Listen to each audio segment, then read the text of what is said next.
transcending to a time several years before the onset of the Diga storyline. One acquires a role-playing system, the outset. One embodies Tolekiah. Once the embodiment reaches 50%, one can harness the full prowess of Tolekiah. Achieving 60% allows one to wield double the strength of Tolekiah. Upon attaining 100%, one is bestowed with powers equivalent to Noah. How exhilarating. Wait a moment. What on earth is this fat D nonsense? When did she arrive here? Chapter 1. Oh no, family. I have transcended. Oh no, family. I have transcended.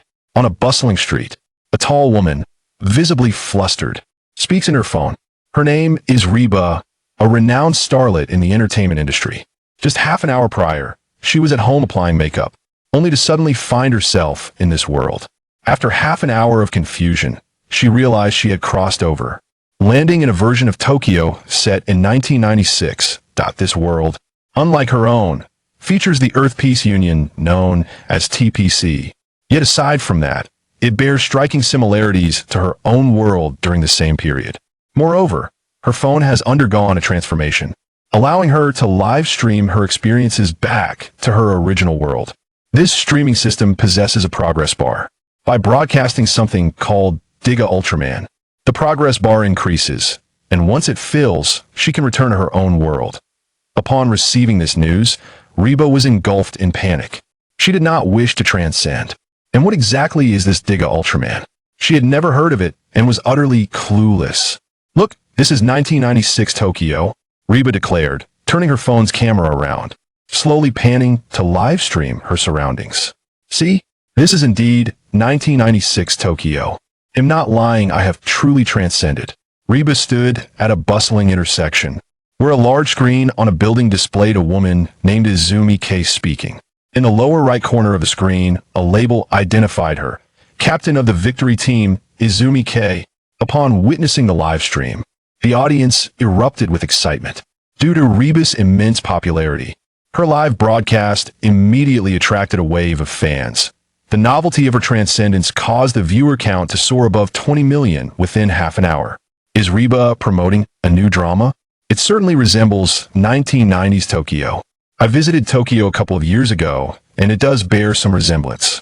However, the changes from the 90s to now are significant, so I'm not entirely sure. Reba doesn't seem to be acting. Could she really have transcended? Although I'm reluctant to believe it, the architecture and the attire of passersby in the stream are distinctly from the 90s. I lived in Tokyo during the 90s, and the scenes Reba is broadcasting are remarkably similar. As the live stream showcased more and more footage, those who initially suspected it was a promotional stunt began to reconsider. The authenticity of Reba's broadcast was undeniable. If this was merely a ploy to promote a new show, the cost would be exorbitant. Not to mention the multitude of people at the intersection. The construction of those buildings alone seemed utterly impossible, particularly for those in the entertainment industry. Having scoured every corner of the island nation, they could find no location resembling this one. In an instant, news of Reba's transcendence exploded across Weibo. Yet, at that moment, Reba remained unaware, distraught over how she would navigate her new reality. In this world, she was a nameless drifter, unsure of where she might sleep at night. However, as she wandered aimlessly, she suddenly collided with a man, the impact causing her forehead to sting. Rubbing her forehead, she hurriedly apologized. "I'm sorry, I wasn't paying attention." Before she could finish her apology, she looked up to find the man regarding her with a gentle smile. He exuded an air of refined elegance, coupled with a hint of nonchalance. His attire was a simple black and white shirt. In that moment, Reba was utterly captivated. Accustomed to the youthful faces of the entertainment industry, she found herself momentarily entranced by this man's presence. Yuchen had noticed Reba half an hour earlier.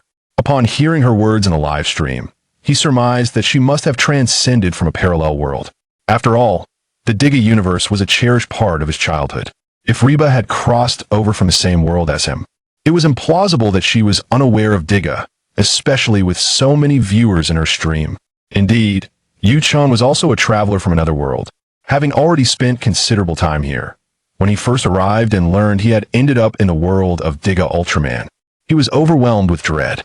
This realm was rife with monsters and aliens, posing a perilous existence. Fortunately, upon his arrival, he acquired a system known as the role-playing system, which allowed him to randomly select an Ultraman template to embody.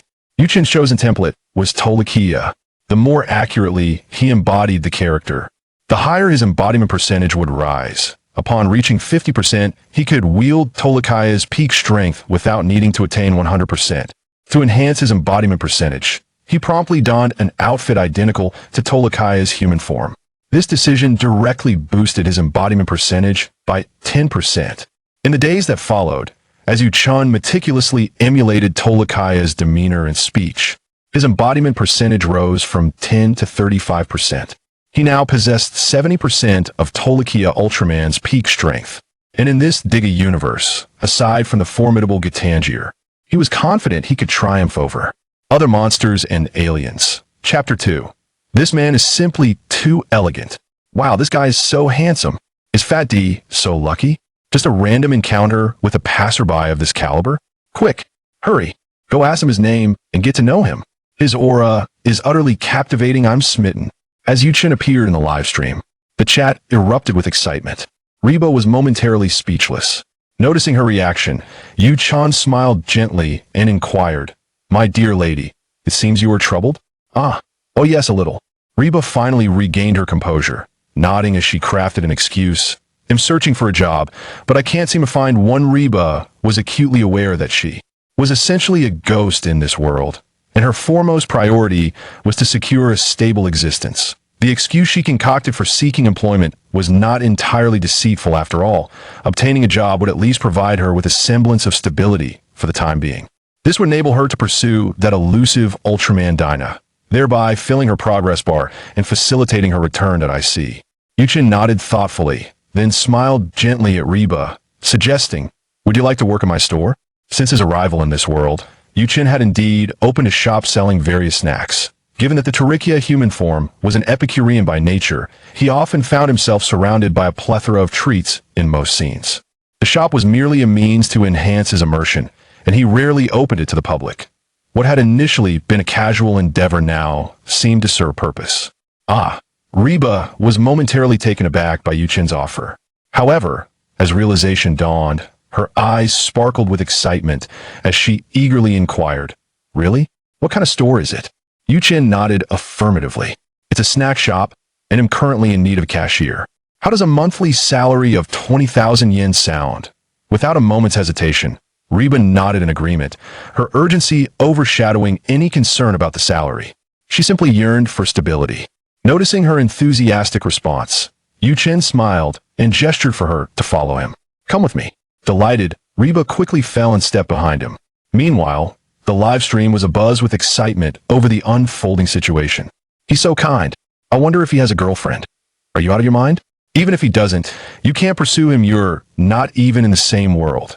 Do you think it might be a fraud? Doesn't seem like it." While con artists are adept at hiding their true selves, their demeanor is often telling. While the viewers debated the matter, Reba followed Yuchen to a rather quiet street. She watched as he casually opened the door to a shop and walked in.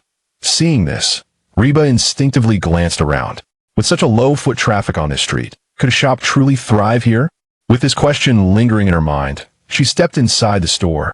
Upon entering, her eyes were immediately drawn to the shelves stocked with an array of snacks. The store wasn't large, a single cashier sufficed, and there was no need for additional sales staff. However, Reba noted that the cashier's area appeared rather haphazard. Was there truly only a table? Or was the computer, the cash register? Just as she pondered these details, Yuchen's light voice reached her ears. "You'll be the cashier here from now on the table. You'll find contact information for restocking. Just reach out when supplies run low. You can also enjoy the snacks in the store as a reward for your work." Reba was utterly flabbergasted by his words. Not just her, even the viewers in the live stream were taken aback. "Wow, this is something else. Most bosses catch employees snacking, but you're encouraging it. I doubt this location is ideal. Isn't he concerned about potential losses? Plus, he's offering a salary of 20,000 yen a month, which is equivalent to 10,000 in our country. I am envious. Where can I find a job like this?" Yuchen looked at Reba and asked, "Am Yuchen with your name?" "Ah? Oh, I'm Reba, but everyone calls me Fat D." "All right, Fat D." Yuchen nodded with a smile. "He'll leave this place in your capable hands." He pointed toward a corner of the shop. There's a room over there if you need a place to stay. Consider it your staff dormitory. Reba's eyes lit up at this news, and she eagerly nodded, exclaiming, "Thank you, boss." Yuchen shook his head, smiling gently. "Just call me Yuchen, A.S." He offered a gentlemanly bow. He added, "He'll leave everything to you." With that, he turned to leave, eager to witness the day's unfolding events as the Ultraman storyline commenced. However, just as he turned, Reba called out to him that Yuchen, "Do you know what Ultraman Dyna is?" Upon hearing this, Yuchen raised an eyebrow, his gaze fixed on Reba, surprised by her sudden inquiry. He hadn't anticipated her to mention it. Yet, considering her status as a traveler from a parallel world, it was plausible she might be unaware of such tokusatsu series in her own realm.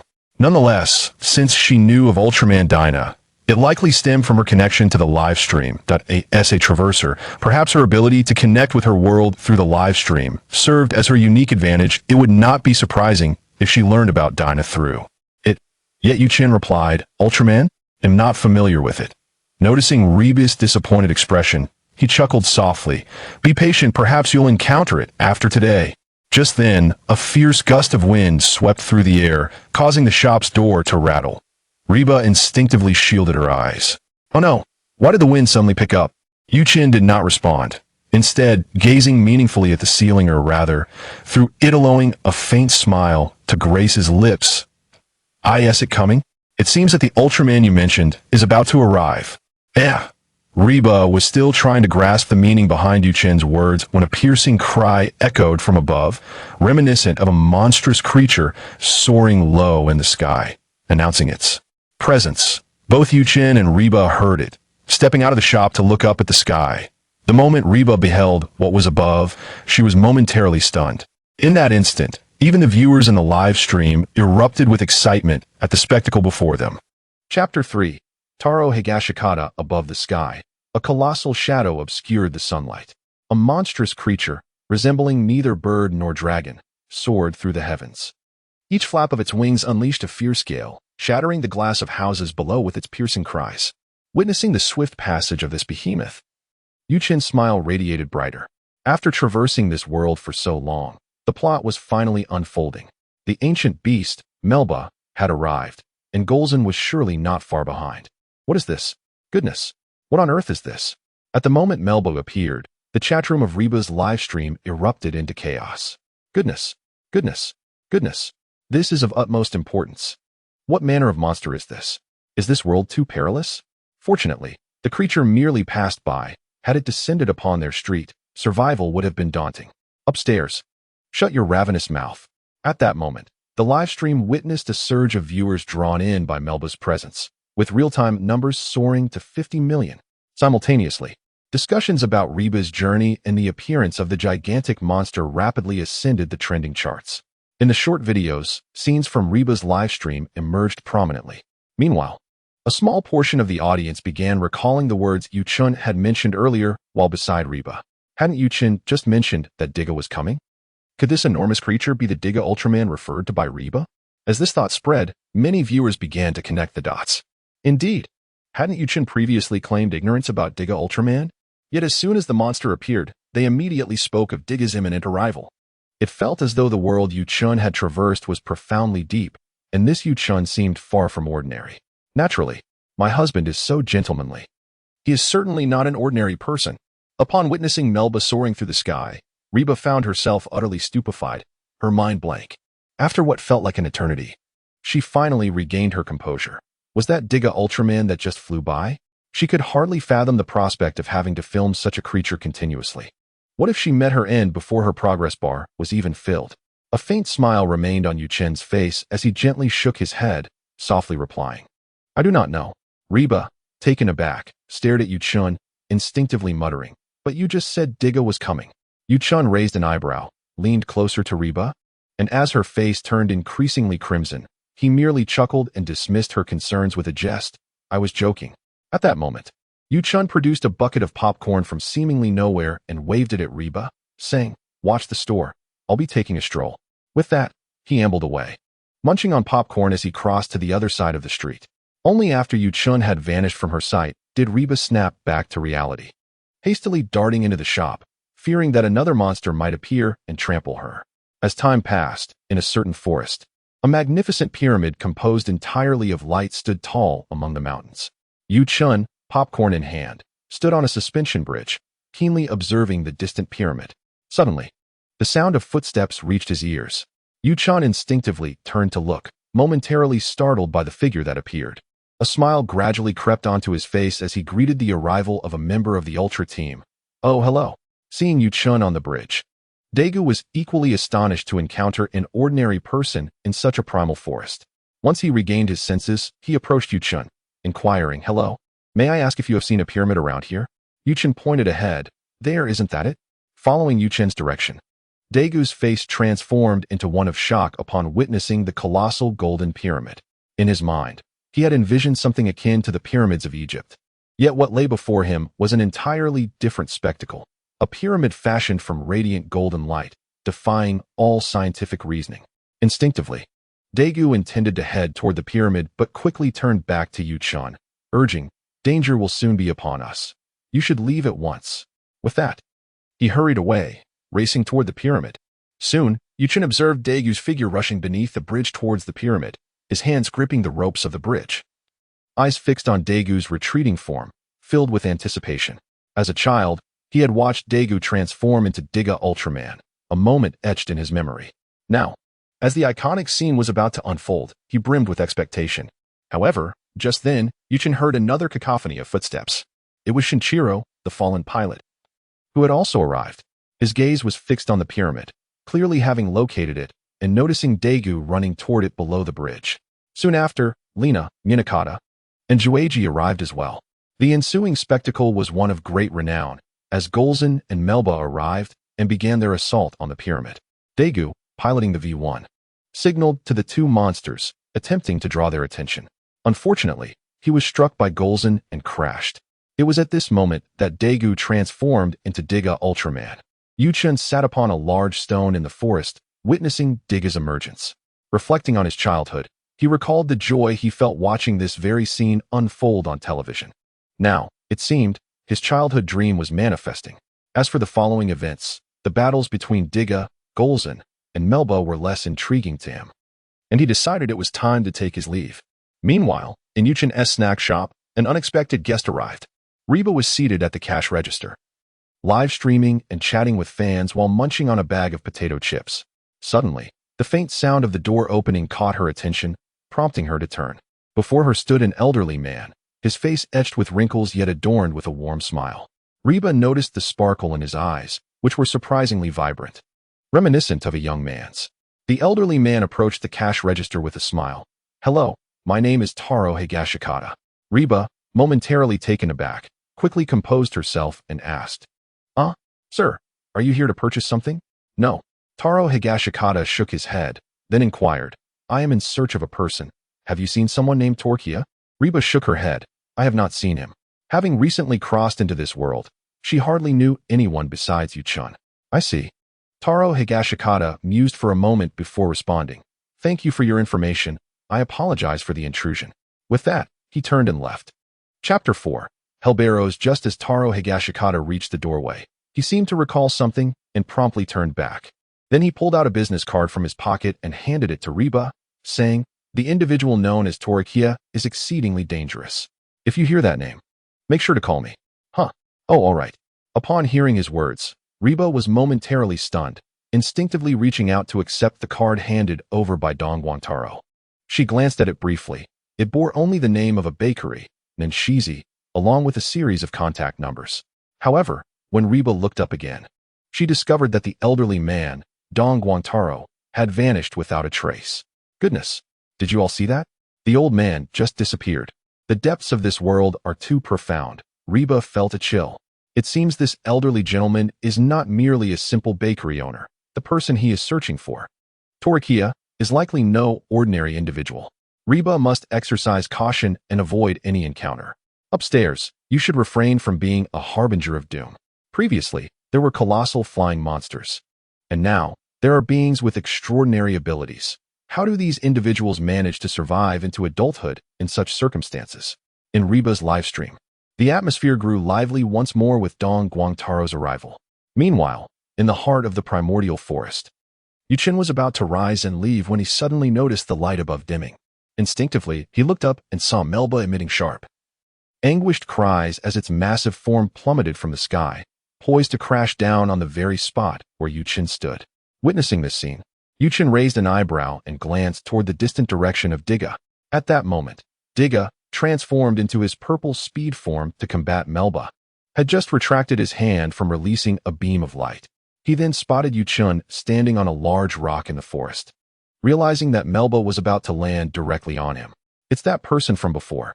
Diga's inner self, Diga, upon seeing Yuchen, became frantic and hurriedly ran towards him, desperate to save this ordinary individual.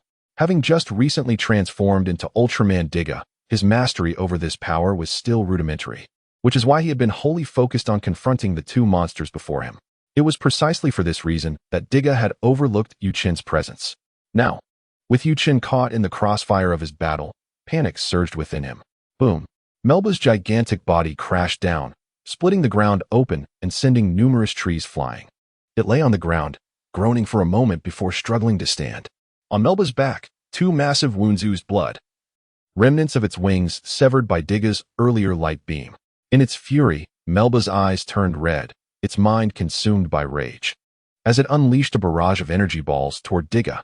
However, the prolonged preparation time rendered the attack futile, as Diga deftly evaded them. At this moment, Diga's heart sank upon seeing the massive crater left by Melba's impact. An ordinary person struck by such a colossal monster would undoubtedly face dire consequences. A wave of guilt and self-reproach washed over Diga. It's all my fault. If only he had paid a bit more attention to the forest direction during his battle with Melba and Golzin. Meanwhile, Yuchen's figure silently appeared in another part of the forest, his half-black, half-white shirt untouched by dust. Yet, a playful expression adorned his face as he observed Melba and Diga from a distance. Very well, I initially had no intention of intervening in your little game. But I have now changed my mind. Herbalos. As Yuchen's voice resonated, a terrifying power descended from the heavens. In the clearing, Diga and Melba remained locked in a standoff, while Golzin gradually approached from behind. Suddenly, the sky darkened, clouds roiling ominously, with eerie red lights emanating from above. This unexpected spectacle captured the attention of everyone present. What is that in the sky? Over in the distance, standing beside the Fian aircraft, Lina and Zhongfang's expressions shifted dramatically upon noticing the changes above. Just from observing this scene in the sky, it was clear that another terrifying monster was about to appear. Zhongfang was the first to react, swiftly issuing commands. Everyone, board the plane and leave this place for now. Hearing this, Lina grew anxious and questioned. But what about Diga? It was far too dangerous here. They could only search for him after the battle between the giant and the monsters concluded. After Zhongfang spoke, he and Shinjo hurried onto the aircraft. Lina cast one last glance in the direction of Diga's crash site before turning and hastily boarding the plane. As the aircraft descended, it swiftly departed from the area. Not long after the victory team's plane took off, a spiked tail shot out from the dark clouds above, moving with such speed that even Diga in his purple speed form couldn't react in time, piercing through Melba's chest. As the tail withdrew, Melba collapsed to the ground, lifeless. Observing this scene, Golzin, visibly terrified, retreated a few steps, then crouched down, attempting to burrow away. Diga, feeling a sense of unease, lifted his gaze toward the ominous clouds, sensing a chill run through him. Just moments ago, he had exerted tremendous effort to incapacitate Melba, and now it had been effortlessly dispatched by a creature from the clouds. The disparity in strength was alarming, leaving him in a state of panic. Hadn't he just witnessed Golzin, who had been so arrogant earlier, now attempting to flee?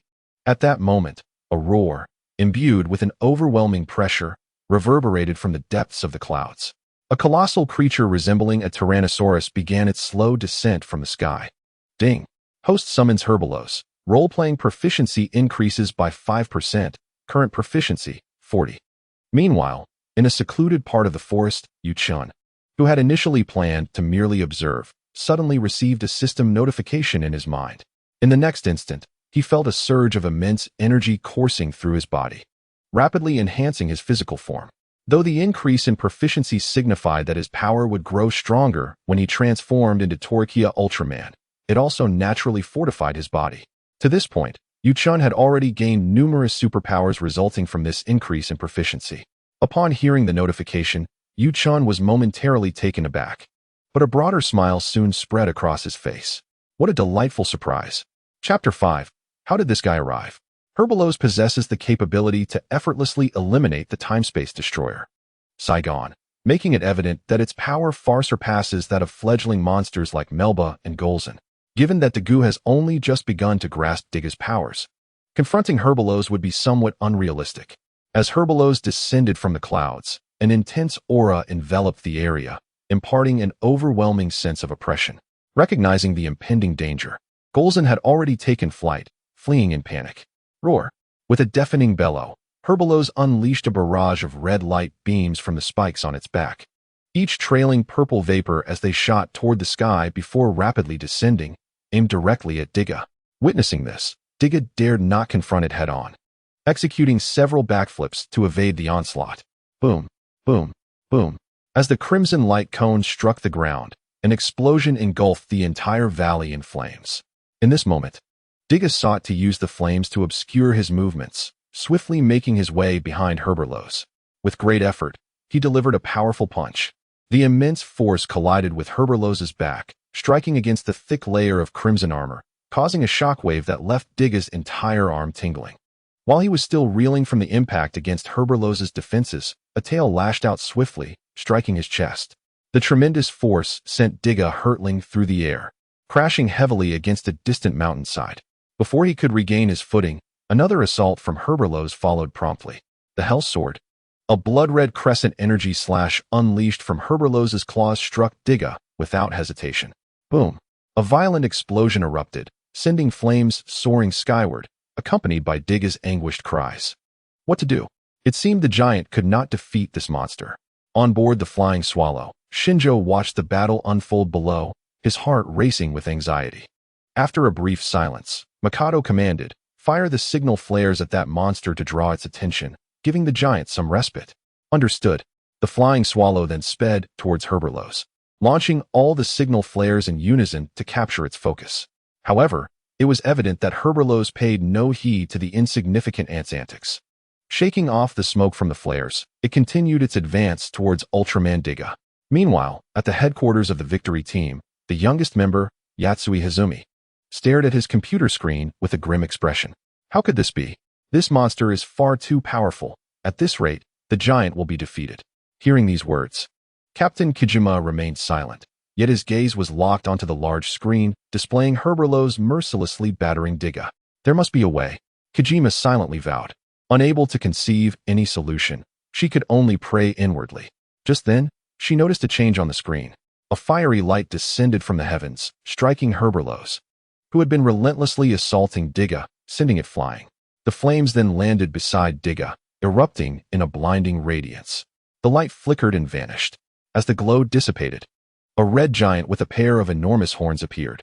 In the footage, the newly emerged giant extended its hand, lifting Diga from the ground while channeling energy into him, restoring the flickering energy lamp on Diga's chest. Another giant. Hazumi was utterly astonished by the scene unfolding on the computer screen. Kijima's face displayed a flicker of surprise, but she quickly felt a sense of relief. It was clear that this newly appeared giant was there to assist in combating the monster. Meanwhile, at the battlefield in the primordial forest valley, Yu Chun gazed in astonishment at the new Ultraman, his expression one of disbelief. Taro, goodness, how did this fellow arrive in Diga's universe? Surely he isn't here to find me? As this thought crossed his mind, the possibility seemed increasingly plausible. After all, Tolekiah was humorously dubbed the prince consort among fans, and Taro had embraced him with an Ultraman bomb. Yet, it was uncertain whether Taro's son, Tiga, had been reduced to particles by Tolekiah in this timeline. Regardless, if Taro were to locate him, given his current abilities, it would not bode well. With urgency, Yu Chen's form vanished from the spot. He currently possessed only 80% of Tolekiah's strength, and he was unsure if he could defeat Taro. For prudence's sake, Yu Chun decided to retreat, intending to confront Taro only after fully acquiring or surpassing Tolekiah's power. Perhaps a confrontation with Taro could even enhance his performance. When Yu Chun reappeared, he found himself back in the city. He had lost interest in the ensuing battle with Taro's presence. The extermination of Herberlos was merely a matter of time. It was a pity, however, to miss out on a monster light ring. Suddenly, Yuchen pondered whether, if this monster's light ring fell into Daigu's hands, it might be affected by the darkness of the ring and end up nearly succumbing to corruption like Yuki. Smirking, Yuchen shook his head, dismissing the thought.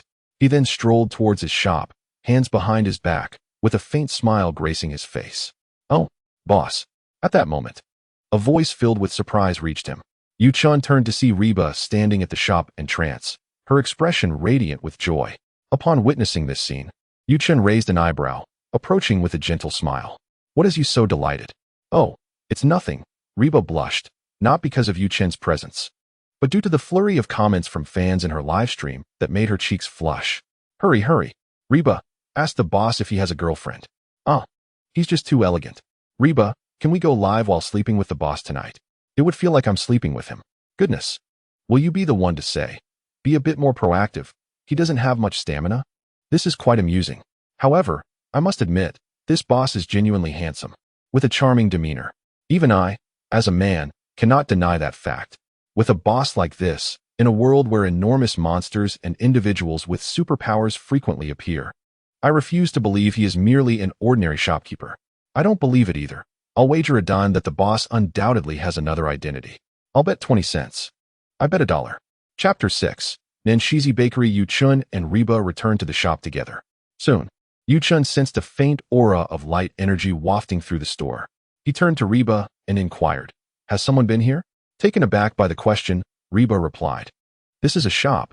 Of course, people come to buy things. However, since the location is rather remote, business isn't great, and there aren't many customers." At this point, Reba looked up at Yuchen and asked, "Boss, aren't you worried about losing money with your shop located here?" "It's fine." A gentle smile appeared on Yuchen's face as he regarded Reba. "I opened this shop simply for convenience when I want snacks. Whether it makes a profit or not is inconsequential." Reba was astonished. What a carefree boss. "All right, I'm going to take a walk. You keep an eye on the shop. When it's time, just close up and head upstairs to sleep." As Yuchen spoke, he turned to leave. Seeing this, Reba quickly called out, "Boss, wait a moment." Yuchen looked at her, smiling as he asked, "Is there something else?" Reba produced a business card and offered it to Yuchen, who reached out to take it. Upon seeing the name on the card, a look of surprise crossed his face. Nanshizi Bakery? The director of the meat processing plant from the Land of Light is in this world too? These individuals are remarkably discreet. He had been in this world for several years and had not discovered their presence. To think that just as Diga's story begins, these characters have all emerged. Indeed. Reba said, "Boss, do you know someone named Tolekiah?" Upon hearing the name, Yuchen instinctively turned to her and inquired with a smile, "What prompted this sudden question?" "It was the elderly gentleman who gave me his business card," replied Reba. "He warned me that Tolekiah is exceedingly dangerous and advised that if I find out his whereabouts, I should immediately call this number." As she spoke, Reba pointed to the string of numbers on the card. Feeling slightly embarrassed, she added, "Also, since my boss has paid me yet, could I possibly receive an advance on my salary for a month?" "Of course," Yuchen responded with a knowing smile. He nodded and returned the business card to Reba, saying, "I understand. I will keep an eye on this name. And here, take this." While speaking, he produced a bank card and handed it to Reba, with a small note attached indicating the password. "I don't have much cash on me. It would be best if you withdrew it yourself." "Huh. Oh, all right," Reba said, momentarily taken aback before processing his words. "Wait, he's just giving me his bank card? Isn't he concerned I might withdraw all the money and disappear?" This boss has quite the confidence. Nevertheless, she felt elated, for this gesture signified her employer's trust in her, alleviating her immediate financial worries.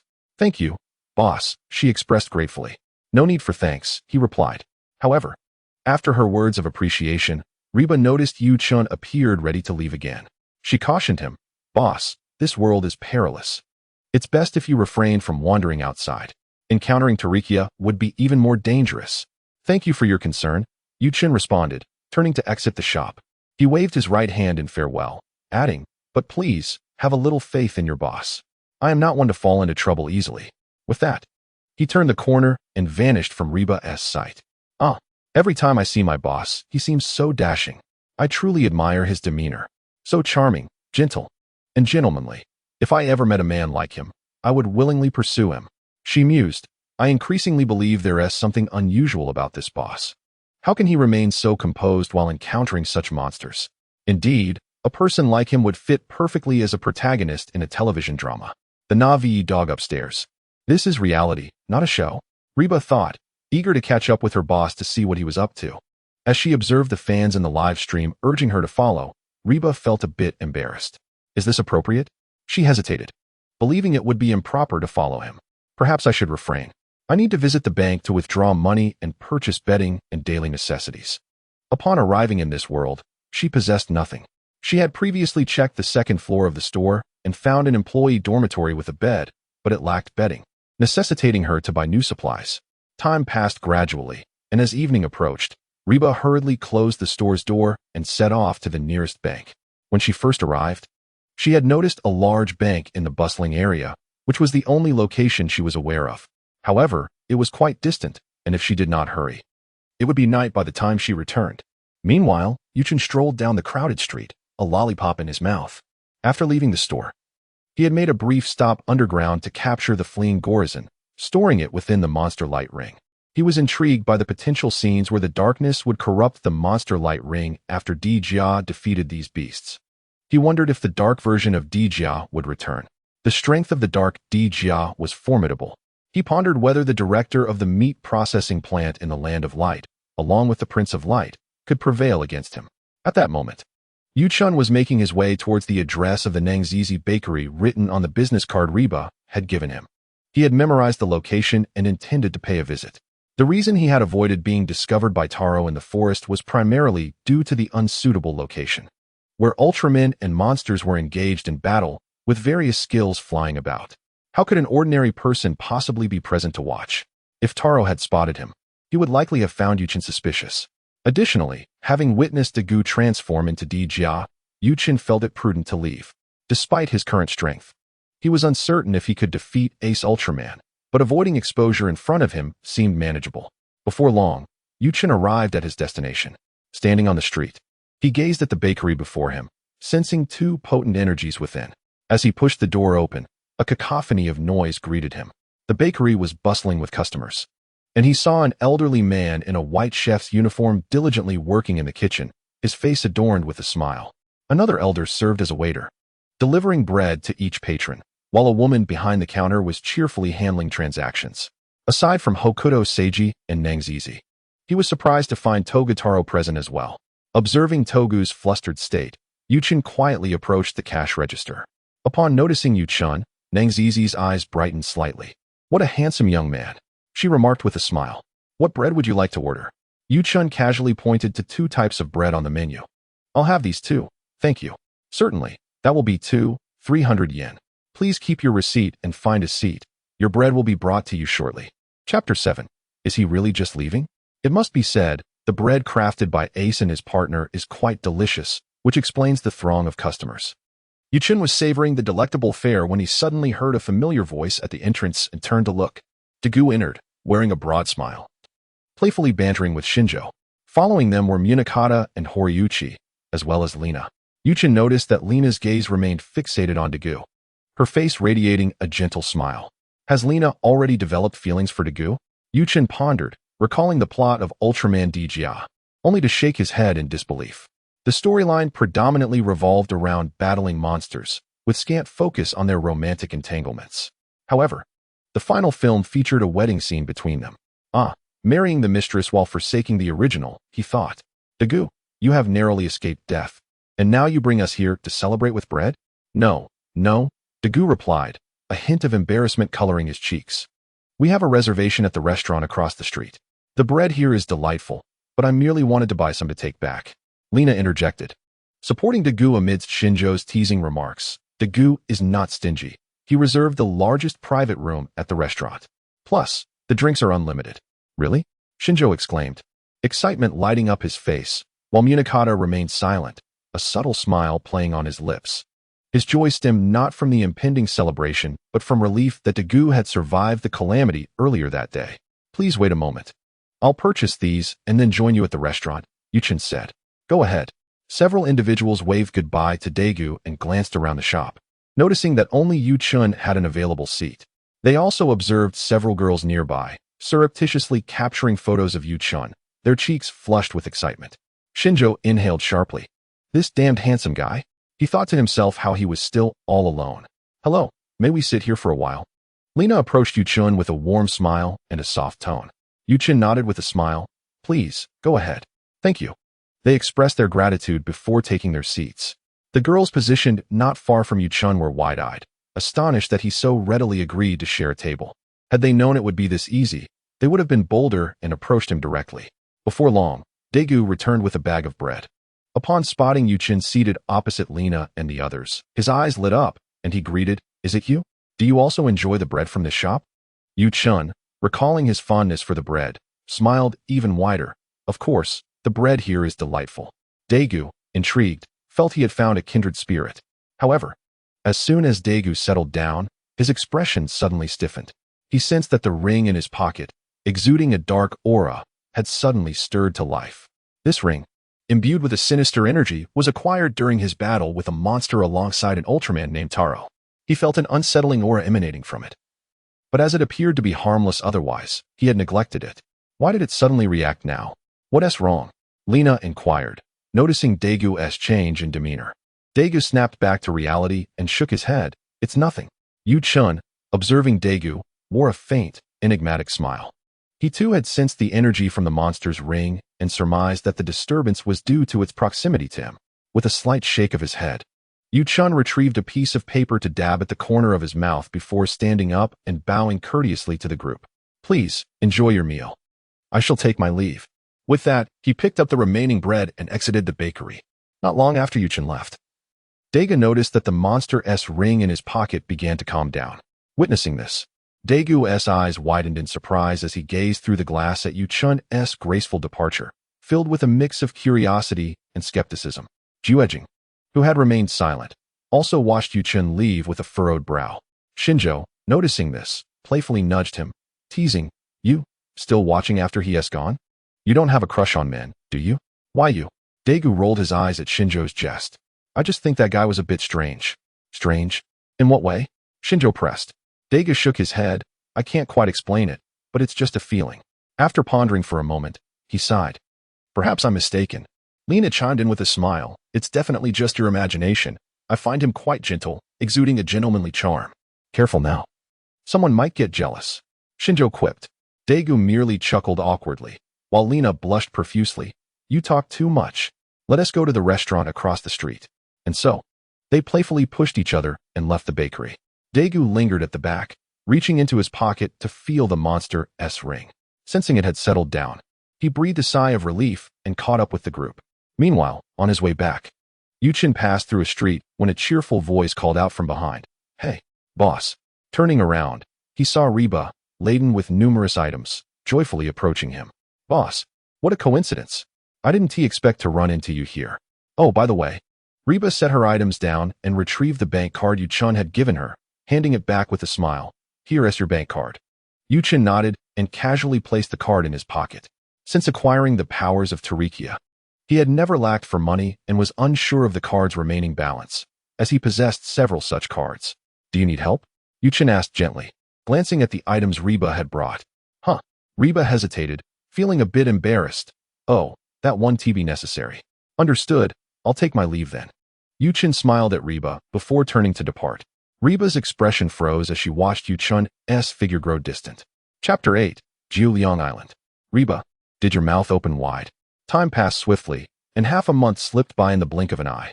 Throughout this period, Reba remained steadfast at the shop, fearful to step outside, worried that a monster might crush her at any moment.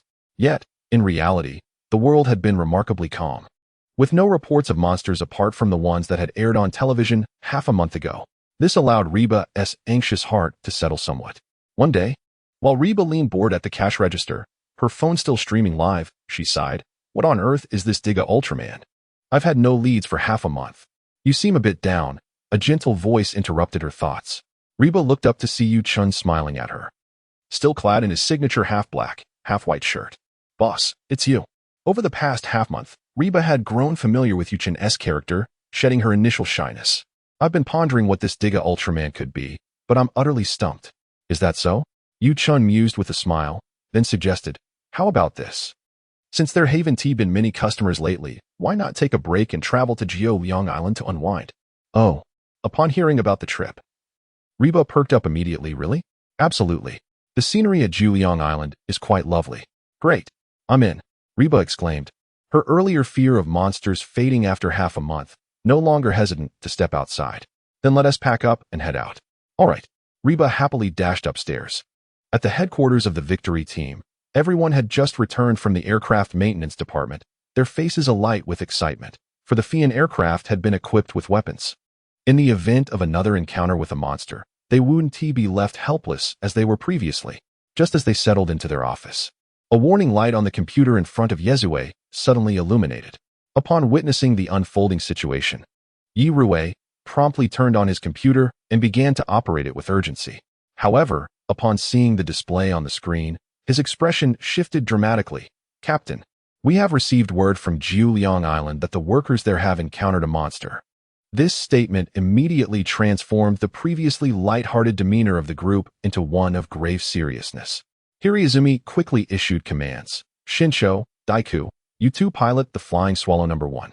Zhongfeng and Juejing, you will take the Flying Swallow number 2. Proceed to Jiuliang Island at once to assess the situation. If a monster is indeed present, urgently evacuate the island's populace and lure the creature to a deserted area before engaging it." Understood. The four promptly set off. For the appearance of a monster was no trivial matter, and any delay could prove catastrophic.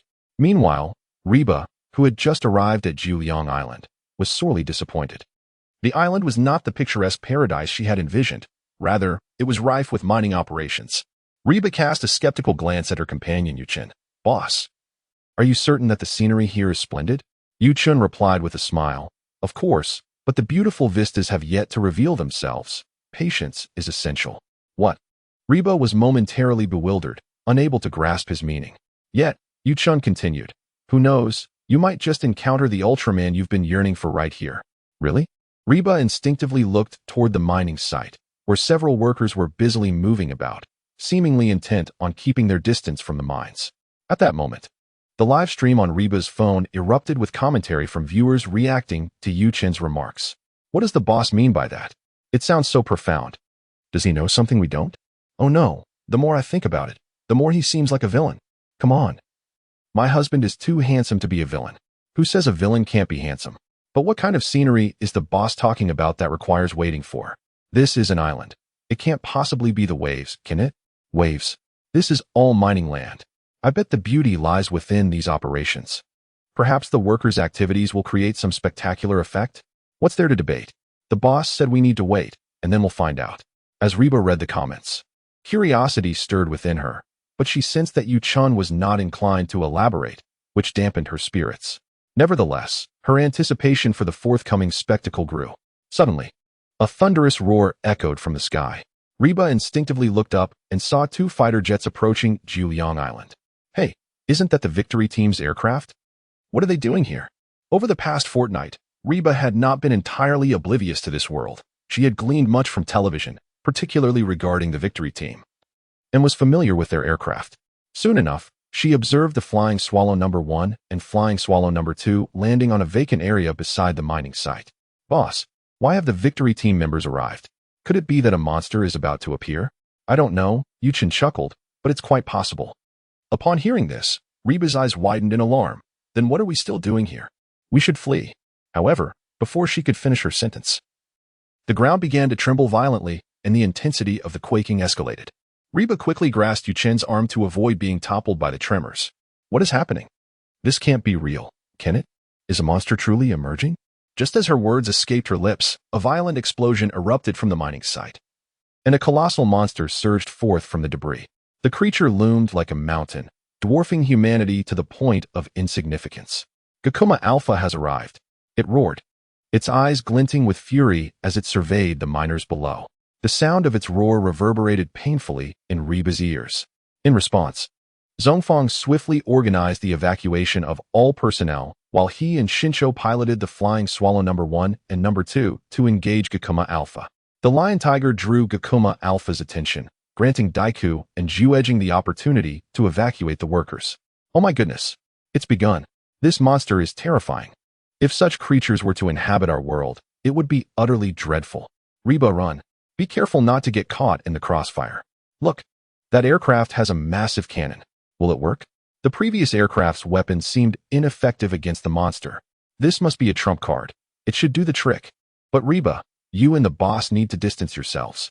At that moment, Reba's live stream exploded with excitement as viewers reacted to the sight of the monster. The close-up broadcast of Gakuma, with its every movement causing the earth to quake as if in the throes of a natural disaster, left them in awe. Suddenly, the weaponry of Flying Swallow No. 2 activated, unleashing an energy cannon that struck Gakuma Alpha with tremendous force. The explosion shattered the creature into fragments, scattering debris everywhere. However, the resulting shockwave from the violent blast propelled Reba backward. She found herself amidst the wreckage of the monster and debris from the explosion. Spitting out dust and fragments that had settled on her, Reba stood and surveyed her surroundings. Boss, where are you? Yet, the explosion had thickened the air with dust, obscuring visibility. In her moment of panic, she found it difficult to locate Yu-chan. Chapter 9. One Gakuma is insufficient. Let me show you true strength. How can there still be ordinary people here? Just as Reba was at a loss for what to do, a voice broke through her distress. Turning, she saw a portly man rushing toward her, helping her regain her footing. This area is unsafe. You need to leave with me. Oh, all right, thank you. She recognized this man from television. He was a member of the victory team, known as Juejing Masami. His presence offered Reba a semblance of comfort. However, her thoughts quickly returned to Yu-chan, prompting her to urgently inquire, "My boss was right beside me. Have you seen him?" Upon hearing her words, Juejing paused and scanned the area. You mean there are more ordinary people here? Yes. Reba nodded eagerly. My boss disappeared after your aircraft struck the monster and caused that explosion. Damn it. Juejing's expression darkened. He quickly activated his communicator. We have a situation. Someone has gone missing due to the blast. Once the smoke clears, we need to search the area. After relaying the message, he turned back to Reba, asking, Can you describe your boss's appearance and attire? This will help us locate him. Reba observed that her boss appeared to be in his mid-20s, clad in an outfit that was half black and half white, with a rather slender physique. Upon hearing this description, Juejing paused momentarily, as if the image seemed vaguely familiar, as if he had encountered it somewhere before. What is the matter?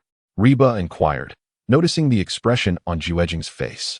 He shook his head and continued to guide Reba away from the area, stating, It's nothing. I just feel like I've seen your boss's likeness somewhere. Just as he finished speaking, a realization struck him. He recalled where he had seen that image, in Nanshizi's bakery half a month ago. At that time, the members of the victory team had gathered to celebrate Diga's narrow escape from peril, and there, he had come across a man who matched Reba's description exactly.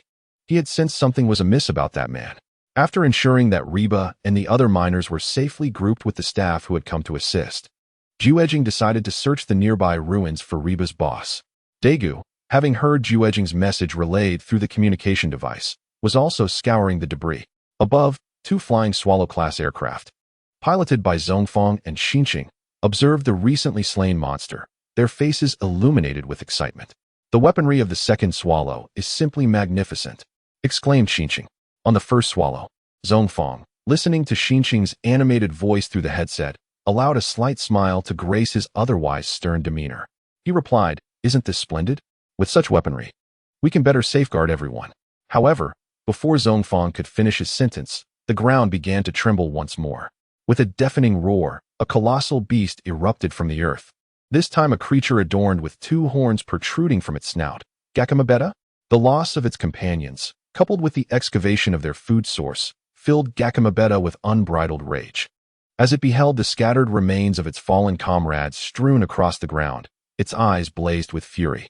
With another earth-shattering roar, it charged recklessly towards Reba and her companions. Bolts of energy, reminiscent of lightning, shot forth from Gakumabeta's horns. Fortunately, its aim seemed lacking, as all the strikes merely impacted the periphery of their makeshift refuge. Nonetheless, the resultant shockwaves and debris were enough to instill fear in Reba and her companions. We're doomed. We're doomed. What on earth was my boss thinking, coming to a place like this for a vacation? Reba felt tears welling in her eyes. This was hardly a holiday. It was a fight for survival. As the monster wreaked havoc on the ground and the aircraft opened fire from above, The proximity heightened the sense of imminent danger. For someone like Reba, who had previously lived in peaceful times, such chaos was utterly terrifying. Just as she was consumed by panic, a blinding light suddenly emanated from behind an intact tent in the distance where the monsters had appeared. Ding! Progress of the live broadcast featuring Ultraman Tiga is increasing. Reba exclaimed, "What?" Staring at the notification that had suddenly appeared on her phone, she was momentarily stunned. Ultraman Tiga had emerged? Where? As if struck by inspiration, Reba quickly looked up towards the source of the light. As the brilliance faded, a towering figure, approximately 40 to 50 meters tall and adorned in shades of red, purple, and silver, came into view. At the sight of this giant, Reba's eyes nearly bulged out of her head. Is this Ultraman Tiga? Meanwhile, in Reba's livestream, the moment Ultraman Tiga appeared, the chat erupted with excitement. My goodness, this world is utterly insane. Is this really Ultraman Tiga? How did he come to be here? So, if Reba continues to broadcast Ultraman Tiga until the progress is complete, she will be able to return, right?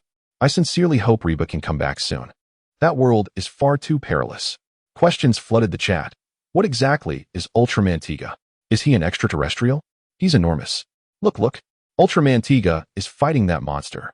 It seems he's here to assist, which grants Reba a semblance of safety.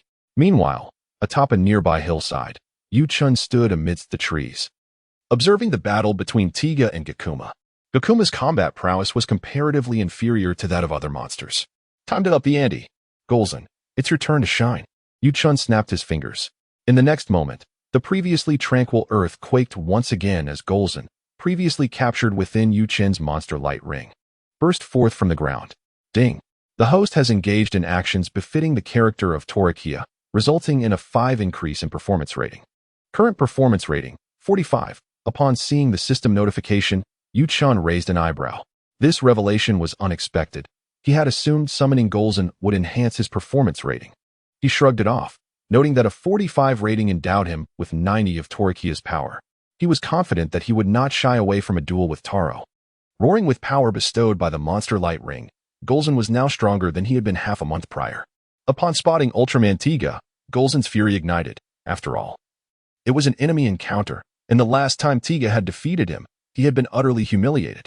Today, he was determined to repay that debt 100-fold. Damn it! How did that monster reappear? On board the second swallow, Xinqing's expression darkened as he beheld Golzon's sudden emergence. Without a moment's hesitation, he launched an assault on Golzon. However, the energy cannon that had previously obliterated Gakuma Alpha was effortlessly swatted aside by Golzon's claw. At the Victory Team headquarters, Yezue reported urgently, Captain, Golzon, who appeared half a month ago, has resurfaced on Jiuliang Island. What? Upon hearing this, Zhu Jianwei's expression shifted dramatically, and Lina leapt from her seat in alarm. Yezue hastily manipulated the computer, projecting the live feed of the events unfolding on Jiuliang Island onto the large screen. The chaos transpiring on the island was immediately visible to Zhu Jianwei and Lina. They witnessed Tiga struggling against Gakuma, while Golzon advanced menacingly towards Tiga. Zhu Jianwei's expression darkened as he processed the scene. Chapter 10 Taro, Tolekiah. In the midst of battle, Ultraman Tiga, who had been effortlessly facing Gakuma, found his rhythm disrupted by Golzon's sudden appearance. Now contending with two monsters, Tiga began to feel the strain. Even more alarming was Tiga's realization that Golzon had grown stronger since their last encounter. Just as Tiga became distracted, Golzon unleashed an energy sphere that struck him squarely in the chest. Boom!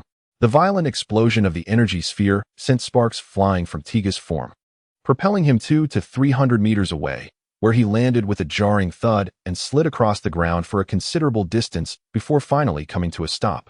Overwhelmed by excruciating pain, Tiga instinctively curled up, grappling with the bewildering turn of events. The last time I encountered Golzon, he had just transformed for the first time. At that moment, he had struck me with a blow, but the damage inflicted was nowhere near as severe as it is this time. The prowess of this Golzon has at least doubled. Observing that Diga was unable to rise momentarily, Golzon immediately lunged forward, delivering a series of brutal stomps onto Diga, exacerbating his already unbearable pain. In the distance, Gakuma watched this scene in shock. After a prolonged moment of confusion, his not-so-bright mind finally grasped the situation. This colossal creature had appeared to assist him in combating the villains who had stolen his food and slain his brethren. With this realization, he rushed forward, resembling an eager pup, and began to gnash at Diga with his gaping maw. Meanwhile, inside the Flying Swallow 2 fighter jet, Shinjo's expression darkened as he witnessed the unfolding chaos. He promptly activated the jet's formidable weaponry, deploying the enormous cannon. However, before he could launch an attack, a bolt of lightning struck, causing the wings to begin petrifying. This led to the Flying Swallow 2 losing balance and spiraling uncontrollably downward. In a moment of desperation, Shinjo had no choice but to activate the ejection seat and escape the out-of-control aircraft. Just as he began to breathe a sigh of relief, he noticed that Flying Swallow had also been hit, now engulfed in thick smoke as it plummeted toward the opposite hillside. The subsequent explosion was deafening. Command. Seeing this, Shinjo, who had already deployed his parachute and was descending slowly, felt his heart sink. However, he soon spotted a parachute rapidly opening in the distance above him. It was Vice Captain Zhongfang from the Victory Team. Relieved to see Zhongfang unscathed, Shinjo finally relaxed. However, Zhongfang, while unharmed, bore an expression of embarrassment, having not anticipated that the newly equipped Flying Swallow would crash so soon. Once both men landed safely, Zhu Wei hurried over to assess their conditions, inquiring about Dagu's whereabouts. "Where's Dagu? I haven't seen him." Shinjo scanned his surroundings and, finding only Zhu Wei, asked. Zhu Wei shook his head, his expression slightly grim. "I don't know. I contacted him earlier through the communicator to help find a civilian who might be in danger, but I haven't been able to reach him since." Upon hearing this, Shinjo's eyes widened in alarm. Could it be that Dagu has met with an unfortunate fate? "Close your mouth." Zhongfang shot Shinjo a stern glare. Just then, the earth trembled once more. The trio nearly lost their footing. Quickly looking up to see Golzon writhing in agony on the ground, the earth beneath him cracking open. Even Gakumabeta, who had been gnawing on Diga, was now thrown to the ground. They then noticed the sudden reappearance of the red giant with silver horns, who had last been seen beside Diga. Upon witnessing Taro's arrival, Shinjo's eyes lit up. Zhu Wei gave him a sidelong glance, yet managed to smile, saying, "Stop referring to him as that giant. We discussed his name in the office last time." Zhongfang nodded in agreement. "Ultraman Taro," Zhu Wei remarked, "I must say, the names that Dagu has given to Diga and Taro are indeed quite fitting." His words earned unanimous approval from both Zhongfang and Shinjo. At the battlefield, Taro's presence immediately shifted the tide of the battle. Diga continued to contend with Gakumabeta while Taro engaged Golzon. Just a few exchanges into their confrontation, Golzon began to suffer a brutal onslaught from Taro. On the hillside, Yuchen quietly observed the spectacle. Although slightly taken aback by Taro's emergence, it did not surprise him that Taro could overpower Golzon, who had been enhanced by the monster light ring. Suddenly, a thought crossed Yuchen's mind. If summoning Herberlos through the monster light ring aligned with Tolekiah's character and enhanced his performance, might transforming into Tolekiah to confront Taro also elevate his own portrayal? After all, in the original narrative, Tolekiah had effortlessly toyed with the new generation of Ultramen like Galaxy and Max. Yet, upon encountering Taro, his graceful demeanor shattered, leading him to unleash his full fury on Taro, even reducing Taro's son Tiga to mere particles of light. Given this premise, if Yuchen were to appear before Taro as Tolekiah, surely his portrayal would receive a boost? After a brief contemplation, Yuchen noted that his current portrayal level stood at 45%, wielding 90% of Tolekiah's power. If he could elevate his portrayal further, perhaps it could reach 50%. If so, his appearance would be quite profitable. Thus, he resolved to make his entrance. As he spoke, he produced the Tolekiah eye transformation device. As the eye enveloped his vision, a surge of terrifying dark energy erupted from Yuchen, soaring skyward. The very sky appeared to darken under the influence of Tolekiah's power, the clouds roiling violently. On the ground, among those seeking refuge, the crowd gazed upon Taro's emergence and the shift in battle dynamics, their previously tense emotions gradually easing. Even Reba felt a surge of excitement as she witnessed two Ultramen subduing the two monsters. At the very least, her life seemed secure now. In her livestream, the barrage of comments surged wildly, with the viewership skyrocketing past 500 million. However, just as everyone anticipated the battle to conclude, a terrifying energy erupted from the distant hillside. Reba felt a chill run down her spine at a mere glance at the energy, her hairs standing on end. What on earth is happening? Oh my god, I can feel that energy from behind the screen. It's unnerving. No way, could another monster be appearing? "Reba, get out of there." In her livestream chat, chaos ensued as viewers frantically urged Reba to flee, emphasizing the importance of her safety. The mere sight of the emerging energy was already frightening. What chance would she have when the main entity appeared? Reba was equally alarmed. Not just her, but the miners present, along with Ju Wei and Shinjo, shared in the panic. They noted that at the moment the dark energy erupted, the red giant with silver horns, who had been mercilessly attacking Golzon, suddenly bolted toward the source of the energy. Tolekiah. Chapter 11. The director of the meat processing plant from the Land of Light has arrived as Yu Chun completed his transformation into Tolekiah. He saw Taro charging at him with a raised fist. In response, Yu Chun merely sidestepped slightly, evading Taro's strike. Utilizing Taro's momentum, he appeared to move slowly but swiftly seized Taro by the throat. "Do not obstruct me." With that, he hurled Taro aside, slamming him heavily into the ground. This spectacle left all onlookers utterly stunned. Shinjo gaped in disbelief, unable to comprehend the scene unfolding before him. No way. Just moments ago, Taro Ultraman effortlessly subdued Golzon. Yet he was so easily defeated by this individual? As Zhongfang observed this scene, his brow furrowed in deep concern. Unlike Xinqing and Jueji, he had witnessed far more. For instance, the malevolent Ultraman that had just emerged seemed to have completely unhinged the battle-hardened Taro Ultraman. A bold hypothesis emerged in Zhongfang's mind. Could it be that Taro Ultraman had encountered this dark Ultraman before? Meanwhile, Reba was staring in shock at Tolekiah. Was this the very Tolekiah that the old man had mentioned a fortnight ago? Huh. Hearing Reba's words, Zhongfang turned to her. "Do you know this giant?" Reba paused momentarily. "I don't know him. Didn't he the red giant just call his name? Zhongfang? Xinqing? Jueji? The miners present?" Xinqing gazed at Reba in astonishment. "You can understand what they are saying?" To Xinqing and the others, the utterances among the Ultramen sounded like mere gibberish. "You can't understand?" "Of course not." Reba realized. "Oh right, you're not of the same species as them." "Huh, then why can I understand?" Reba was perplexed, yet astounded. It's quite strange why we and Reba can comprehend the language of these Ultramen, while others cannot. Could it be due to this live broadcast feature? It was indeed a possibility. After all, this broadcast transcended world barriers. So having a translation feature should not be too difficult. That old man was quite devious, claiming that Tolekiah was dangerous. This was beyond mere danger. Reba, quickly call. That old man might be a superhuman and could have a way to deal with Tolekiah. Reba, glancing at the barrage of comments in the live stream, suddenly came to a realization. She hastily took out the business card that Higashi Taro had given her 2 weeks prior and dialed the number. The call was made from another phone, provided by Yu Chun for convenience in case of emergencies. Before long, the call connected, and a robust older man's voice came through. "Hello? This is Nankiko Bakery. How may I assist you?" Upon hearing the voice, Reba gathered her thoughts and replied, "Hello, I'm looking for Higashi Taro." "Oh, you're looking for my brother? What is the matter?" "He mentioned that Tolekiah is very dangerous and instructed me to call this number if I encountered him." "I've seen him. He is on Kiryu Island." "Tolekiah?" The voice on the phone became serious. "I understand. Please find a safe place to hide immediately. I'll be there shortly." With that, the call was abruptly disconnected. Reba stared blankly at her phone. Wait, is this old man the chef from Nankiko Bakery? His tone changed the moment he heard the name Tolekiah. Wow, the depths of this world are unfathomable. Could this bakery chef also be an extraordinary figure? However, Kiryu Island is quite far from Nankiko Bakery. Will he make it in time? Reba, just stay hidden until Tolekiah leaves, or until that old man arrives. Don't seek out the boss. In the live stream, the audience's concern heightened due to the recent phone call. Meanwhile, at the battle site, Yu Chun observed Taro rising to his feet, but chose not to strike again.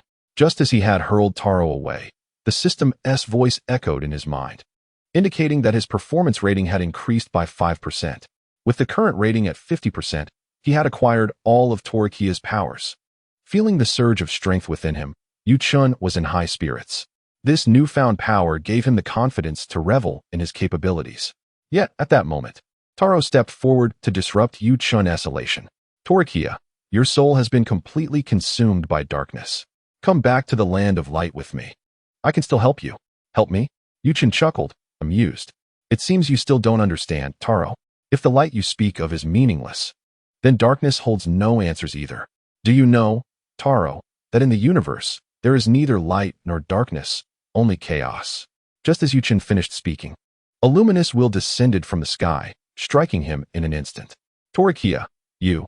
The wheel emitted a flurry of sparks upon impact, and the sheer force caused Yuchen to stagger back several steps before he regained his balance. Oh, is this another ally? Yuchen brushed away the non-existent dust on his chest. That last hit had indeed hurt, but it was manageable. Shortly thereafter, Ace Ultraman descended from the sky, landing beside Taro Ultraman, another giant.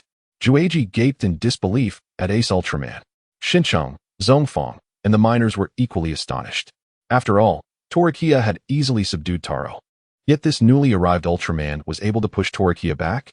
Yuchen remained calm as he regarded Ace Ultraman. He was not surprised by his arrival. Moreover, he was confident in his ability to defeat Ace Ultraman.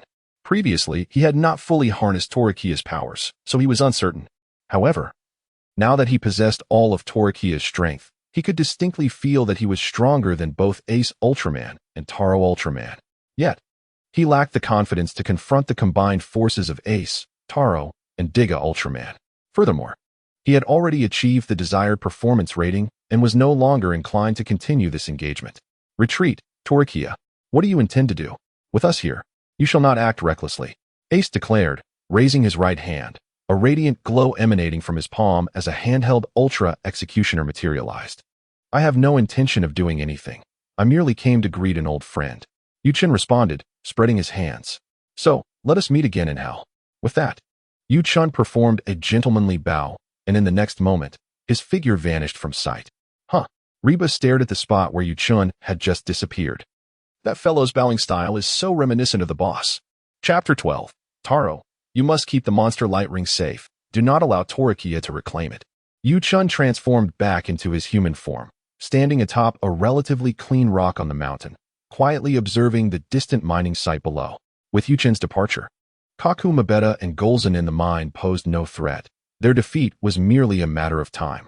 Just then, Yuchen spotted a portly man in a victory team uniform approaching him. Huff, puff. Moments later, Jueji reached Yuchen, his face displaying evident surprise upon recognizing him. Is it you? Yuchen smiled faintly. I didn't expect to see you again, my friend from the victory team. I must ask, how could you come here alone? It's far too dangerous. Jueji glanced at Yuchen's attire and replied, do you have an employee here as well? Yuchen nodded with a gentle smile. Yes, but the recent explosion scattered us. Thus, I sought refuge atop this vantage point, where the tumult of the titanic battles between giants and beasts cannot reach me, ensuring my safety. Upon hearing Yuchen's explanation, Zhu Jing instinctively surveyed the surroundings, casting a glance at the distant mining site below. Indeed, this location proved to be significantly more secure than their previous hiding spot. At that moment, Zhu Jing's communicator beeped. He promptly retrieved and activated the device, soon hearing Zhongfang's voice. Zhu Jing, where have you gone? The three Ultramen are still engaged in combat with the monsters. It is perilous, are you unaware? Return immediately. Zhongfang's tone was stern, yet tinged with concern. Zhu Jing glanced at Yuchen beside him and offered an awkward smile before replying. Commander, I have located the owner of Ms. Reba. She is atop the mountain to the west, far from the mining site. He got separated from her due to the earlier explosion and has taken refuge here. Is that so? Zhongfang responded after a brief pause. If that area is secure, remain there with him. Moving about is far too dangerous. Wait until these monsters are vanquished before rejoining us. Understood, Zhu Jing affirmed, and the communication ended. Meanwhile, in the refuge below the mountain, Reba stood not far from Zhongfang and naturally overheard Zhu Jing's voice through the communicator. Upon learning that Yuchen was unharmed and had taken shelter on the mountain, she felt relieved and delighted. Wonderful. As long as the boss is safe, I can rest easy. At that moment, with three Ultramen engaged in a fierce struggle against the monsters, the tension among those seeking refuge eased somewhat. Hearing Reba's words, Shinjo even found the mood light enough to jest. It seems you have a rather good relationship with your boss. Of course, Reba replied without hesitation. Zhongfang, catching this exchange, interjected with a rather unromantic inquiry. What is your occupation? Why are you here on Juliang Island? Reba was taken aback momentarily, but answered candidly. I am an employee at the Fatty Snack Shop, working as a cashier. However, due to a lack of customers, my boss suggested we close for a few days to take a break and enjoy ourselves. As she spoke, a frown crossed Reba's face as she lamented. Yet, how unfortunate. I nearly lost my life here. From Reba's words, Zhongfang gleaned that she was merely an ordinary worker and chose not to press further. Instead, he turned his attention back to the distant scene of the three Ultramen overpowering the small monsters. As time passed, the battle reached its climax, with Diga vanquishing Golzon with the Zai Peli AO light beam, earning yet another monster light ring. Gakuma Beta met a similar fate, dismembered by the director of the meat processing plant of the Land of Light. Finally, the battle concluded. Taro turned to Diga, cautioning, Tolekiah is exceedingly dangerous. If you encounter him alone, exercise utmost caution. Diga nodded. Thank you for the warning, I understand. The oppressive aura that Tolekiah emanated during his appearance lingered in Diga's memory. At that moment, Ace approached, introducing himself. I am Ace Ultraman, Taro's brother. After a brief mutual nod, Ace and Taro prepared to depart. Diga, noticing this, called out. Please wait. The two turned to face him. Diga continued. Sirs, I recently defeated a monster alongside Taro, and after vanquishing Golzon, I obtained 2 rings radiating dark energy. Do you have any knowledge of what these rings signify? Taro and Ace exchanged thoughtful glances before Taro shook his head, responding, I am also uncertain about this ring. Only that it belongs to Tolekiah. It is imperative to keep it safe. We cannot allow Tolekiah to reclaim it, for the consequences would be dire. Hearing Taro's serious tone, Diga nodded solemnly. I understand. I will not allow Tolekiah to take them. Within Diga, Daegu gazed at the 2 monster light rings in his possession, a dawning realization beginning to form regarding their potential. Having encountered Golzon previously, he noted the monster's enhanced strength this time around, suggesting that these rings might augment the powers of the beasts. Such perilous artifacts must not fall back into Tolekiah's hands. Moreover, it remained uncertain whether Tolekiah possessed additional rings. If he did, it would be best to seize them all. Beep. The Diga Ultraman livestream has concluded, with a completion rate of 90, and progress has increased by 2. As the 3 Ultramen soared into the sky, Reba received a timely notification on her phone. Upon witnessing her livestream progress finally increase, she felt a surge of excitement. Wonderful. The livestream progress has finally risen. She yearned to return to her own world, finding this place too terrifying to endure any longer. A mere 2% increase? Goodness. Does that mean it will take 50 livestreams to return? If one was already this perilous, could she survive 50? She hoped to complete the livestream progress, intending to be cautious and keep a safe distance during future broadcasts. At that moment, her fans, observing the livestream progress, grew increasingly concerned for her. It's all right, it's all right. Reba maintained an optimistic demeanor, her smile radiant. I am already quite happy to see a glimmer of hope for returning. As one friend in the livestream mentioned, I can simply keep my distance during future broadcasts. The danger should be significantly reduced. While Reba continued to interact with her fans, Zhu Jing and Yuchen descended from the mountain. Along the way, Yuchen produced a lollipop from seemingly nowhere, unwrapped it, and popped it into his mouth. Upon reaching Zhongfang and Xinzhou, Zhu Jing noted Yuchen's relaxed demeanor, prompting him to furrow his brow slightly. The individuals around them had just survived a life-and-death ordeal, yet Yuchen's demeanor struck him as rather odd.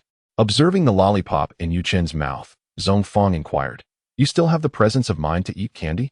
At his remark, Yuchen produced another lollipop and offered it to him. Would you like one? I would. Reba joyfully dashed to Yuchen's side. Boss, give me one to calm my nerves. Reba, having witnessed the increase in her livestream progress after half a month, felt elated, her smile bright. Here you go, Yuchen said, handing the lollipop to Reba. He. Thank you, boss. With the lollipop in hand, Reba's smile broadened further. She unwrapped it and savored the sweet and sour flavor, her eyes squinting in delight. Zhongfang remarked, Isn't the bond between this boss and employee rather carefree? Chapter 13. The Jirai Elad People. You are Tolekiah? Days turned into weeks, and soon a week had passed. Reba had emerged from the shadows of Juliang Island that had loomed over her. On this day, Yuchen granted her a day off, and she found herself seated at the Nanshizi bakery, indulging in delectable treats. The bakery was the same place Yuchen had brought her a week prior when he noticed her despondency, hoping that the delightful food would distract her. It must be said that Yuchen's choice was remarkably astute. The moment Reba savored the bread, all thoughts of Juliang Island vanished completely. It was precisely for this reason that she had developed a fondness for the bakery, visiting it every holiday to indulge in its offerings.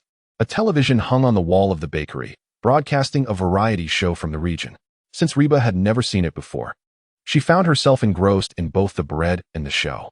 However, just then, the program abruptly switched to an indoor interview setting. Surprised by the sudden change, Reba's gaze fixed on the host and the interviewee on the screen. The latter appeared to be a certain Kiama K, the captain of the victory team. Taking a bite of her bread, Reba continued to watch the television. The host was questioning Kiama about the names and stances of 3 Ultramen. Kiama responded, "These 3 Ultramen possess powers and ways of thinking beyond our comprehension. We, the victory team, are currently investigating their origins. However, one thing we unanimously believe is that their emergence is to protect humanity." Reba nodded in agreement, recalling her previous encounter with the trio of Ultramen on Jiuyang Island.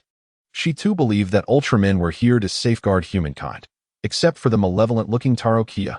As Reba remained lost in thought, the tone of the interview shifted dramatically. What had been a straightforward interview took a dark turn as the host transformed, emanating a sinister aura, with wild hair floating around him. He began to hover above the ground, addressing Kiama and the crew. "The sacred flames will obliterate everything. Earth belongs to us, the Gileadloids, and I shall prove it." After uttering these words, the host collapsed, unconscious. Reba was momentarily stunned by the scene. Meanwhile, Tosaka Taro, acting as a server, watched the television, his previous smile fading. In the kitchen, Seiji Hokuto pondered for a moment, his expression sharpening. Those malicious extraterrestrials in the universe were indeed despicable. He wished to assist in dealing with the so-called Gileadloids, but unfortunately, his own energy was nearly depleted. He could only manage one more transformation, and using it now would leave him vulnerable when Tolekiah reappeared. At that moment, Tosaka Taro approached him, earnestly stating, "Brother, you need not intervene. Leave it to me. Besides, there exists another Ultraman on this earth. With us around, the Gileadloid poses no threat." Hokuto, hearing Taro's words, eventually nodded in agreement. Meanwhile, in Yuchen's small shop, Reba's day off meant that Yuchen was managing the store alone for the first time in a while. He sat behind the cash register, munching on sunflower seeds while watching the same interview with Kiama. After witnessing the Gileadloid's proclamation through the host's body, Yuchen chuckled. What a memorable scene from the 3rd episode. That Gileadloid's appearance in the host was rather grotesque, quite the eyesore. As the television screen went dark, Yuchen ceased his snacking, contemplating whether this Gileadloid incident could serve as a means to enhance his performance. Just then, he sensed a surge of intense energy rising from below. Intrigued, he raised an eyebrow, a faint smile playing on his lips, albeit with a slightly sinister edge. "Oh, so the Gileadloid is making an example of me?" he mused. In an instant, Yuchen vanished from his spot, reappearing atop the adjacent building. With a resounding explosion, the small shop was engulfed in flames, obliterating it and the neighboring structure. Observing the burning ruins below, Yuchen's smile grew colder.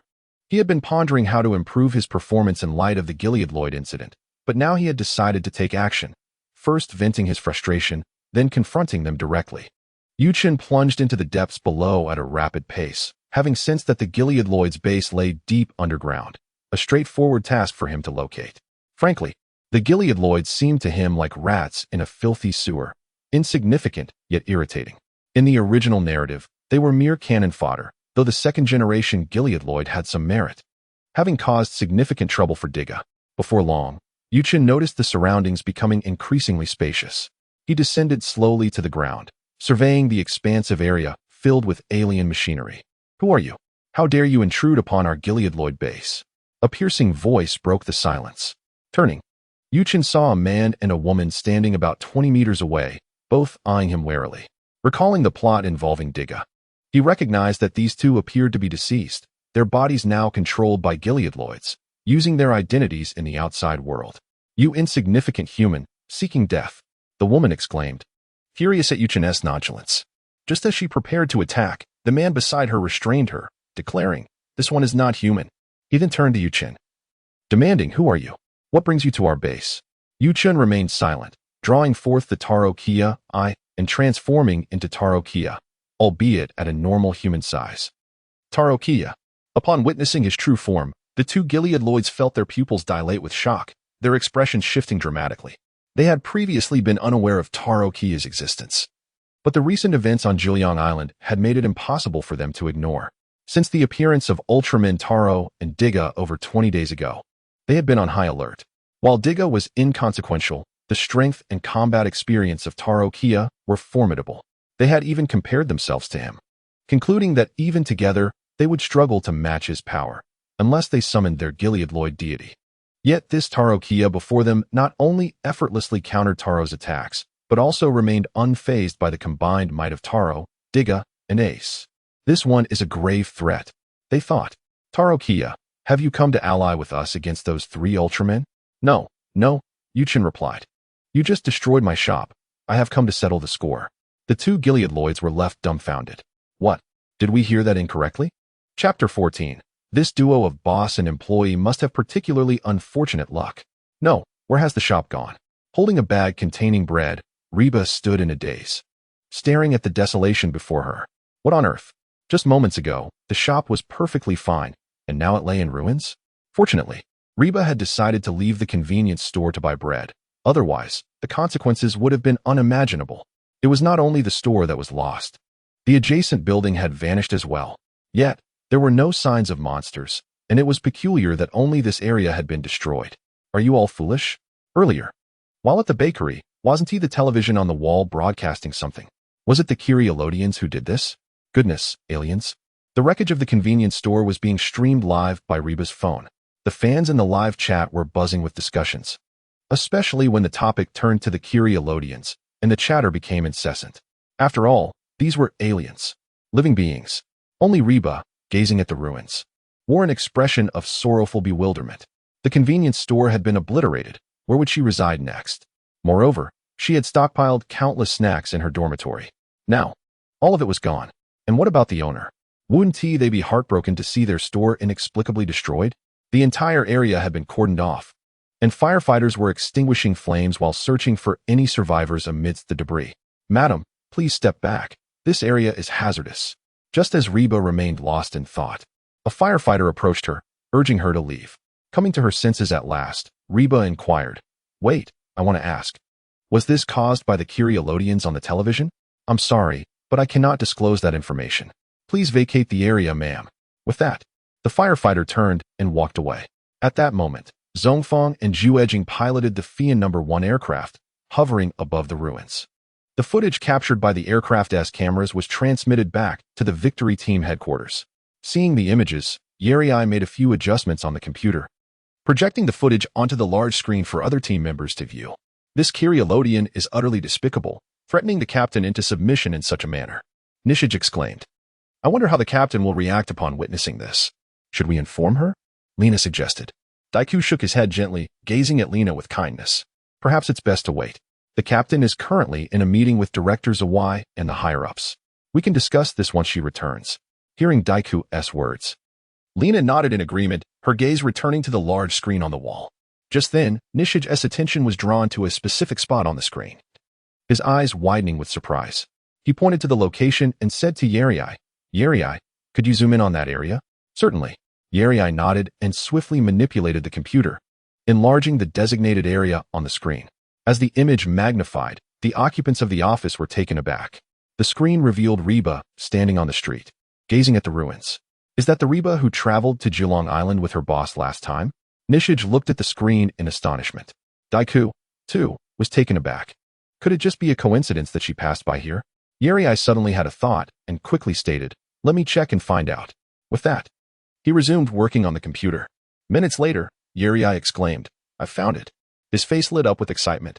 This destroyed area was originally a building under construction along with the adjacent convenience store. This Reba lady is the cashier of that store. As he spoke, Yeri projected the information he had uncovered onto the large screen, which included details about the convenience store, the name of its legal representative, and photos of Reba and Yuchun. It truly was them. Nishij was astonished.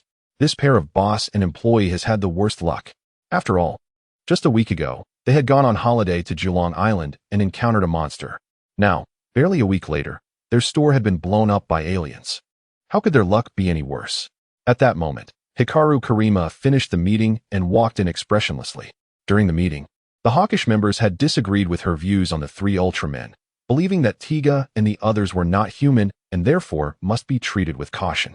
In truth, she wanted to express that in the face of such formidable giants, even if they bore ill intentions towards Earth, what could they do to defend themselves?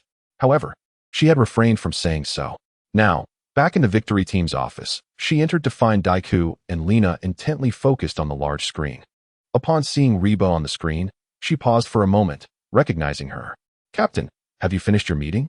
The others greeted her upon her return. Kirima nodded and asked, "What happened to her?" Yuri responded, "Captain, after your interview, the Kyrielodians threatened you and then destroyed this area. This is where Ms. Reba works." Understanding dawned upon Kirima as she nodded, then inquired, "Were there any casualties?" "None have been reported thus far." Hearing this, Kirima let out a sigh of relief. "That's good. The authorities will provide compensation for the damaged areas. There's no need to worry, as long as there are no casualties." She felt quite fatigued mentally after a long day. After briefly outlining some important matters to her team, she retreated to her dormitory to rest. Meanwhile, at the site of the convenience store's ruins, Reba remained in a daze, unsure of her next steps. She had finally found a place to live, and now it was gone. "Hey, what are you doing?" Just then, a familiar voice called out from behind her. Instinctively turning around, Reba spotted Yu-chun approaching with a gentle smile on his face. Dressed in his signature half-black, half-white shirt, his smile brought Reba a sense of comfort. "Boss, the store has been destroyed by aliens." As Yu-chun reached Reba, he glanced at the ruins ahead and nodded knowingly. "I know." Reba was taken aback. "Aren't you at all upset? The store was destroyed, but there will be official compensation." "Why should I be upset?" Yu-chun shrugged with a calm smile. After all, he had just given those two Kyrielodians a beating so severe that their kin probably wouldn't even recognize them. With a grin, Yu-chun looked at Reba. "Now that the store is gone, you have nowhere to stay, right? Come with me. I'll find you a place to live, and when the store reopens, you can return to the employee dormitory." "Really?" Upon hearing Yu-chun's words, Reba's eyes lit up. "Thank you, boss. You are truly wonderful." With that, Reba excitedly followed Yu-chun, and together they left the site. Chapter 15. Keisuke Hashimoto. You Victory Team lacks honor. In the single dormitory of the Victory Team, Hikaru Kirima opened the door and stepped inside, eager to sit in her office chair and rest. Suddenly, a voice called out from behind her, "Ms. Kirima." Upon hearing the unfamiliar voice from behind, the expression on Jujian Hui's face changed dramatically as she swiftly turned to face the newcomer. However, when she beheld the individual who had entered her single dormitory, a flicker of inexplicable emotion crossed her features. "Who are you?" Xiaobang Guangxiong was seated on a chair, and he naturally noticed Jujian Hui's reaction upon seeing him, which caused his demeanor to grow cold. At that moment, his appearance was rather disheveled. As the host of the Kyria Elad people, his face bore bruises and swellings, with patches of baldness on his head, presenting a rather dismal sight.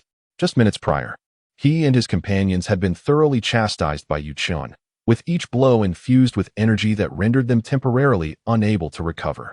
If it weren't for the urgent matters concerning the Kyria Elad's grand ambitions, he would have preferred not to show his face in such a state. Nevertheless, he did not allow Jujian Hui's reaction to incite his anger. Taking several deep breaths to calm his tumultuous emotions, he finally spoke. "I am a prophet, here to convey a message to you." Upon hearing this, Jujian Hui immediately furrowed her brow. "You are one of the Kyria Elad people?" Xiaobang Guangxiong nodded, not denying it, as his purpose for being there was to coerce Jujian Hui into altering her statements made during a previous television interview. There was no need to conceal his identity. Seizing the opportunity, Jujian Hui discreetly activated the alarm connected to the Victory Team's office located beneath her desk. Looking at Xiaobang Guangxiong, she coldly inquired, "What do you intend to do?" Xiaobang Guangxiong slowly rose from his chair, though his right leg trembled slightly. At that moment, a flicker of pain crossed his face, but he quickly masked it. This leg had been injured by Yu-chun and had become deformed. Were it not for the loose trousers he wore, which effectively concealed it, the injury would have been immediately evident. "Damn Tolekiah!" Xiaobang Guangxiong silently cursed, then directed his attention back to Jujian Hui, stating, "There is little time remaining. If you do not represent Earth and express your submission to the Kyria Elad people here and now, the consequences will be dire for Region 1. Upon hearing this, Jujian Hui's countenance shifted alarmingly. "You cannot do this."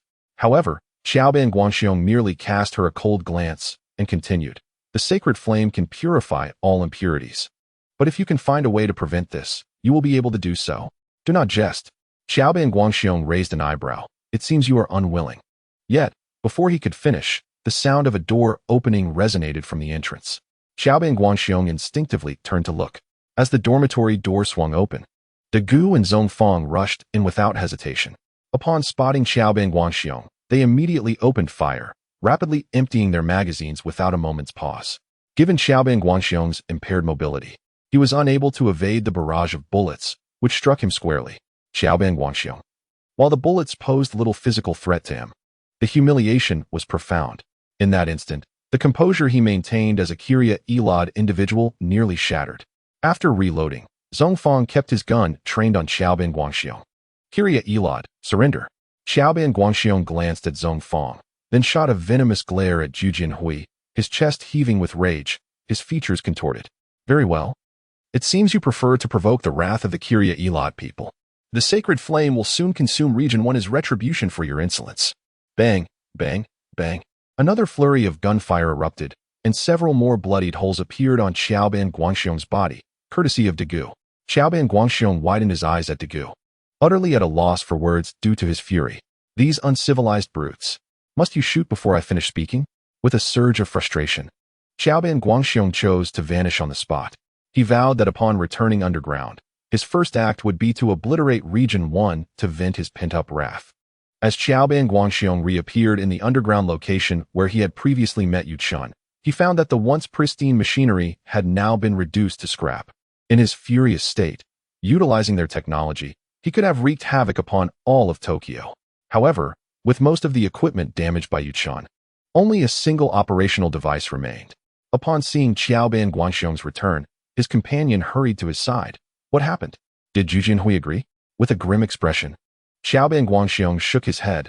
No, we need to act immediately and destroy Region 1. Understood. His companion turned to leave without delay. At that moment, Xiaobin Guangxiong suddenly called out, "Wait, what is it?" His companion looked at him in confusion. After a moment of silence, Xiaobin Guangxiong finally said, "First, check if Tolekiah is in Region 1. If he is, we will hold off on the destruction until he leaves." Having encountered the formidable Tolekiah, he recognized the danger he posed. Meanwhile, in Yu Chen's residence, he welcomed Reba into his home. "There are plenty of vacant rooms. Feel free to choose one." "Thank you, boss," Reba replied with delight, eagerly setting off to select a room. Yu Chen settled onto the couch in the living room, propping his chin on his hand as he contemplated his business affairs, considering the prospect of opening a new shop. As time passed, he suddenly recalled an excellent location, and a smile spread across his face. Speaking of which, the area near Ninshizi's bakery had a good flow of foot traffic and was quite lively. He decided to establish his shop adjacent to the bakery. Yu Chen remembered that there was a small convenience store next to Ninshizi's bakery, which would save him time on renovations and preparations. He couldn't help but wonder how Tai Luo would react upon discovering that Tolekiah, whom he had been searching for, had been right beside him all along. With this thought in mind, Yu Chen rose, intending to finalize the matter. At that moment, Reba emerged from her room, having prepared her bed. Seeing this, Yu Chen opted not to proceed alone. He retrieved a bank card and handed it to Reba. "I have a task for you. Go and acquire the store next to Ninshizi's bakery." "Huh?" Reba stared blankly at the bank card, momentarily taken aback. "Don't worry. The money in the card is sufficient for the purchase. Off you go." "Oh, okay." Reba left in a daze, and it wasn't until she stepped out of Yu Chen's home and descended the stairs that the realization hit her, leaving her astonished. As for Yu Chen, with no pressing matters at hand, he decided to take a leisurely stroll. However, upon arriving on the street, he instinctively reached for a snack, only to find his hand grasping at empty air. It then dawned on him that his convenience store had been destroyed. Chuckling, he shook his head, choosing instead to stroll leisurely with his hands behind his back along the bustling street. Compared to the hurried pedestrians around him, Yu Chen's relaxed demeanor seemed somewhat out of place. As he turned a corner, he found himself unexpectedly holding a balloon, effortlessly grasping its string with his right hand while continuing his graceful promenade. As he walked, he unexpectedly encountered Higashi Taro and Kaite Seiji, who had just returned from restocking. Due to Yu Chen's distinctive aura, which set him apart from the surrounding crowd, he naturally drew the attention of both individuals. Chapter 16.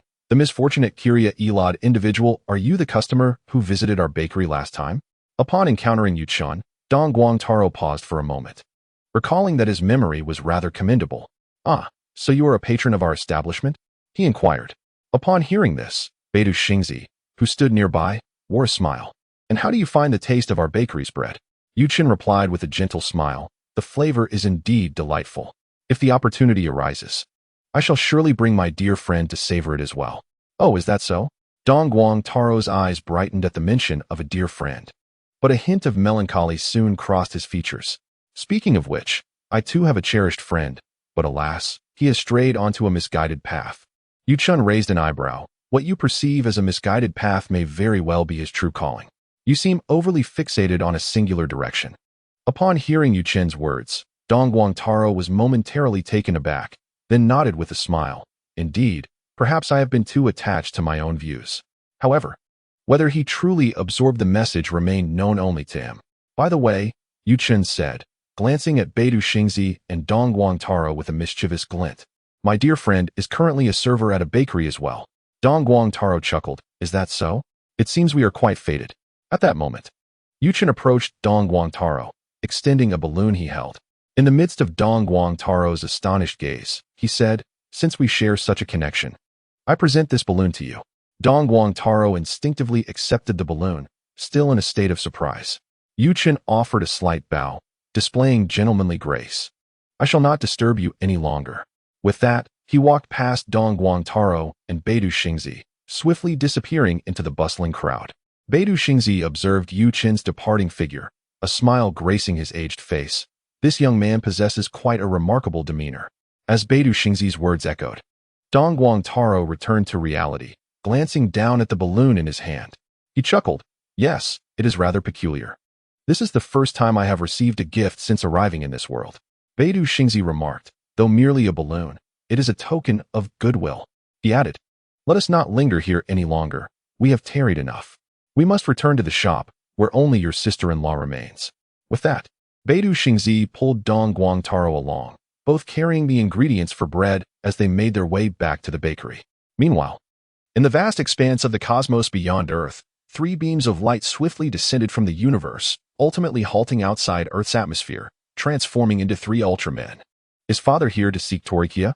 1. A muscular giant resembling a black gorilla gazed at the azure planet. Is this Earth? It appears as beautiful as our home. The blue giant interjected, since we have arrived, let us hasten to locate our esteemed predecessor, Taro. Right. The trio consisted of Taro's son, Tiga, alongside Titans and Wind Horse. Upon Wind Horse's declaration, Tiga and Titans nodded in unison and swiftly penetrated Earth's atmosphere, plunging into its depths. Wait. Suddenly, Tiga halted midair, prompting the others to stop in their tracks. What is it, Tiga? Tiga focused on a certain direction below, stating, I sense a force preparing to unleash its power. Targeting the city below. What? Startled by Tiga's words, Titans and Wind Horse exchanged anxious glances. Is this world also under the watchful eye of dark forces? Are they extraterrestrials or monsters? Tiga shook his head. I cannot say. We must investigate further. Absolutely. As a trio, there is no challenge we cannot overcome. The 3 resolutely descended, burrowing into the earth toward the base of the Giryardu people. At that moment, within the subterranean base of the Giryardu, one of the beings inhabiting a woman's body reported, I have just checked. Tolekiah does not have any holdings in District 1, and he is not there either. Is that so?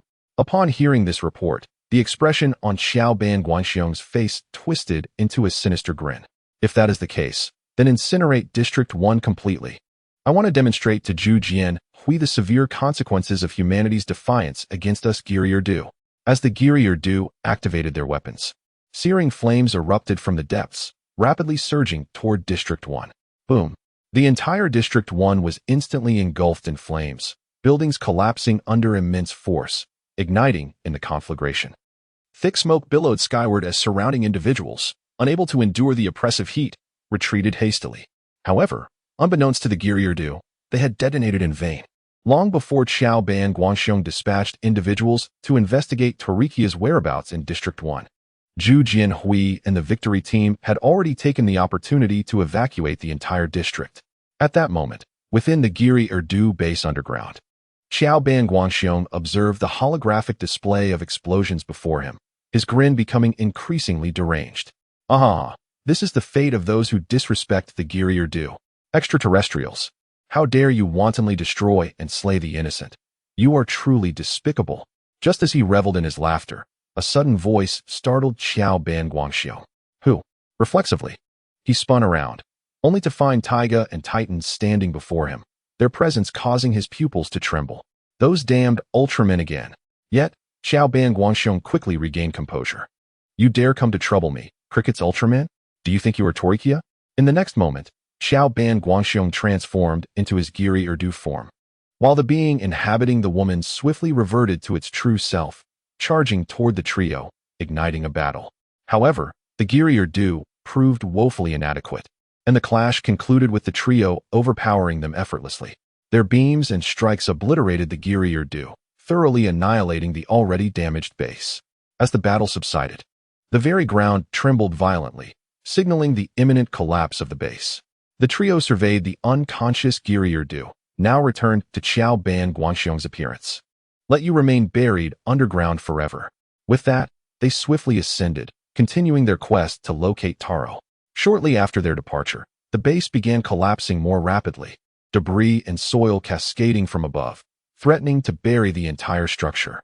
A figure clad in a half-black, half-white shirt, hands clasped behind his back, and a faint smile gracing his features, strolled leisurely toward the unconscious Xiaoban Guangxiong. Yuchen gazed at the fallen Xiaoban Guangxiong, aware that the Giri Urdu within him was gravely injured. If neglected, he would soon perish. Seizing the opportunity, Yuchen contemplated utilizing him to enhance his own role. You seem quite unwilling to accept your fate. Shall I provide you with the power to seek vengeance against those 3 Ultramen? With that, Yuchen slowly extended his right hand, revealing a ring emanating a dense, dark aura.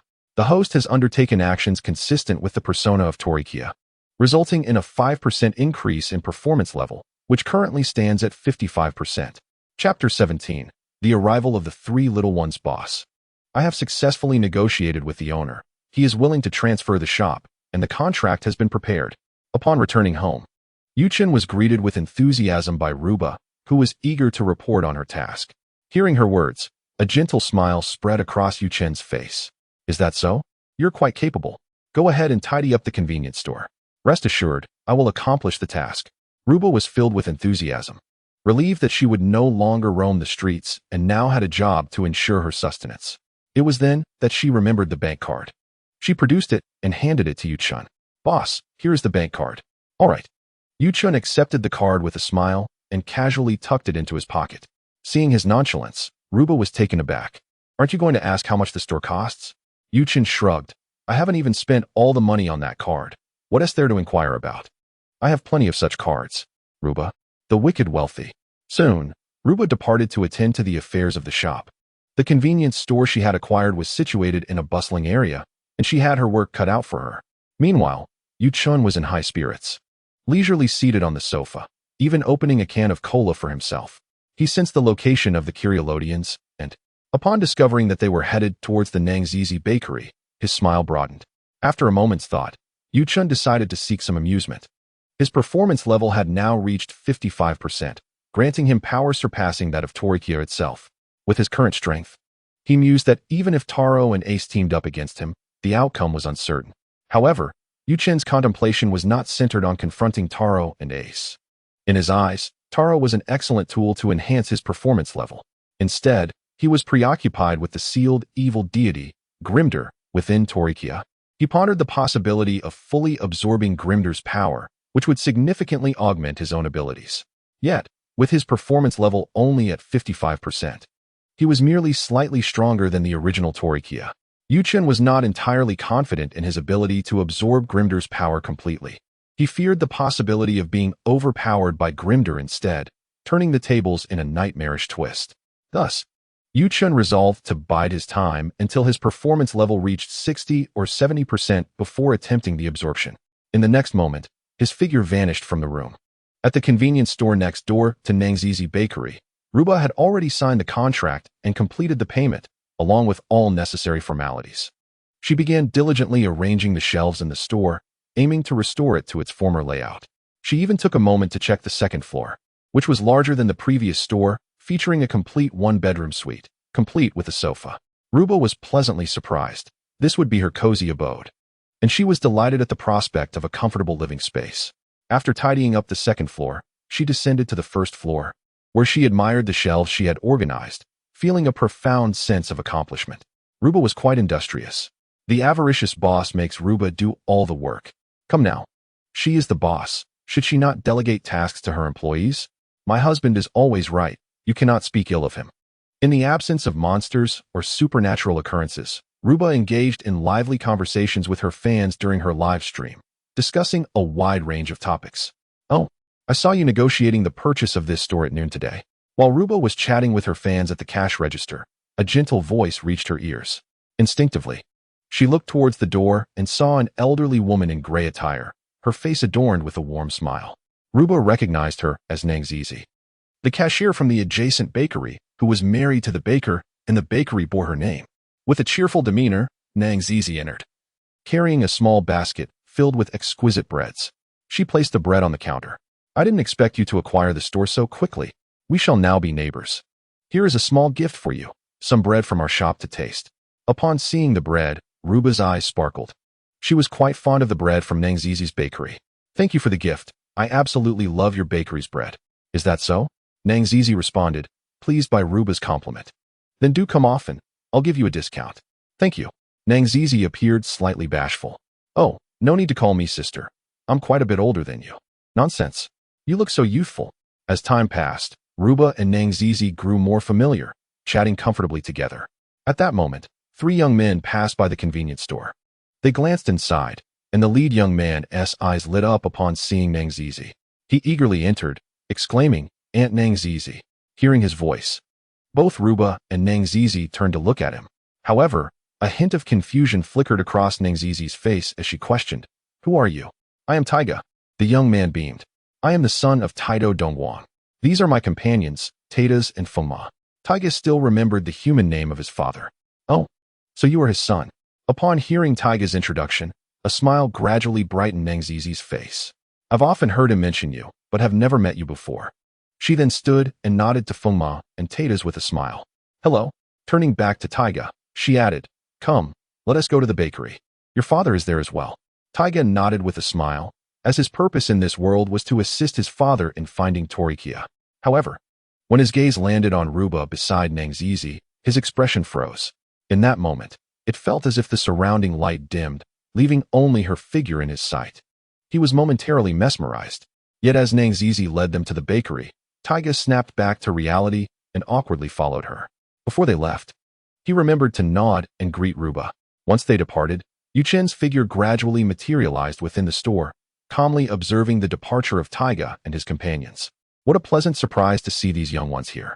Yuchen recalled that in the original narrative, the name Tiga was indeed bestowed by Tolekiah. And even Tiga's spark was created by Tolekiah. With the arrival of these 3 youngsters, they should be able to provide another opportunity to enhance his performance level. Should they not? As Yuchen contemplated this, he casually grabbed a packet of chips from the nearby shelf, and then his figure silently vanished once more, unnoticed by Ruba. However, he was captured on the live stream by her phone. Was I imagining things? Did I really just see the boss appear out of nowhere, only to disappear again? Oh my, I saw it too. I thought I was the only one seeing things. I knew there was something off about this boss. You're the one who S off. Your whole family is. My husband is so handsome. How could he possibly be problematic? You upstairs. That's a rather bold statement. It was only then that Reba noticed the messages pouring in from her fans in the live stream. Upon reading them, she turned her head in confusion towards the shop, but saw nothing amiss. Reba, what are you all talking about? How could the boss possibly be here? Chapter 18. It's a pity that Higashi Taro didn't come. When Yuchen's figure reappeared, he found himself on the rooftop terrace of the small shop. Standing on the terrace railing, he gazed down in a particular direction, his eyes glimmering with a hint of mockery. For in Yuchen's line of sight, the menacing and darkly tinged Hikari Keisuk was unsteadily approaching the Nang Zizi bakery. Speaking of which, Tiga had come to assist Taro in locating Tolekiah, which implies that the storyline belonging to Tiga has yet to unfold, hasn't it? As Yuchun observed the distant Hikari Keisuk, he pondered this question. If I were to once again transform the trio into light particles, that should enhance my role-playing ability, right? After all, in the original story, Tolekiah had done just that, forcing Tiga to endure 12 years before the light particles could reunite and revive. It's you again. Just as Yuchun was lost in thought, a sudden outburst echoed from the street below.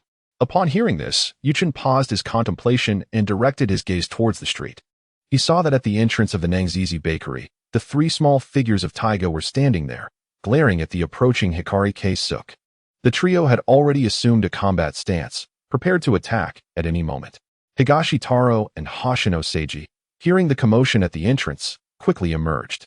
Following Tiga's gaze, Higashi Taro spotted Hikari Keisuke in the distance, his brow slightly furrowing as he inadvertently shielded the three small figures behind him. Sensing a dense aura of darkness emanating from Hikari Keisuke, "Father, leave it to us. We are incredibly strong now." Seeing himself protected by Higashi Taro, Tiga promptly spoke up, flexing his muscles to emphasize his newfound strength. Beside him, Tadas and Kazuma quickly nodded in agreement. "Senior, you can count on us." "Tadas, when we first arrived on Earth, we encountered this alien who was causing destruction, so we taught him and his companions a lesson. Kazuma, we thought we had eliminated those two evil aliens, but this one has proven to be remarkably resilient, still alive." Upon hearing the trio's words, Higashi Taro pondered for a moment before nodding. He recognized Hikari Keisuke as a relatively weak member of the Jida Roads lurking on Earth. It was perfect for the trio to practice against, and if necessary, he could intervene later. "Very well, it's in your hands." Higashi Taro patted Tiga on the shoulder and instructed, "Make sure to lure him to an open area to minimize damage to the buildings." "I understand. Don't worry, father. Just leave it to the three of us." Tiga was unconcerned about Hikari Keisuke. After all, they had previously defeated two Jida Roads with ease. Now, faced with a half-dead one, it would surely be even simpler. Tadas and Kazuma shared the same sentiment. If they could lure this Jida Roads to the mountainous outskirts of the city, it would be an easy task to dispose of him. However, while their thoughts were optimistic, reality proved to be quite the opposite. Hikari Keisuke halted 10 meters away from the trio, glaring at them with malice. You killed my comrades. You must all die? If you want to kill us, then come on," Tiga declared, turning to flee, while Tadas and Kazuma exchanged mocking glances at Hikari Keisuke before hastily following Tiga's lead, intending to lure him away. Yet, Hikari Keisuke paid them no heed. Instead, he reached for the monster light ring, preparing to unleash its power right there. If he wreaked havoc, those accursed Ultramen would surely take notice. Why bother chasing them? However, Yu Chun, standing on the terrace, would not allow it. The shop he had just purchased was too close. If it were destroyed, he would have to go through the trouble of finding another, which was far too tedious. He slightly raised his hand, fingers moving delicately, sending forth a faint energy from his fingertips. Below, just as Hikari Keisuke was ready to unleash the monster light ring's power, he was suddenly compelled by its force to chase after Tiga and the others, moving at an incredible speed until he found himself in the mountainous outskirts. Upon realizing that the monster light ring no longer controlled him, Hikari Keisuke wasted no time in unleashing its power. In the next moment, a surge of dark energy erupted from him, spreading rapidly around. The three small figures of Tiga were taken aback. Previously, when they had dealt with this foe underground, such a scene had not occurred. An unsettling feeling arose within them, sensing that the situation was spiraling beyond their control. However, the ever-strong Tiga dismissed these thoughts, believing that with the three of them together, no adversary could possibly stand against them. There was a sense of youthful bravado in their demeanor.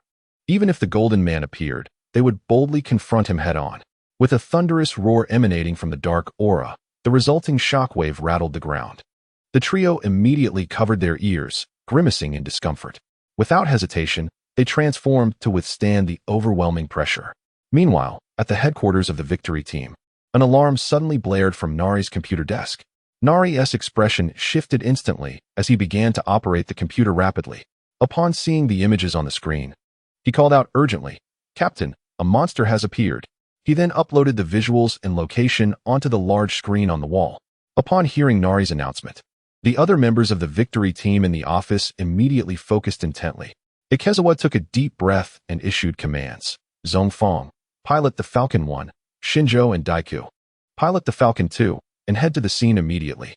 Goki and Lena, take the Sherlock vehicle. Upon arrival, assist Falcon 1 and Falcon 2 in combat. Yes. With Ikezawa's orders, the entire Victory Team sprang into action. Soon, the Falcon 1 and Falcon 2 aircraft took off, racing towards the destination. On board, Daiku instinctively touched the godlight stick in his inner pocket, his gaze gradually hardening. Although he knew that, apart from himself, there were two Ultramen stronger than he was determined to contribute. Even if he could not win, He would buy time until the arrival of his seniors, Ultraman Taro and Ultraman Ace. Time ticked by. On the rooftop, Yu-chun gazed at the soaring Fian 1 and Fian 2, a broad smile lighting up his face.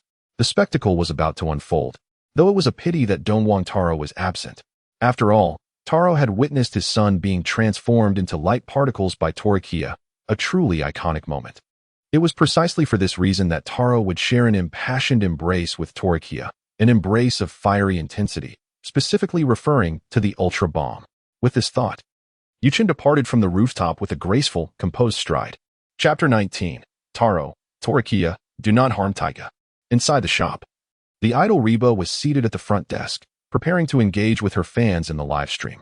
Suddenly, a thunderous roar echoed from the sky. Perhaps due to the recent incident on Juliang Island, she had become particularly sensitive to the sounds of aircraft and the roars of monsters.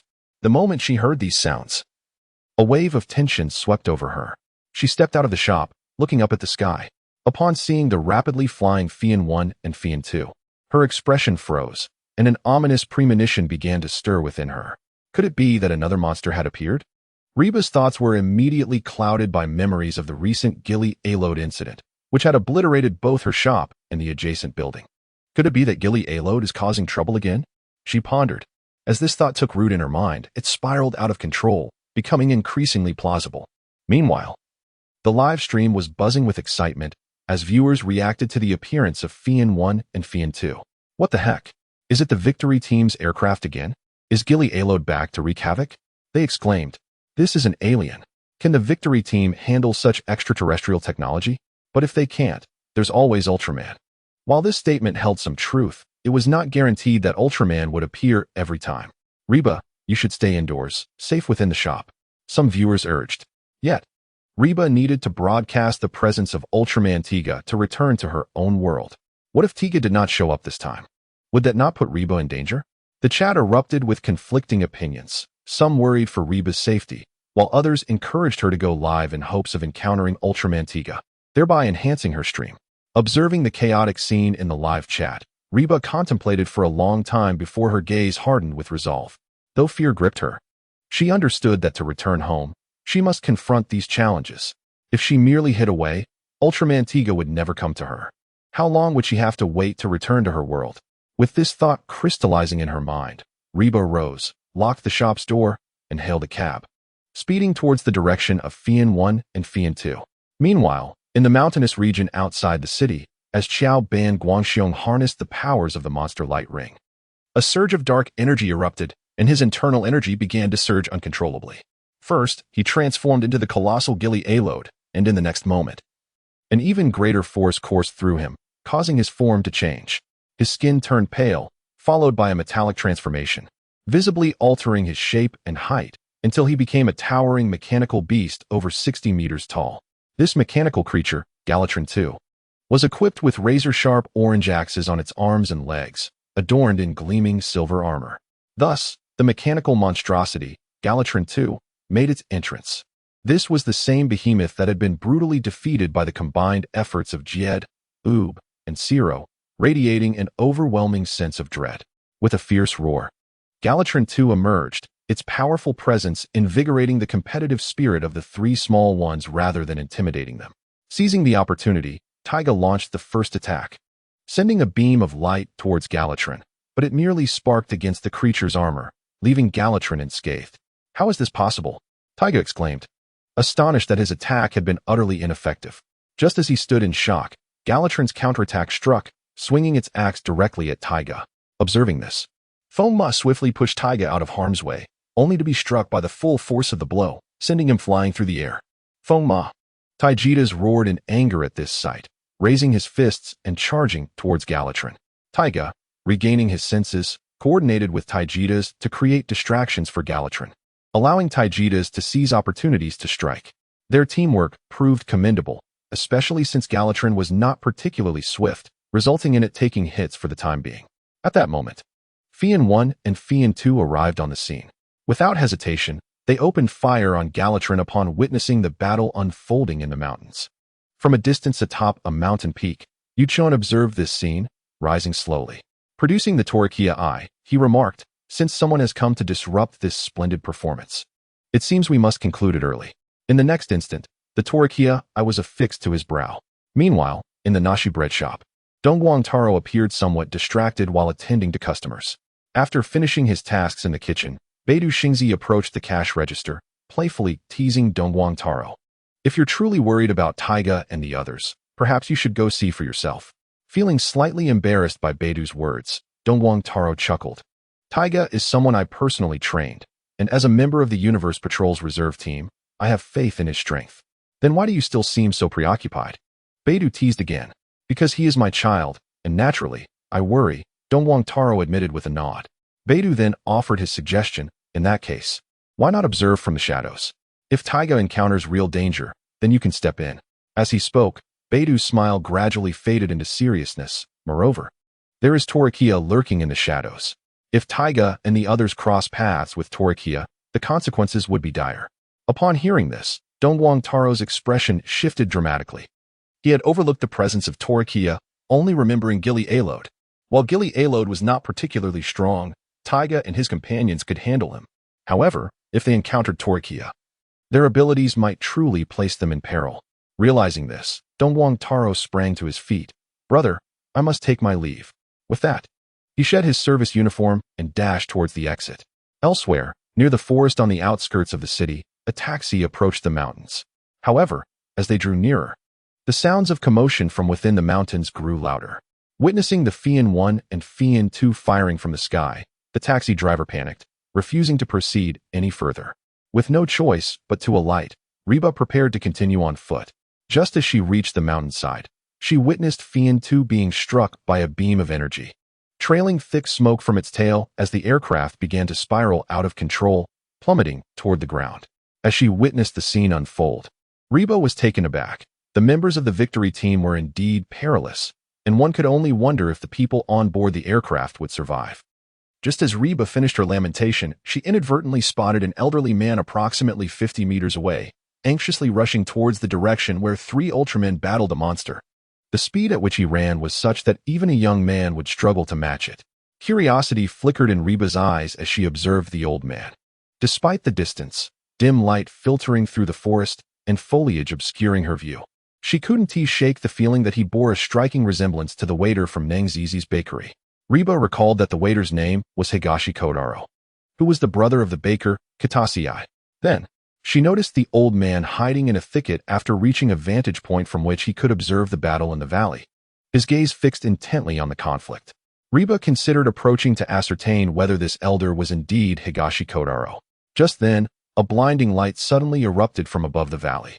Instinctively, Reba squinted her eyes. The brilliance flickered and vanished.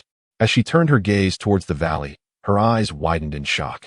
Ultraman Diga had appeared out of thin air, gently lowering the flying Yanfeng No. 2 to the ground. Seeing Diga ignited a spark of joy within Reba. Indeed, her visit had been worthwhile. She quickly aimed her smartphone's live stream at Diga, eager to share the moment with her fans. However, at that moment, the elderly man emerged from the bushes, removing something from his shoulder. Tolekiah, do not harm Tiga. In the next instant, the old man erupted with a dazzling light akin to that which accompanied Diga's arrival. In the valley, a series of explosions erupted, engulfing the area in flames and smoke. Shaking the earth violently, Reba managed to drop to the ground behind a rock, just in time to avoid being thrown off balance. Confusion clouded her mind. Her attention had been solely on Ultraman Diga and the old man, leaving her unaware of the battle's circumstances. Amidst the cacophony of explosions, she heard several agonized cries, seemingly from the Ultramen. Could it be that the old man had indeed called out for Tolekiah? Was Tolekiah also present? Panic surged through Reba. She thought, hurry Reba. Tolekiah is far too formidable. Wait, did I just perceive that the old man resembled the waiter from Nangzizi's bakery? This elder had transformed into Ultraman Taro. Could it be that Ultramen were merely humans transformed? The dim lighting obscured her view, but the silhouette did bear a resemblance. Surely, these Ultramen must be extraterrestrial beings. After all, how could humans possibly undergo such a transformation? What nonsense are you spouting? In a world where monsters and aliens exist, is it so unreasonable for a human to transform as well? The old man seemed anxious, calling out to prevent Tolekiah from harming Ultraman Tiga. Tiga must be one of the 3 Ultramen engaged in battle with the monster. Could it be that Ultraman Taro and Ultraman Tiga are father and son? In a moment, the gravity of Higashi Kotaro's words, coupled with the sudden explosions, invigorated the live stream with excitement. Reba felt a shiver run down her spine. After all, her last encounter with Tolekiah on Geelong Island had left her with profound trauma. As Reba remained in a daze, a massive crimson figure descended from the sky, crashing heavily beside her. The earth cracked beneath the impact, sending Reba tumbling several meters away onto the grass. Ultraman Tiga struggled to rise, gazing towards the valley, murmuring, "Tolekiah is incredibly powerful." Just then, Tiga heard a sound nearby and instinctively turned to see Reba seated on the ground, her face contorted in pain. Is it her? Upon recognizing Reba, memories of their previous encounter at the convenience store flooded Tiga's mind, quickening his heartbeat. In an instant, the pain that had plagued him vanished, replaced by a surge of determination. He refused to show any sign of weakness before her. "Tolekiah, you shall face my wrath." With that, Tiga leaped into the fray, once again plunging into the smoke. Before long, the sounds of battle echoed once more from within the haze. Ultraman Taro, Diga, Windhorse, Tiga, and Titus were all embroiled in the conflict, alongside Galatlan and Yuchun. The smoke posed little hindrance to their vision, and the battle raged fiercely. Of course, this intensity was relative to Taro and the others. For Yuchun, facing them was child's play, akin to a game. He even found opportunities to counterattack. Galatlan, however, found himself thoroughly overwhelmed, pinned down by the 5 Ultramen. As time passed, the smoke began to dissipate. At that moment, Taro unleashed a stellar stream, shattering Galatlan into fragments. Simultaneously, the essence of the Giralod race dissipated into particles of light. On the hillside, Reba watched in shock as Tolekiah confronted the 5 Ultramen. Her astonishment was mirrored by the fans in the live stream. "Father, allow us to handle Tolekiah." Just as Taro was about to speak further, Tiga stepped forward. Locking eyes with Yuchun, his voice resolute. "Our trio can take on Tolekiah." "Indeed, Taro-senpai, please entrust this task to us." As Tiga's words echoed, Windhorse and Titus voiced their support. Since their debut, they had always believed in their strength, confident that together they could confront Tolekiah. Taro regarded the trio, noting their unwavering confidence, then glanced at Yuchun in the distance before finally nodding. "Very well, give it a try." His agreement stemmed from a desire to provide the 3 with an opportunity to hone their battle experience. Moreover, he would remain close by, ready to intervene should they falter against Tolekiah. "Senpai." Diga, witnessing this, felt compelled to speak, believing that a collective effort would be the safest approach. Yet, seeing the trio's confidence, he swallowed his words, resolving to keep a vigilant watch during the upcoming battle. Should the trio find themselves in peril, he would rush to their aid. Yuchun, however, paid little mind to their deliberations. The Tolekiah from the original narrative had never regarded them with concern, and now, he was even stronger than before. Yet, before Yuchun could gather his thoughts, the trio launched their assault. Their coordination was impressive, delivering multiple strikes against Yuchun in a short span of time. At last, Yuchun was struck back 2 or 3 steps by a punch from Titus. "What do you think? The 3 of us are formidable. Are you scared?" At this moment, Tiga felt immense joy, especially upon witnessing that even his father had to exercise caution against Tolekiah, who was utterly defenseless against the 3 of them, which heightened his exhilaration. Taro, observing this scene, could not help but nod in quiet approval. The trio's coordinated assault was so impressive that even he would hesitate to claim he could withstand such relentless attacks without sustaining harm. As for Diga, he found himself momentarily frozen, lacking the extensive combat training that Tiga and the others had acquired over the years. Though he possessed great strength, his combat experience was woefully insufficient. Witnessing the seamless teamwork of Tiga and his companions left him utterly astounded. Incredible. Not only were they amazed, but even Reba and her fans in the live stream were left speechless by the impeccable coordination displayed by the 3 Ultramen. Wow, their synergy is extraordinary. Tolekiah is utterly powerless against such a synchronized assault. It's astounding. I hope these 3 Ultramen can defeat Tolekiah this time. Yet, a nagging feeling persisted. Despite the trio's remarkable teamwork and repeated strikes against Tolekiah, it appeared as though he had suffered no injuries. How could he not be hurt? Surely, he's just pretending. Meanwhile, while the fans in the live stream debated this, in the valley, Yuchun lightly patted his shoulder, which had just been struck by Titus. "That was quite a blow. I felt a twinge of pain." He declared, "Now it's my turn."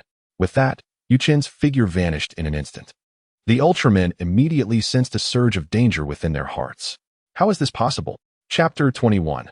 The iconic scene. The Ultraman embraced before anyone could comprehend the situation. Yuchen reappeared behind Tatus. With a swift kick to Tatus's lower back, Yuchen, possessing strength surpassing even the original Tolekiah, sent Tatus hurtling through the air like a projectile, crashing into the mountain wall with such force that it caused the entire mountain to tremble, dislodging numerous boulders. Tatus became embedded in the mountain, leaving behind a massive human-shaped crater. First, Tiga and Fuma reacted simultaneously, launching themselves at Yuchen.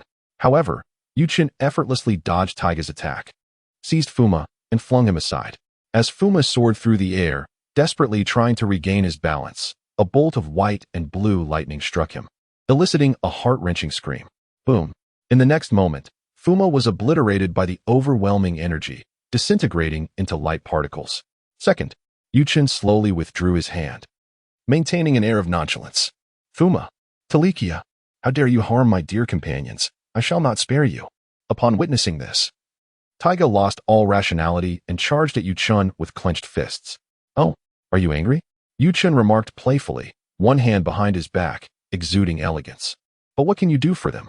From a distance, Taro, witnessing the unfolding chaos, attempted to intervene, but it was already too late. As Tiga and Yuchen engaged, Yuchen effortlessly grasped Tiga by the throat, lifting him. The immense pressure from Yuchen's fingers caused Tiga great agony, yet no matter how he struggled, Yuchen's arm remained utterly unyielding. In the next moment, Yuchen's hand emerged from behind his back, revealing arcs of white and blue electricity. Tolekiah.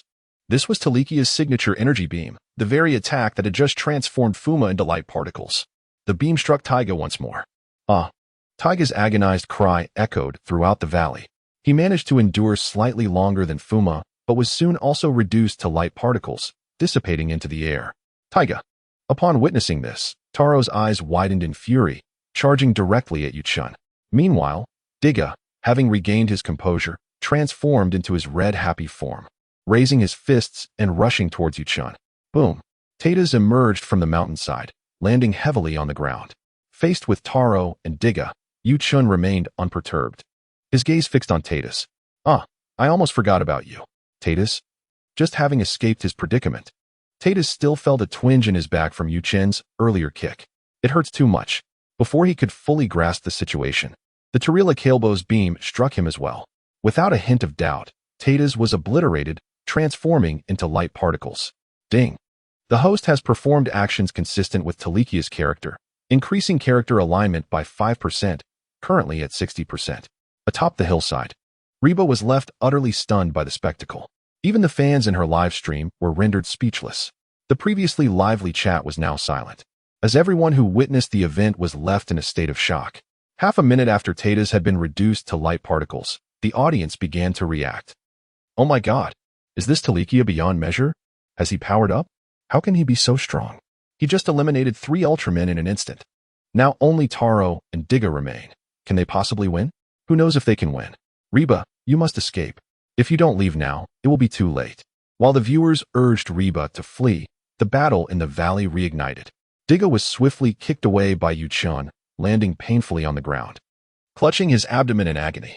Taro, however, managed to hold his ground against Yuchen for a short while, yet soon found himself on the receiving end of Yuchen's mockery, being pinned to the ground.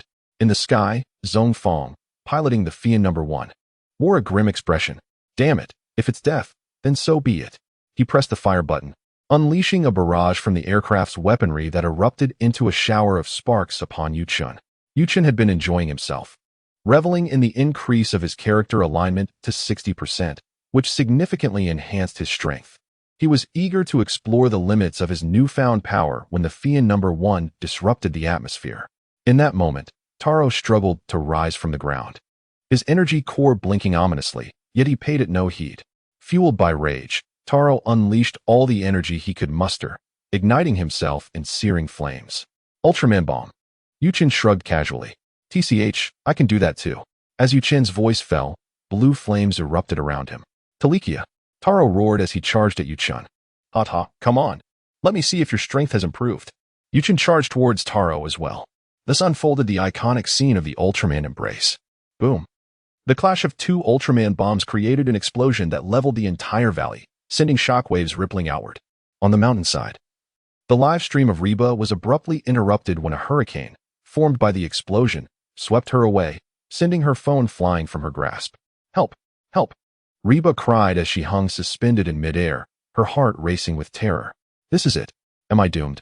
The scene was perilously dangerous, and one couldn't help but feel sympathy for poor Reba. Thankfully, our world does not harbor such terrifying entities. Otherwise, the consequences would be dire. One can only hope that Reba emerges unscathed. Just as she began to plummet, believing her fate was sealed, she found herself cradled in a pair of enormous silver hands. Her face, still etched with fear, darted around until she beheld a colossal visage before her.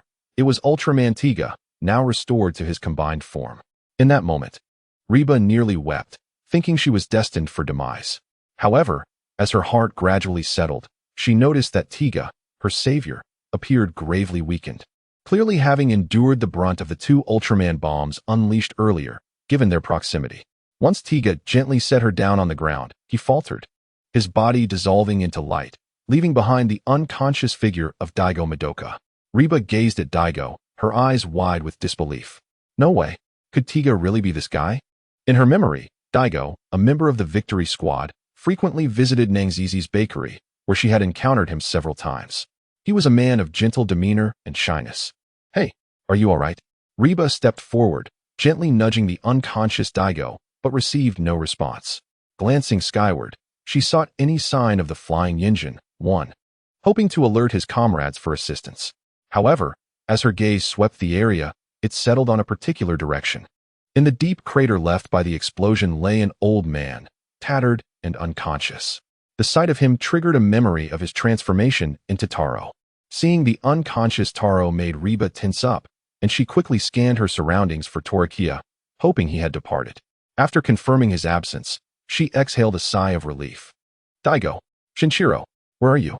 Just then, a voice calling out from afar reached her ears. Reba looked down at the unconscious Daigo, pondering whether the Victory Squad was aware that this Daigo was indeed Ultraman Tiga. Chapter 22 Reba, Boss, I've uncovered the secret of Taro and Tiga. Boss, you have no idea, I nearly met my end. Hours had passed since the earlier battle, and Reba had returned to the convenience store, still shaken by the events. Upon seeing Yu-chan arrive, she immediately recounted her experience. Is that so? Yu-chan inquired, his gaze fixed on her. Do tell, Reba continued. After finishing my chores at the store, I spotted the Victory Squad's fighter jets.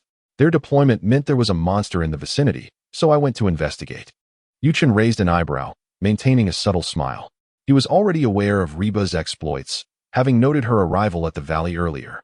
Even without Tiga's intervention during the final confrontation with Taro, he would have instinctively lent a hand. Reba pressed on. But who would have thought that Tolekiah, the terrifying Ultraman from Juliang Island, would reappear? He was so formidable that 5 Ultramen couldn't defeat him, and he obliterated 3 of them, reducing them to mere particles of light. Yu-chan chuckled. Is Tolekiah truly that powerful? Reba nodded vigorously, absolutely. When he collided with Taro, flames erupted, and an explosion followed. The shockwave nearly sent me flying to my demise. Yu-chan questioned, given such peril, why would you go at all? Reba's expression soured. I didn't want to face such danger, but I had my reasons. Yu-chan surmised that her reasons likely pertained to her live streaming, which connected her to her original world, as she needed to broadcast Tiga's actions to obtain some form of reward. After a brief moment of dejection, Reba's expression shifted to one of intrigue. Boss, I must share a monumental secret with you. Oh, what secret? Reba grinned, hee. I discovered that all these Ultramen are actually transformed humans, and I figured out who Taro and Tiga are. Taro is that elderly employee from Nangzizi's bakery, and Tiga is Daigo from the Victory Squad. Yu-chan was genuinely surprised, not by the identities of Taro and Tiga, as he had long known, but by Reba's discovery.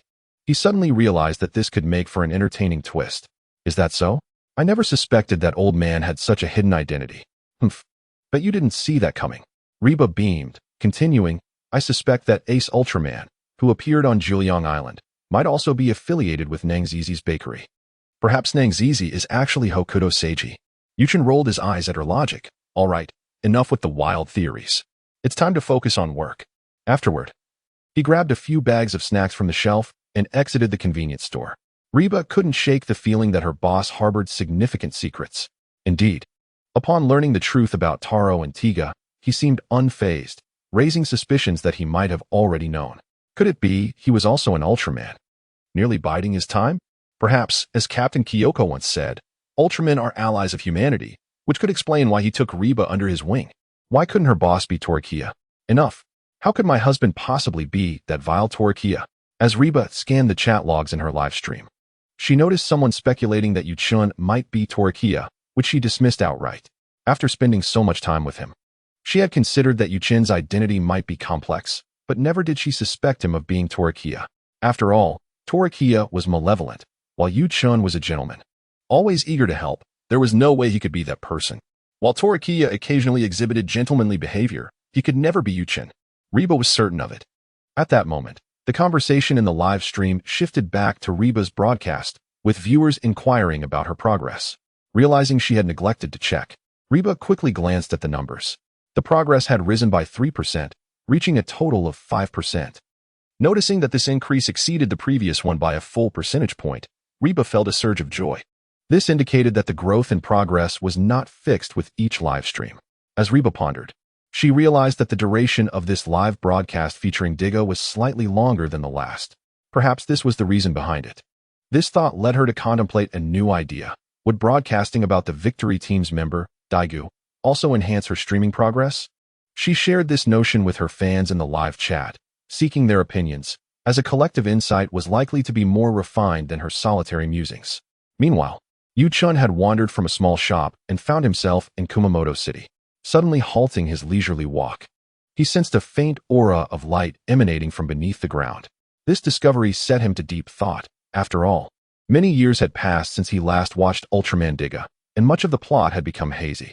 After a moment's reflection, he recalled that the storyline involving Kumamoto City pertained to the ancient ruins beneath it, discovered by Kingo Masaki, who had concealed them by constructing a company above. Looking ahead, Yu-chun spotted a construction site above the ruins. It appeared that Kingo Masaki had indeed uncovered the ancient site.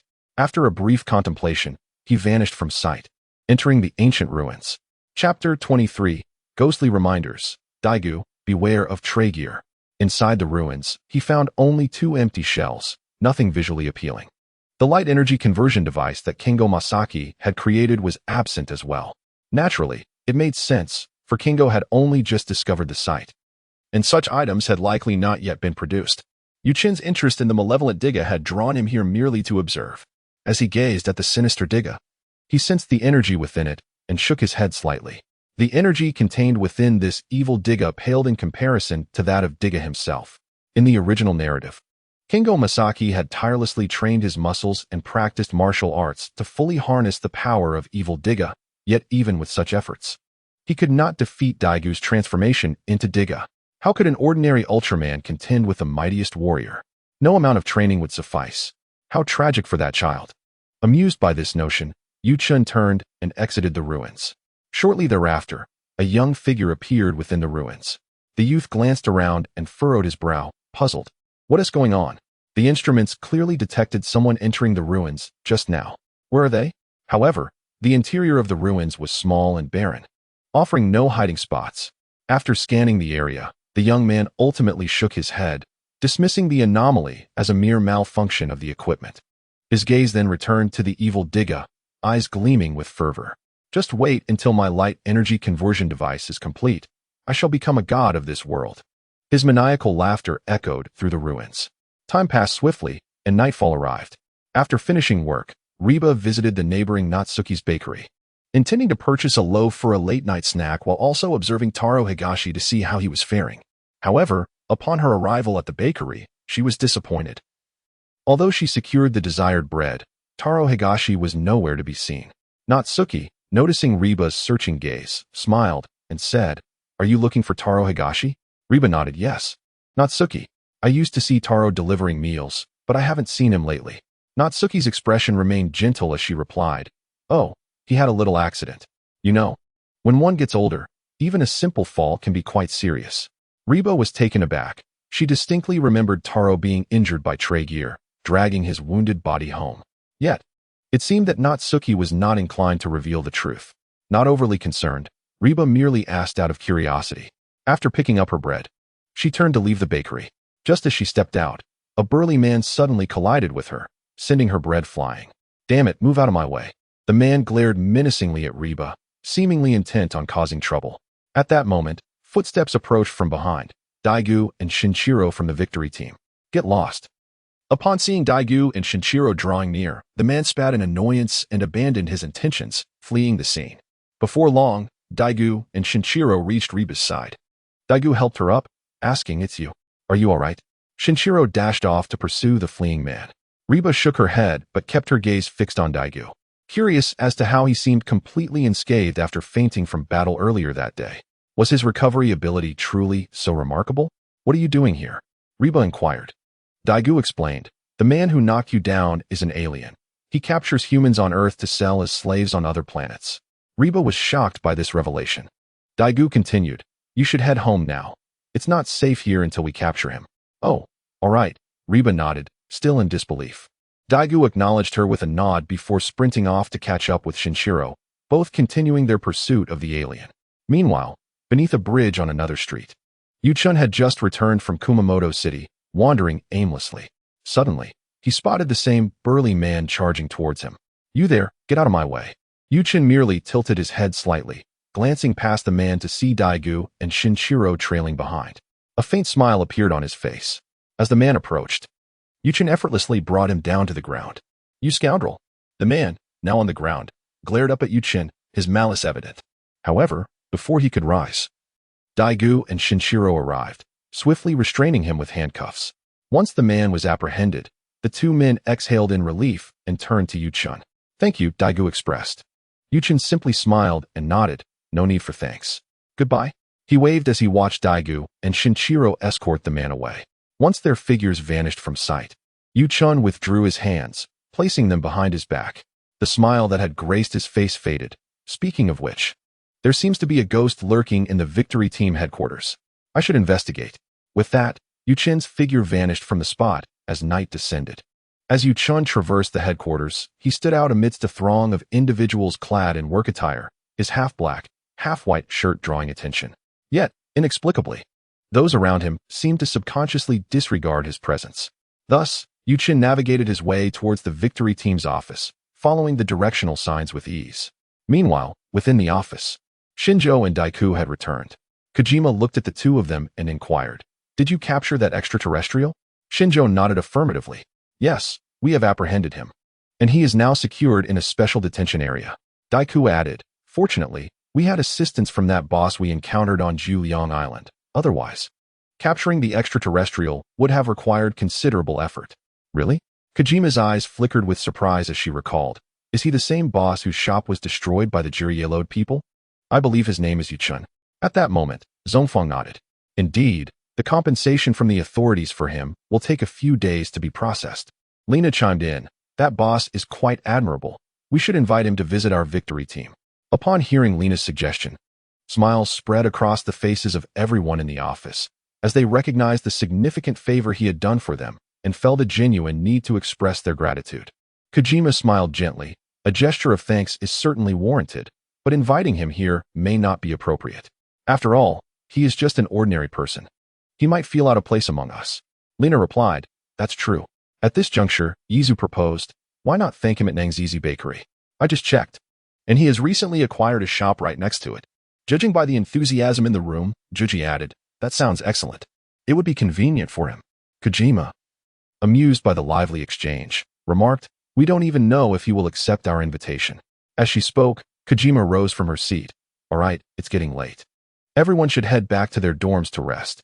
"Understood." Soon, everyone departed from the victory team's office, leaving only Daiku behind. Watching the others leave, he scratched his head, contemplating his own departure. Just then, the conical time machine on Yizu's desk activated once more, projecting the ethereal figure of Ren. Daiku. Hearing this voice, Daiku stared incredulously at the projection, which seemed to be gazing directly at him, unlike a mere programmed image. However, Ren paid no heed to Daiku's astonishment, continuing, "A new danger has arrived." "What danger?" Daiku instinctively felt a pang of anxiety at Ren's words. Be cautious of Tolekiah. Daiku's eyes widened in shock. You know of Tolekiah? Ren replied. 30 million years ago, the ancient civilization was destroyed by Tolekiah. Only you possess the potential to unleash the light of hope to overcome him. Daiku was left utterly astounded by Ren's declaration. Not only him, but even the hidden Yuchun was taken aback. This old fool. How dare he tarnish my reputation? I've only been here for a few years. Chapter 24, Madness Yet Elegance. While Yuchun was still in a state of bewilderment, Ren spoke again in the office. 30 million years ago, Diga did not willingly transform into stone and depart. What? The news caused Daiku's expression to change dramatically. Now that he could become Ultraman Diga, he was particularly invested in matters concerning Diga. Especially after hearing that Diga did not leave voluntarily, he could hardly remain calm. But you previously said, that was meant for others, Daiku. Ren looked at him intently. You are the inheritor of light. You have the right to know the truth. Daiku was genuinely perplexed by Ren's words. Then why did Diga transform into stone and leave Earth? It was Tolekiah. Ren's voice remained steady. As if recounting a historical event, he stole Diga's light, forcing him to turn into stone and flee to other planets, seeking a way to defeat Tolekiah. Yuchun understood then why the strongest warrior, Dark Diga, from 30 million years ago ultimately chose to embrace the light. If it weren't for his prior knowledge of the situation, he might have been easily swayed by Ren's manipulative rhetoric. Upon hearing Ren's words, Daiku's face grew grim. Can I truly defeat someone as formidable as Tolekiah? You can. Ren affirmed. You are not only Ultraman, you are also human. Only you possess the means to vanquish Tolekiah. Yuchun could no longer contain himself and quietly manifested in the victory team's office, discreetly taking a seat at a desk. He then began to applaud softly. The sudden applause startled both Daiku and Ren, prompting them to turn their attention to Yuchun. I never imagined, Ren, that in this world, the most adept at deception would be you. Daiku, bewildered by these words, realized that Yuchun's ability to appear silently indicated he was no ordinary person. Are you the owner of the small shop? How did you get here? Daiku's right hand slowly moved towards his waist, where his sidearm was holstered. Should Yuchun make any sudden move, he was prepared to draw his weapon. Yuchun regarded Daiku calmly. There's no need to be alarmed. I merely came to witness the spectacle. He then shifted his gaze to Ren. I never expected that a ghost who has existed for 30 million years would not only deceive Diga, but also begin to mislead his successor. At this point, Yuchun's expression darkened, and a chilling aura radiated from him. With a swift motion, he appeared before Ren and, before she could react, seized her by the throat, lifting her effortlessly. Though she was a spirit, she had the audacity to masquerade as a holographic projection. Were those from 30 million years ago truly so depraved? Tolekiah, release her. Daiku, standing behind, drew his gun, aiming it at Yuchun. Yuchun turned slowly to face him, suddenly bursting into manic laughter. Yet, he quickly regained his composure, reverting to his elegant demeanor. Remarkable. I never anticipated that you would unravel my identity. With a flick of his finger, the grasp on Ren shattered her form, dispersing her into the time machine resting on Yi's desk. Daiku, witnessing this, acted decisively and fired his weapon. However, Yuchun merely leaned slightly to evade the bullet. Seeing this, Daiku swung his fist towards Yuchun, but to Yuchun, the motion appeared painfully slow. A mere lift of his hand was sufficient to deflect Daiku's punch. You are still far too weak. Even toying with you is devoid of amusement. As Daiku threw another punch, he found his fist halted by Yuchun's fingertip pressed against his forehead. How could this be? Daiku was incredulous at the stark disparity between himself and Yuchun. Forget Ren's manipulative rhetoric. Otherwise, things may become rather unpleasant. As Yuchun's words faded, the fingertip pressed against Daiku's forehead emitted a radiant azure glow, swiftly penetrating into Daiku's mind. With a thud, Dagu lost consciousness and collapsed onto the floor. Yuchun remarked, "Oh, it seems I may have exerted too much force, but let this aid you in achieving a restful slumber." With that, Yuchun's figure vanished from the spot.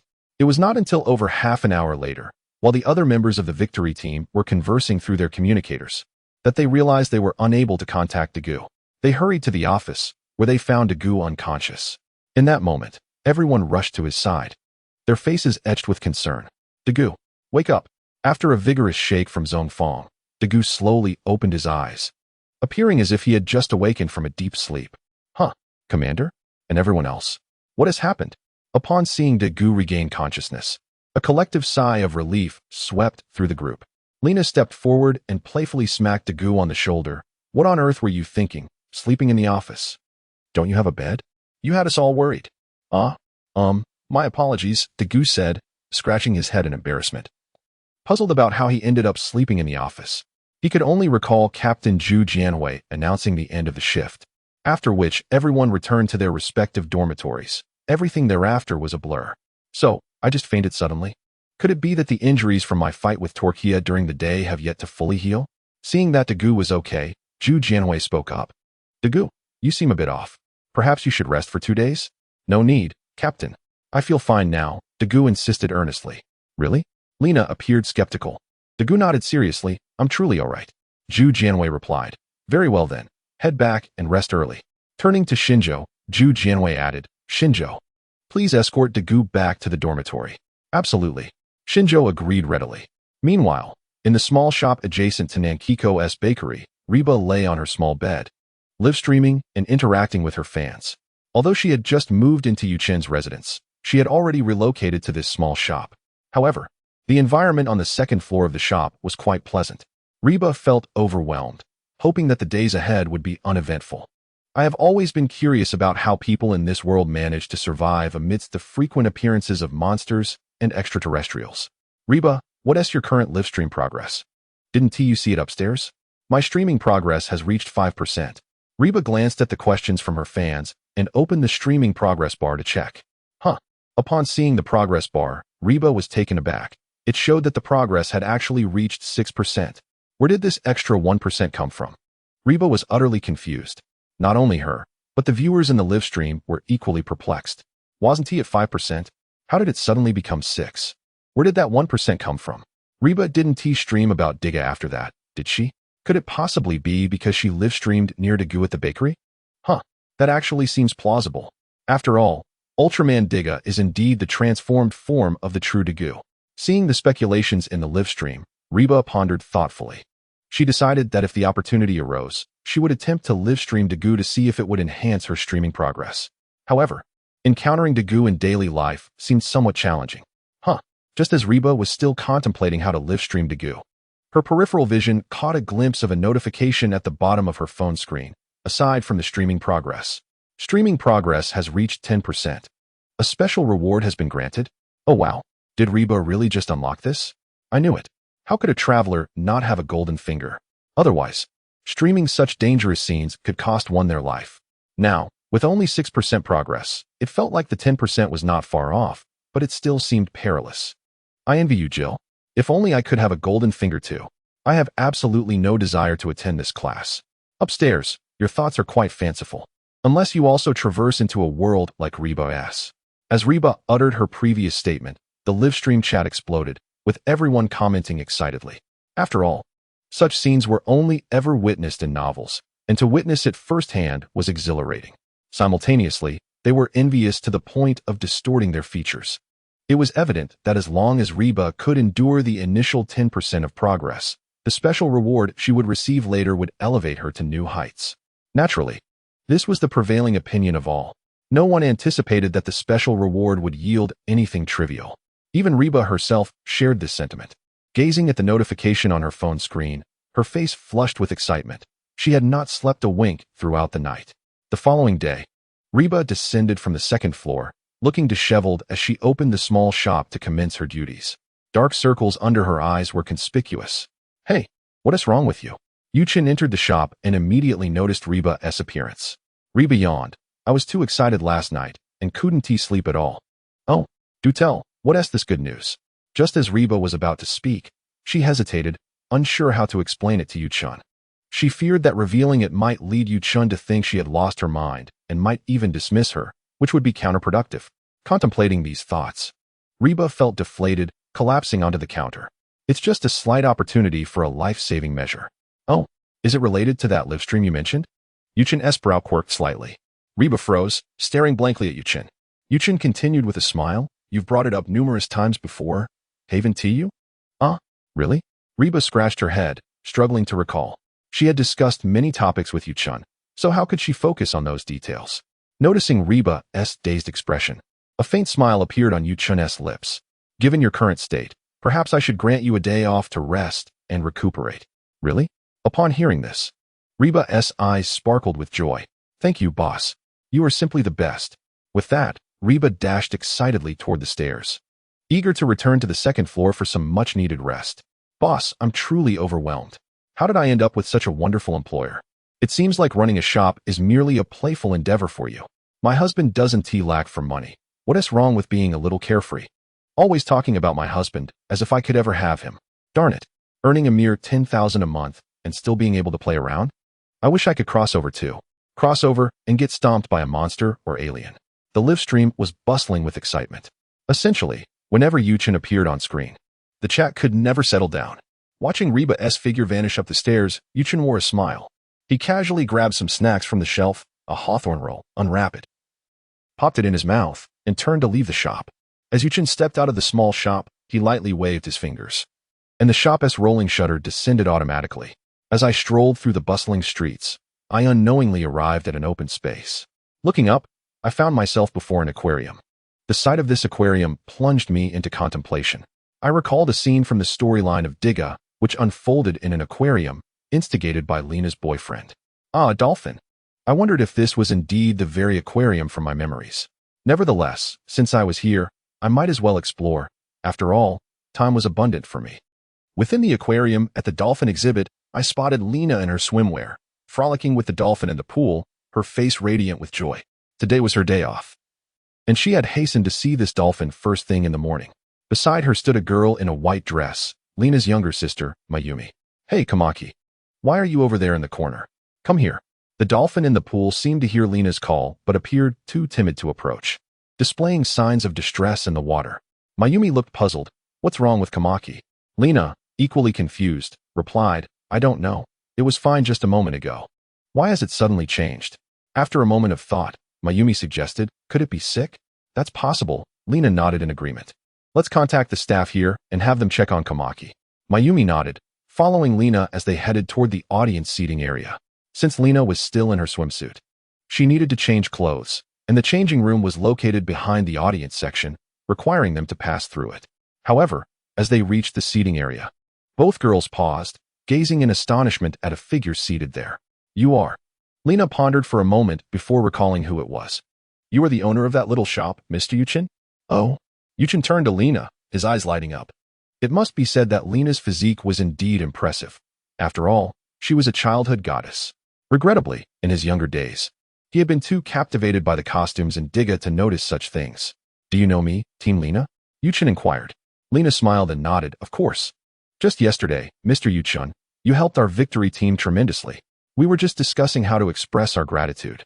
As she approached Yuchen, she extended her hand and said, I never expected to encounter you here. Yuchen rose slowly, shaking her hand in return. I merely came to see this dolphin out of curiosity. Upon hearing that Yuchen was interested in Kamaki, Lena became animated. You like Kamaki too? Not quite. I am merely intrigued, he clarified, glancing towards the pool where Kamaki appeared increasingly agitated, thrashing about in the water and calling out, occasionally glancing towards Yuchen. Do you think it might turn into a monster? Yuchen's comment left Lena momentarily speechless, but she quickly dismissed it as a joke and laughed. Impossible. Kamaki is very well behaved. How could it ever become a monster? I see. Yuchen nodded, but his gaze inadvertently caught Mayumi beside Lena. Noticing how she occasionally looked his way, even stealing glances at the hawthorn roll in his hand, he offered it to her. Would you like some? Oh, no. We should be going. Mayumi stammered, blushing and wishing to vanish into the ground. In truth, she was merely curious. Such a handsome man, even while snacking, remained strikingly attractive. Her lingering looks, however, led to a misunderstanding, prompting her to hurriedly nudge Lena as they departed. As Yuchen watched the two girls enter the changing room, he turned his attention back to the pool. He finished the last bite of the hawthorn roll, and at that moment, a ring emanating a dark aura appeared in the palm of his hand. He glanced at the ring and casually tossed it towards the pool. The ring transformed into a streak of black light, swiftly darting towards Kamaki before merging with its body. Chapter 26. I'm crying. Tolekiah even saluted me after the incident involving the Kiri arid people. The subsequent days were considerably tranquil, devoid of any monsters. Nevertheless, the victory team remained vigilant, patrolling daily to ensure no monsters or extraterrestrial beings were causing mischief. Over the course of a week, Hiba encountered Diga 2 or 3 times, even live-streaming his encounters in hopes of advancing her performance. The results were promising, as her streaming progress increased by 3%, bringing her total to 9%. Just 1% shy of a special reward. Good morning. Just as Hiba was daydreaming about what this special reward might be, a gentle voice reached her ears. Instinctively, she looked toward the shop entrance and spotted Yuchen approaching with a smile, hands behind his back. Seeing his handsome face first thing in the morning brightened her mood significantly. Boss, you're here so early today. Yuchen chuckled and asked, what brings you such joy? Well, it's not every day I get to see such a handsome boss first thing in the morning, so naturally, I'm in a good mood. Upon hearing this, Yuchen raised an eyebrow but chose not to respond. He picked up some snacks from the shelf, instructed Hiba to watch the shop, and then turned to leave. He recalled that according to the storyline, the event involving the composite monster Ligadron should occur soon. In the original narrative, this monster was quite formidable. Even Diga found it challenging to contend with. Yuchen remembered that the creature was born from an energy entity that consumed the Jupiter exploration ship, Jupiter 3, absorbing the emotions of its crew, ultimately manifesting as the monster Ligadron. Yuchen estimated that Ligadron's strength could rival that of Herberos, if not surpass it in terms of defense. An energy entity, merely devouring a ship and reading the crew's emotions, could give rise to such a powerful monster. This piqued Yuchen's interest in the energy entity. He gazed up at the azure sky, contemplating for a moment before retrieving the eye of Tolekiah. In the next instant, a surge of violent energy erupted from Yuchen, dark energy surging forth. Transforming into Tolekiah, he soared into the sky, disappearing into the horizon in the blink of an eye. At that very moment, the alarm on the desk of the victory team's headquarters began to flash wildly. Witnessing this, Nao's expression shifted dramatically as he urgently inquired, "What's happening now?" Nao hastily typed on the keyboard to investigate the source of the alarm. Moments later, upon seeing the screen's content, his face turned pale. It's Tolekiah. The mere mention of Tolekiah sent shivers down Nao's spine, as each appearance heralded trouble. Given the overwhelming power he possessed, Yi Rue, Tolekiah has flown beyond the atmosphere, heading towards Jupiter. Towards Jupiter? Upon hearing these words from Yi Rue, Zhu Jianhui furrowed her brow, contemplating Tolekiah's intentions. Meanwhile, Yi Rue continued to type rapidly, eager to investigate what lay in the direction of Jupiter. Shortly thereafter, he exclaimed, "Captain, it's the Jupiter 3 Jupiter exploration vessel." Yi Rue hurriedly stated, Tolekiah's target must be the Jupiter 3, which is currently surveying in Jupiter's orbit. Upon hearing this, Zhu Jianhui's eyes widened in shock. Why is this individual suddenly interested in Jupiter 3? Quickly inform them to depart immediately and evade Tolekiah. Understood. Yi Rue promptly picked up the phone and began relaying Zhu Jianhui's message to Jupiter 3 via satellite. Meanwhile, Yuchen's figure transformed into a swift streak of light in the cosmos, racing towards Jupiter. Upon reaching Jupiter's orbit, Yuchen spotted a distant energy entity hurtling towards Jupiter 3. The crew aboard Jupiter 3 detected this energy entity as well, their faces filled with alarm. The entity's speed was such that even turning back would be futile. We must contact Earth. Even if we perish, we must report the situation. Faced with the approaching energy entity, despair gripped the crew. At that moment, a crew member rushed over, panic etched across his face. Victory team is calling. The leading man commanded, "Speak." The victory team reports that Tolekiah is heading our way. What? Instantly, the color drained from the faces of all present. Misfortune seemed to compound. Not only was there an unknown energy entity, but Tolekiah was also on approach. While ordinary people might not recognize Tolekiah, the crew knew all too well who he was. This was disastrous. One individual among them appeared particularly pallid, on the verge of tears, while the others bore equally grim expressions. Just then, the radar displayed an unexpected turn of events. The energy entity that had been rapidly approaching them suddenly veered at a 90-degree angle, heading above their vessel.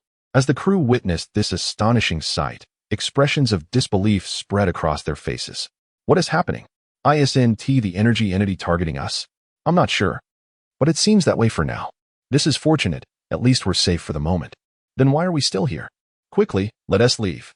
Or when Tolekiah arrives, we will all become cosmic debris. In an instant, the entire crew mobilized. Jupiter 3 began to slowly turn, departing from Jupiter's orbit as it sped away in another direction. Wait. At that moment, one crew member, gazing out the window into the cosmos, widened his eyes in shock. His companion asked, "What's wrong?" He trembled, pointing outside. "Tolekiah is here." As his words echoed, everyone gathered around to look out the window. Upon seeing Tolekiah floating in space, terror overtook them. Not only had they spotted Tolekiah, but they also observed the unknown energy entity. The entity seemed to have shifted its interest from them to Tolekiah, now racing towards him instead. They witnessed Tolekiah standing in the void of space. Simply extend his right hand, effortlessly capturing the energy entity that was hurtling towards him. After being grasped, the entity appeared oblivious to fear, attempting to engulf Tolekiah. Yet, they watched in astonishment as Tolekiah merely snapped his fingers, absorbing the entity entirely. This scene sent shivers down the spines of the crew members aboard the ship. Each of them turned pale. At that moment, they noticed Tolekiah gazing in their direction, even bowing to them with remarkable courtesy. Chapter 27. Laugh now. But soon you shall not. Yuchen strolled along the streets of Kitagawa City, his mood exceptionally buoyant, a gentle smile gracing his face. This was a result of the unexpected enhancement to his powers derived from the energy entity he had absorbed near Jupiter. Although this newfound strength only represented a fraction of Tolekiah's true might, it was still quite commendable. As for Jupiter 3, while Yuchen could indeed transform the crew into monsters using the monster light ring, as seen in Diga's original narrative, he lacked the inclination to waste such powers on these ordinary individuals. With so many monsters in the Diga universe, it was unnecessary to squander the monster light ring here. After returning from space, Yuchen randomly descended upon a city. After wandering around, he realized it was Kitagawa City in Shizuoka Prefecture. Unfamiliar with this place, he had no recollection of it, but that did not deter his aimless exploration. Perhaps he might encounter an extraterrestrial being, given the abundance of such entities in this world. However, as he walked, Yuchen's brow furrowed. He detected a foul stench of decay permeating the air. Looking around, he found no signs of decaying corpses or rotting flesh nearby. The pedestrians seemed to notice it too, hastily quickening their pace to escape the area, muttering curses. Yet, no matter the direction they took, the foul odor lingered, as if the entire city were enveloped in its miasma. This was highly abnormal. Yuchen paused, reflecting on events from the original Diga narrative. Such circumstances were unlikely to have occurred without precedent. It was reasonable to suspect that a monster or alien was at work. Given the stench, it could only be the monster, Silizan. This was the only creature that came to mind. As Yuchen recalled being repulsed by Silizan during his childhood while watching that episode, the scene where the victory team scattered aluminum pieces on the ground, hoping to melt Silizan through heat, was particularly unforgettable. Soon, Yuchen found himself atop a tall building with a view of the ocean. His gaze fell upon a massive monster carcass floating near the shore. Indeed, it was Silizan. Observing the grotesque sight of the monster's body, Yuchen grimaced. He had no interest in even watching the spectacle. In the next instant, he vanished from the spot, eager to escape this ghastly place. Before long, Yuchen arrived in Tokyo, making his way towards a convenience store, his mind preoccupied with thoughts. Since Happa wanted to live-stream Diga, perhaps she could explore a bit. What a splendid idea. After all, even the small staff might want to experience the stench firsthand.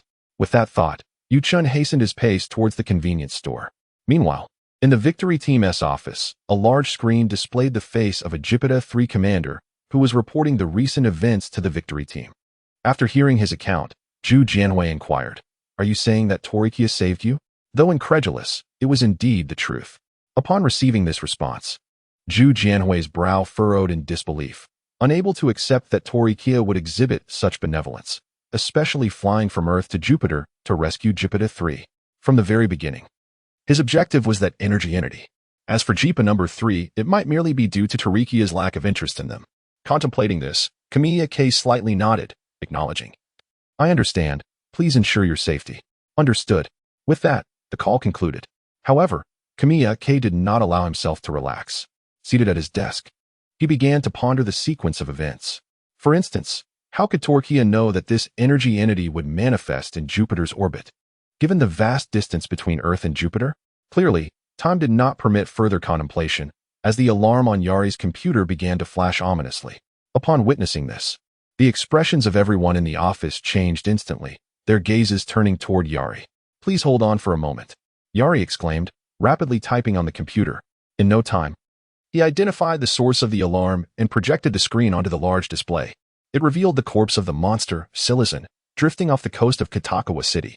At that moment, the phone on Yari's desk rang, and he promptly answered. "This is the victory team.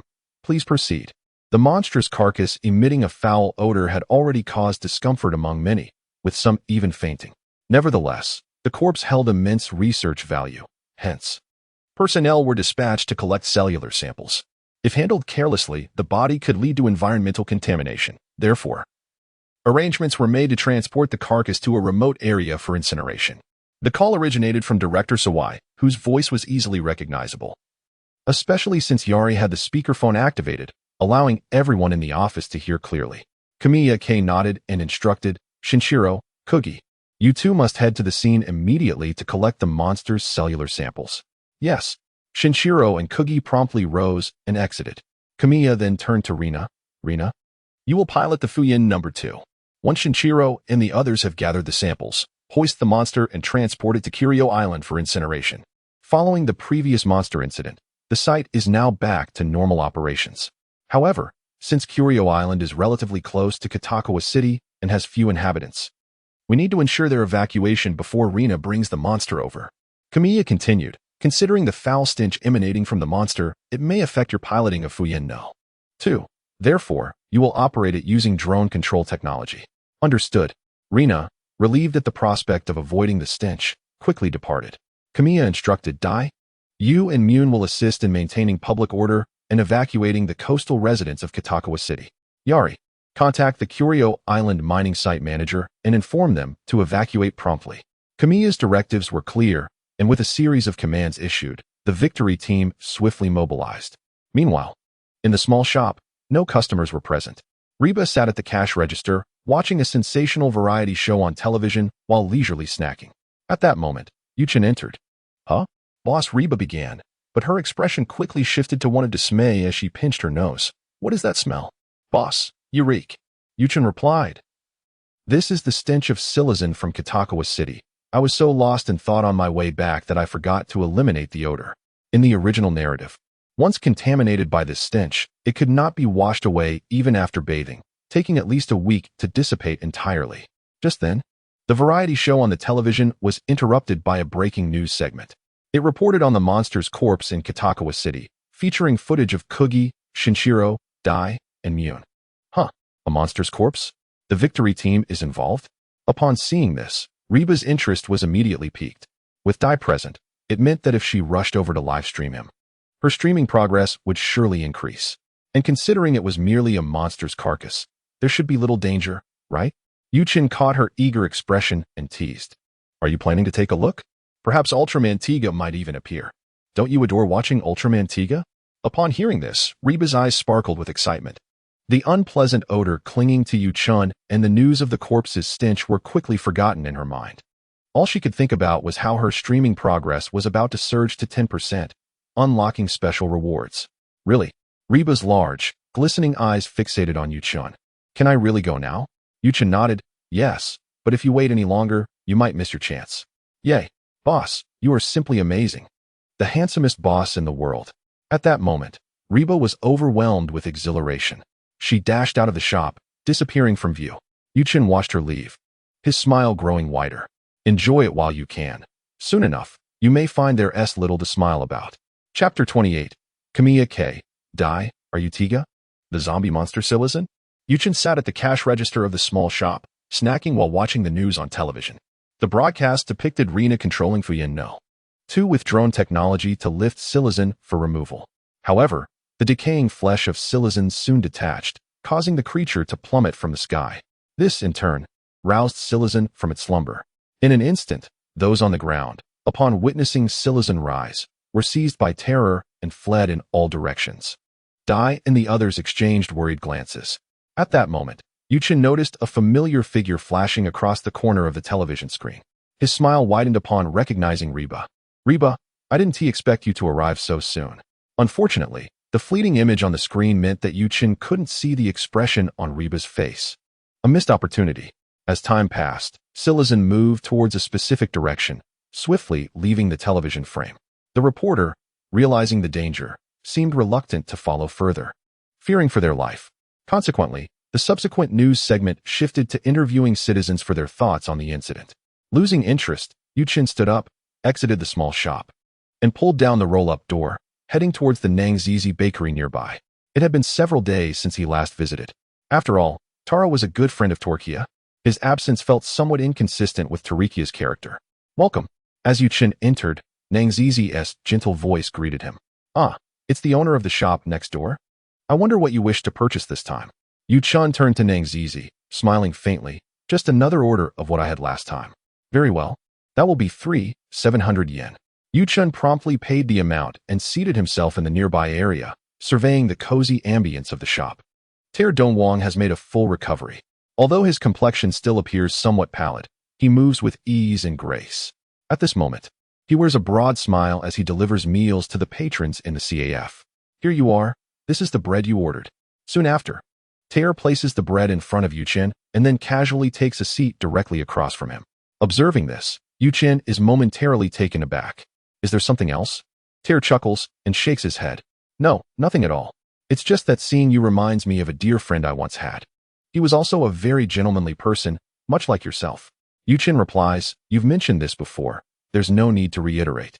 Meanwhile, Nanshiko gazes at the television mounted on the CAF wall, intent on changing the channel to something more appealing. However, as soon as she switches channels, the screen displays the very report Yuchen had seen earlier at the corner store. Upon witnessing the footage, Nanshiko and several others in the CAF are taken aback. What on earth? Another monster has appeared. Truly, this world is in disarray. Hearing her exclamation, Tae instinctively turns to glance at her. As he follows her gaze to the television, his expression darkens with each passing moment as he absorbs the report. A monster in Kitagawa City. Could it be the handiwork of Tolekiah? Tae ponders, feeling increasingly uneasy. He resolves to investigate. Even if he cannot defeat Tolekiah at this moment, he must thwart his malevolent deeds to prevent him from descending further into darkness. Sister-in-law, Tae hastily rises and approaches the cash register. "I intend to step out for a while." Nanshiko looks at him with a gentle smile and nods. "Go ahead, and please be safe." With her assurance, Tae quickly exits the CAF. At that moment, Hokuto Seiji, dressed in his chef's attire, emerges from the kitchen. He scans the room, having overheard Tae and Nanshiko's conversation. Nanshiko remarks, "You needn't worry. Your brother is more than capable of handling any danger." At her words, Hokuto Seiji feels a rebuttal forming, but ultimately swallows it, shaking his head as he returns to the kitchen. His brother is indeed formidable, but Tolekiah is even stronger. He cannot forget how Tae returned last time. Sighing, Hokuto Seiji gazes at his utensils, hoping that Tae will not encounter Tolekiah. He wishes to assist Tae, yet the light within him can sustain only a single transformation. If he expends it now, what will he do if a greater crisis arises in the future? In truth, Hokuto Seiji and Nanshiko arrived in this world several years ago and have diligently operated this bakery together. However, Hokuto Seiji finds it perplexing that the light he consumes cannot be replenished. Over the years, he has sought the reason for this depletion but has yielded no results. If this continues, once his last reserve of light is exhausted, he will be unable to transform again. Ultimately, Hokuto Seiji can only sigh and return to his tasks. Yuchen observes the kitchen, the faint glimmer in his eyes fading as he withdraws his gaze. He has noticed Hokuto Seiji's earlier actions, yet his concerns are unwarranted. Yuchen has no intention of involving himself in this matter. Zilizan is simply too repugnant. Moreover, the monster's strength is not formidable, even as a novice transformed into Diga. It should not pose a challenge. However, an intriguing event is unfolding at the Victory Team's office at this very moment. Kurumi K is intently analyzing the large screen, where the combat strategy against Zilizan is being displayed, featuring the FIN No. 1 and FIN No. 2 aircraft. Lena and Dagu pilot FIN No. 2, maneuvering a massive gas canister, aiming to incinerate Zilizan with natural gas. Yet, unexpectedly, Zilizan's head elongates, biting the rope tethering the gas canister. In an instant, FIN No. 2 loses balance in midair, teetering on the brink of crashing. Witnessing this, Kurumi K's expression darkens further. Numerous news reporters are covering this incident. If the Victory Team fails to manage it properly, the blow to their reputation would be catastrophic. Just then, Kurumi K's gaze is riveted to the screen, her expression shifting from shock to disbelief. Not only Kurumi K, but even Yezue, seated at the computer desk, shares a look of astonishment, his eyes wide with disbelief. They witness through FIN number 2's internal surveillance that as the aircraft nears its demise, Diga decisively unbuckles his safety belt. He instructs Lena, you take the controls from here. After which, he rises, opens the aircraft's hatch, and retrieves the Shink B. As a radiant light envelopes him, Diga transforms into Ultraman Diga. This moment is captured clearly by the surveillance within FIN number 2, leaving Kurumi K and Yezue utterly astounded. Chapter 29, Kurumi K. There's something amiss with this corner store employee. How is this possible? Yezue stares at the screen. Witnessing Digu's transformation into Ultraman Diga, his mind momentarily blank. Kurumi K, however, quickly regains her composure despite being equally astonished by Digu's identity as Diga. She swiftly recognizes the gravity of the situation. This must remain confidential. We must act as if we are unaware. After all, should the revelation of Diga being Diga get out, the public's reaction would be unpredictable, and the hawkish members within would likely prove troublesome. Oh, understood. Yezue responds, initially taken aback but ultimately nodding in agreement. He is still young, his thoughts not as elaborate as Kurumi K's, yet he understands that her words carry significant weight. With Yezue's nod, Kurumi K breathes a sigh of relief. However, her gaze remains fixed on the screen, where Ultraman Diga battles the zombie monster Zillazan, plunging her into deep contemplation. Captain, Ultraman Taro has also arrived. Just as Kurumi K is lost in thought, Yezue's voice breaks through. Her attention snaps back to the screen, where Taro emerges, rescuing Diga from peril and joining him in the fight against the monster. In that moment, her thoughts shift from the imminent defeat of the monster to a pressing question. If Ultraman Diga is Diga, then who is transforming into Ultraman Taro? What of the Ultraman Ace who appeared on Jiuliang Island, and Tolekiah as well?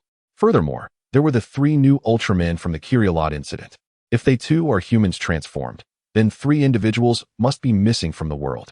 Yet, the world is vast, with countless lives lost or gone missing each day. Uncovering their identity seems an insurmountable task. As these thoughts swirl in her mind, Kurumi K instinctively rubs her temples. Given the current knowledge, uncovering the identities of those Ultramen appears utterly unrealistic. At that moment, Kamiya K gazed at a fleeting image on the large screen, a flicker of astonishment crossing her eyes.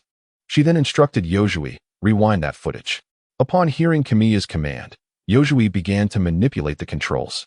As he gradually rewound the video, Kamiya suddenly exclaimed, "Stop." Pointing at a corner of the screen, she added, "Enlarge that section." Before long, the image was magnified, revealing a distinct figure on the large screen. Is it her? Kamiya stared at the figure, her face betraying a hint of surprise. The image depicted Reba, who was live-streaming the chaotic scene of Dinah and Taro battling against the beast. Sylvazan. Yozui too was taken aback, thinking, has this person lost her mind? Why would she approach such a perilous situation?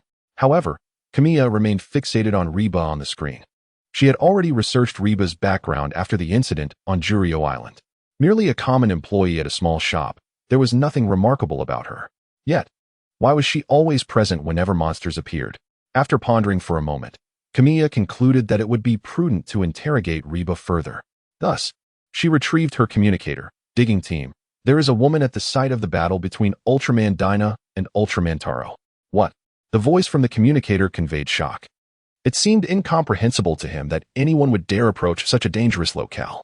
Kamiya continued, bring that woman back and arrange for her to be in the interrogation room. Understood, came the response from the communicator before the call ended. Meanwhile, Yu-chun had not witnessed the thrilling scene unfolding within the victory team. Otherwise, given his slightly mischievous nature, he would not have missed such a pivotal moment of Daga's identity being revealed. And there was the anticipation of interrogating Reba, which promised to be equally entertaining. At that moment, Yu-chun strolled along the street, a toy airplane, no larger than his palm, swaying in the air, a gentle smile gracing his face. Although this was an undeniably childish act, it appeared remarkably graceful to onlookers, infused with a touch of individuality that compelled passers-by to glance twice. As Yu-chun walked past a child seated on a bench at the side of the street, he noticed the child's eyes fixated on the toy airplane, filled with longing. Raising an eyebrow, Yu-chun paused and extended the airplane towards the child, asking, "Do you like it?" The child nodded earnestly. Yu-chun placed the toy in the child's hands, saying, "Then it's yours." With that, He waved goodbye to the child and turned to leave. In that moment, the child beamed with joy, clutching the beloved toy. The child's mother, still processing what had just transpired, was about to express her gratitude when she looked up, only to find that Yu Chun had vanished. In the distance, Yu Chun stood atop a round concrete barrier, his right hand forming a pistol gesture as he aimed towards the child on the bench. Bang! He softly uttered. Suddenly, the toy airplane in the delighted child's hands burst apart with a loud crack, scattering its components across the ground. Witnessing this, the child immediately burst into tears. Hee. A lesson on the treachery of Tolekiah was imparted to the child. Time swiftly passed, and evening arrived. Yu Chun returned to the small shop. According to his calculations, Reba should have been there for quite some time. However, upon his return, he found the shop's door still firmly closed. Yu Chun. He then raised the roller shutter and switched on the lights within the shop. It was eerily silent, with no sign of Reba. Yu Chun sensed upstairs, but there was no indication of her presence there either. Has she skipped work? He casually grabbed a pack of chips from the shelf, opened it, and popped a chip into his mouth. Based on his understanding of Reba, she typically wouldn't leave the shop unless something significant occurred. This suggested that she might have encountered some trouble. It was easy to speculate what that trouble might be. As someone who frequently appeared in the vicinity of monsters, it was impossible for her to evade the attention of the victory team. Thus, it was highly likely that Reba had been invited for a chat with the victory team. There was a slight possibility that she had been abducted by the aliens lurking in the shadows, as he recalled a storyline involving a group of crow-like beings that relished capturing humans to sell on other planets. Chapter 30. Are you the innate working saint? Never mind. Rather than dwell on this, it would be wiser to check if Reba was at the victory team headquarters. If she was indeed there, perhaps it would lead to some amusement. With this thought, a broad smile spread across Yu Chun's face as he closed the roller shutter of the small shop and extinguished the lights, disappearing from the scene.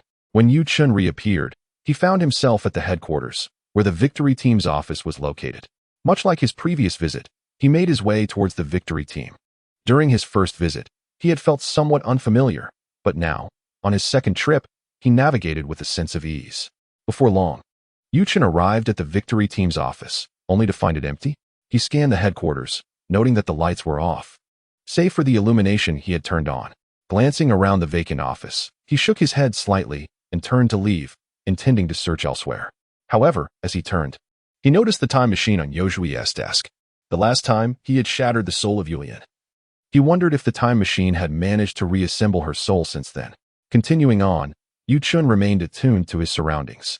Soon, he found his target, a room designated for interrogation. Kamiya, Daegu, and Digging were present, standing together, peering through the glass at the proceedings within. Inside the interrogation room, Zhongfang faced Reba, both appearing serious as they engaged in questioning her. Reba, unaccustomed to such situations, appeared somewhat frightened. Upon Yu Chun's arrival and witnessing this, he couldn't help but chuckle. Goodness, Reba had indeed been taken by the victory team. Silently, Yu Chun approached Kamiya, standing shoulder to shoulder with her, Daegu, Lena, and others, observing the interrogation unfolding within. Thanks to a little trickery on his part, Kamiya and the others were oblivious to his presence. Zhongfang inquired, "You claim that your repeated appearances at monster sightings are solely due to your interest in Ultraman Dyna?" Reba eagerly nodded. "Yes, indeed. Look at my phone. My album is filled with countless photos of Ultraman Dyna." At this moment, Reba displayed remarkable cleverness, internally relieved. These photos were taken while she live-streamed Dyna. Zhongfang did not dispute Reba's statement. They had previously examined Reba's phone. Although the phone appeared somewhat peculiar, it indeed contained numerous photographs of Dyna Ultraman. No suspicious elements were discovered during the inspection, which left Mongata feeling incredulous. Could one truly adore Dyna Ultraman to the extent of disregarding their own life? To take such immense risks merely to catch a glimpse of their idol? To capture a moment on camera? He found it difficult to comprehend the mindset of such fervent fans. Concerning Reba, they had already interrogated her for a considerable duration, exhausting all possible inquiries without uncovering any issues. To all appearances, her actions merely portrayed the behavior of an infatuated enthusiast. She believed that whenever a monster appeared, Dyna would inevitably follow, hence her promptness to arrive at the scene upon witnessing one. Observing this, Ikuya let out a sigh, realizing that perhaps she had overthought the situation. Thus, she notified Mongata via the microphone. "All right, let us conclude the interrogation. This lady, Riba poses no issues. Inside the interrogation room, Mongata heard Ikuya's voice through the earpiece and nodded slightly. He then stood, bowing to Riba. My sincerest apologies, Ms. Riba. The inquiries have come to an end. The victory team must ensure the safety of the public, and I hope you can understand. Riba quickly gestured dismissively. Not at all. You have your difficulties too. It's merely my frequent appearances at monster incidents that led to this misunderstanding. Mongata did not respond, but made a gesture inviting her to leave the interrogation room together. Beside Ikuya, Yuchen looked on with a hint of disappointment, realizing he had arrived too late, as the questioning had already concluded. In the next moment, Yuchen's figure silently vanished from the spot. Subsequently, Ikuya arranged for Rina to personally escort Riba to the convenience store. However, after Rina departed, Riba fell into deep contemplation. Initially, when she was taken by the victory team, she had felt quite anxious. After all, having traversed into this world, she was considered an undocumented individual, a status easily uncovered by the victory team. If they were to discover her status, coupled with her repeated appearances at monster incidents, she would find it impossible to explain. Yet, curiously, the victory team seemed unaware of her undocumented status. What was the reason? Was her live streaming system assisting her? Reflecting on the live streaming system, Riba recalled that upon reaching 10% progress, there was a special reward available. When she first achieved this milestone, she had claimed the reward. But before she could investigate what it was, she was taken away by Juejing. Following that, the interrogation ensued, leaving her with no opportunity to check until now. Once inside the convenience store, Riba casually turned on the light and sat down at the checkout counter. She then took out her phone, opened the live streaming system, and checked the special reward she had received this time. The live streaming progress had reached 11%. Seeing this figure, Riba's eyes sparkled, and she tapped on the special reward at the bottom of the screen. The reward was a legal identity in this world and the ability to teleport, albeit requiring coordinate anchor points. After reading the details of the reward, Riba scratched her head. Following the instructions for the ability, she proceeded to set the first anchor point at the convenience store. Upon completing the operation, her phone displayed a successful anchor point confirmation. At that moment, an overwhelming wave of joy surged within Riba. With this ability, if she were to set an anchor point on Diga, wouldn't she be able to teleport directly to his side the next time she wished to livestream Dyna Ultraman? Meanwhile, in the shadows, Yuchen observed this scene. Having heard Riba's earlier words, initially surprised when he heard her mention acquiring the ability to teleport, he realized the potential of such a power. However, upon grasping Riba's thoughts, he was astounded, gazing at her in disbelief. It became clear to him why the live streaming system had chosen Riba. Wasn't this akin to the innate ability of a hard worker? With such a remarkable power, her first thought was to facilitate her future live streaming endeavors. Chapter 31. What is the boss doing on the rooftop? The matter concerning the zombie monster, Silazan, had reached a conclusion, and Higashi Taro returned to Nangziko's bakery. However, his expression betrayed a deep-seated worry, devoid of the joy one would expect after vanquishing a monster. It was now late at night, and the bakery had closed.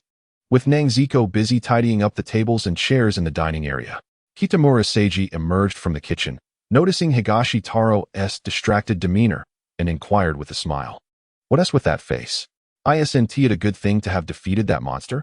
Higashi Taro sighed. Eliminating the monster is certainly a positive outcome, but at this point, he glanced at Kitamura Seiji and continued. However, this time, Tolekiah did not appear. Upon hearing this, both Kitamura Seiji and Nangziko, who was arranging the furniture, displayed expressions of surprise.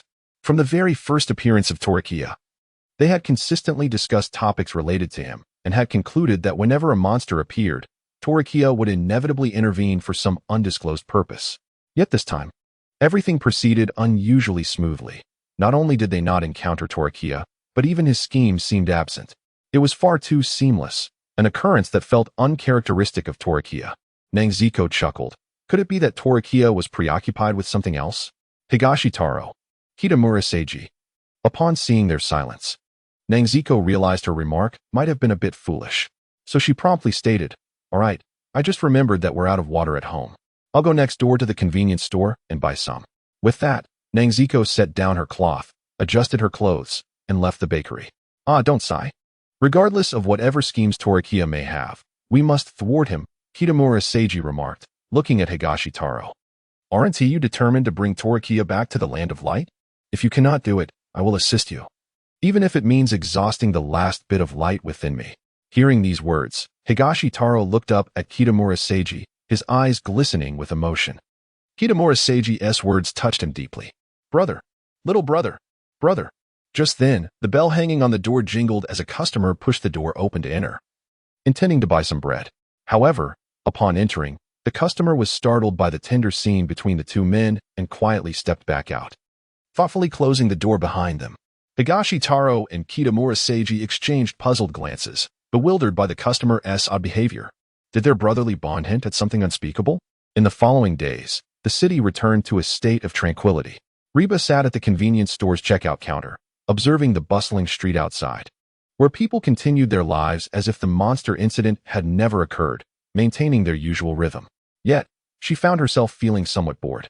Early in the morning, Yuchin had come by, taken some snacks, and then vanished without a trace. She cannot leave, for she is an employee of the small shop and must tend to it. However, her live stream continues, albeit the absence of monsters has nearly halved the audience. Yet, this remains a figure that other streamers could only dream of possessing. Moreover, the gifts in her live stream have never ceased. It is estimated that she can earn tens of millions in a single day. If she were to witness such staggering donations before her time travel, she would have been quite elated. But for now, she can only wait for the day she returns to her previous life. Has there been no monster or alien incident these past few days? It feels somewhat like the calm before a storm. One cannot help but anticipate a significant event on the horizon. Don't speak so ominously from above. If something truly catastrophic were to occur, wouldn't it put her in danger? What danger could there be? Now that she possesses the ability to teleport instantly, she can simply return to the shop if any peril arises. This hardly qualifies as the calm before a storm. Wasn't it always like this? Each time a monster or alien appeared, there was usually a gap of 10 days to half a month before the next occurrence. Indeed, if such terrifying events were to happen daily, this world would have long been ravaged by monsters. Leaning on the cash register, she gazed at the messages from her fans in the live stream. With nothing much to occupy her time, she could only converse with them to pass the hours. Initially, her phone contained various mobile games, but after her time travel, all those games vanished, leaving only the live streaming application. Just then, as she was perusing the fans' comments, a thunderous clap reverberated from outside, startling her. Raising her head to look at the sky, she noticed dark clouds gathering ominously, signaling an impending downpour. The wind began to whip outside as well. Upon witnessing this, she sprang up from her chair. "It's about to rain. I need to go upstairs to gather my clothes." She had several garments hanging on the rooftop that she did not wish to get drenched. Hastily, she made her way to the staircase, rushing through the second floor towards the rooftop. However, just as she reached the rooftop door, she halted abruptly, spotting a figure standing with their back to her. Clad in a distinctive black and white shirt, hands clasped behind them, they gazed up at the clouds, wearing a cryptic smile. "Is that the boss?" At the sight of Yu-chan's silhouette, she froze, opting to stealthily conceal herself behind the door frame of the rooftop entrance. In truth, she had always felt that her boss, while appearing gentlemanly and handsome, possessed an air of peculiarity. This was an excellent opportunity to observe, perhaps uncovering some of his secrets. However, at that moment, she noticed a colossal shape flash through the clouds above, vanishing quickly into the thick overcast. She thought she might be imagining things and rubbed her eyes, looking back at the clouds. Yet, this time, she saw nothing. Was it truly her imagination? Soon enough, she spotted the victory team's flying Swallow 1 soaring at low altitude, roaring overhead, causing her head to buzz. The victory team has arrived. This meant she hadn't been imagining things. There truly was a monster concealed within the clouds. But could such a massive creature be supported by the clouds? Could this monster fly?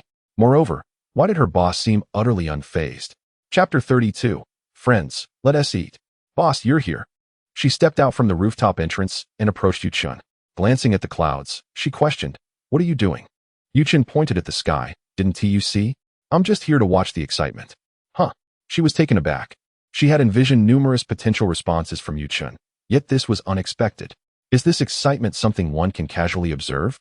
If a regular person were to watch, it would soon become mundane. While she was still in a daze, Yu-chan chuckled.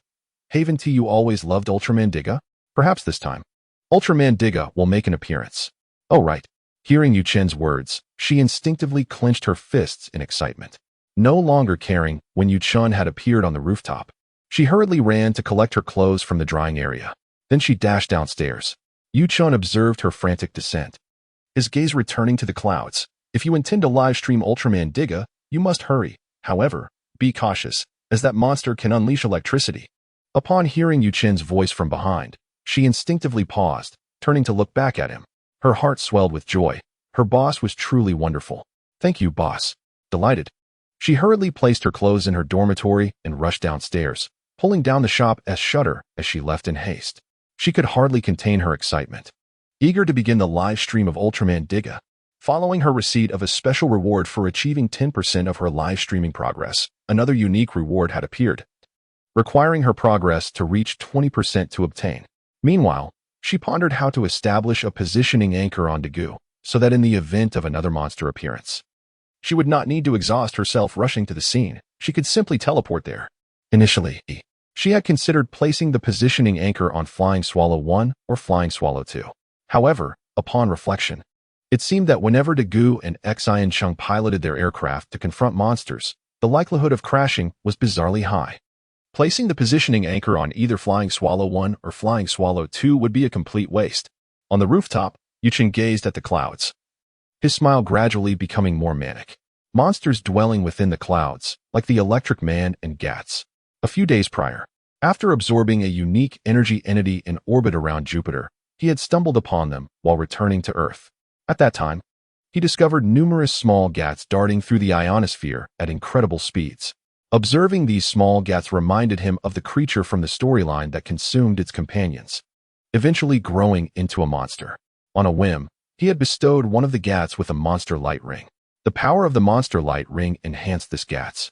Yet simultaneously, the dark forces within the ring began to erode it, driving it to devour its kin to grow stronger.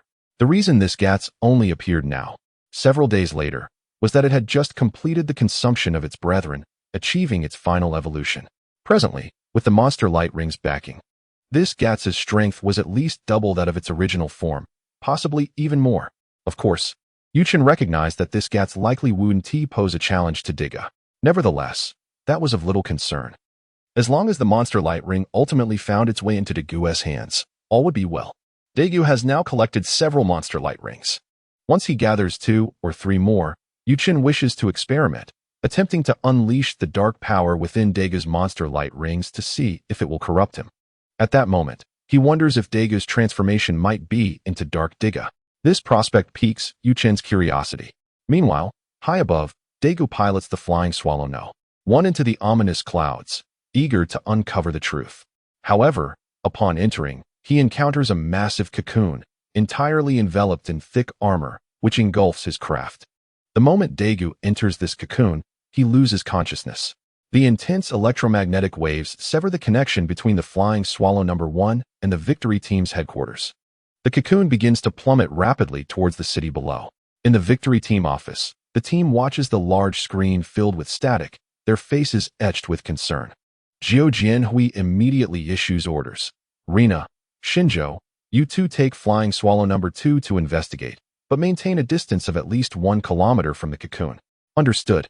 Rina and Shinjo nod and promptly exit the office. Within the office, Yase stares at the garbled screen before him, bewildered. Meanwhile, the usually silent Juji is deep in thought. Sensing Juji's unusual demeanor, Zhongfang inquires, Juji, what's wrong? Juji snaps back to reality and replies, my mentor once studied the ionosphere and speculated that it harbors unknown life forms. If this unknown creature resides within the cocoon, suddenly struck by an idea, Juji rushes out of the office. Moments later, he returns, hurriedly clutching a device, and approaches Yase's computer. He connects the device to the computer and begins operating it. Jiao Jianhui asks, what is this? Juji responds, it's a translator. If we can decode the language of the creature inside the cocoon, perhaps we can establish communication. Upon hearing this, Jiao Jianhui and Zhongfang's expressions shift to one of grave concern. This is a matter of utmost importance. If communication can be established, there may be hope for the creature to release the Flying Swallow No. 1 and return to the ionosphere. Juji remains focused on the device, while Yase tirelessly works to restore the computer's functionality. As time ticks by, about 10 minutes later, Yase's face brightens with joy. He has managed to revive the computer. He quickly projects the image of the cocoon back onto the large screen. The colossal cocoon descends from the sky, crashing heavily onto the outskirts of the city. The ground trembles, fissures erupt, and clouds of dust and debris soar into the air. Soon after, the cocoon bursts open, and Zagat emerges. Yuchen stands atop a nearby building, observing Zagat, whose appearance is even more menacing than in the original narrative, emanating a thick, dark aura, both in strength and presence. Zagat exhibits a notable difference from his literary counterpart. Upon his emergence, Zagat releases several plasma orbs, bombarding the surroundings. Explosions erupt, and flames soar, transforming the scene into a hellish landscape, marked by devastation and rampant fire. Zagat's voice is chilling, reminiscent of a ghostly wail, sending shivers down spines. Meanwhile, within the Victory Team office, Juji continues operating the translator. Suddenly, a childish voice emanates from the device. "Friend, tasty." But Zagat feels unwell. Chapter 33 Juji, we are friends. Zagat, good friends, give me extra food. The voice from the translator leaves everyone in the Victory Team office stunned, their eyes wide with disbelief. Juji stammers, There might have been some errors in the translation. He swiftly disconnects the device from the computer and strides toward the exit. I will attempt to communicate with it.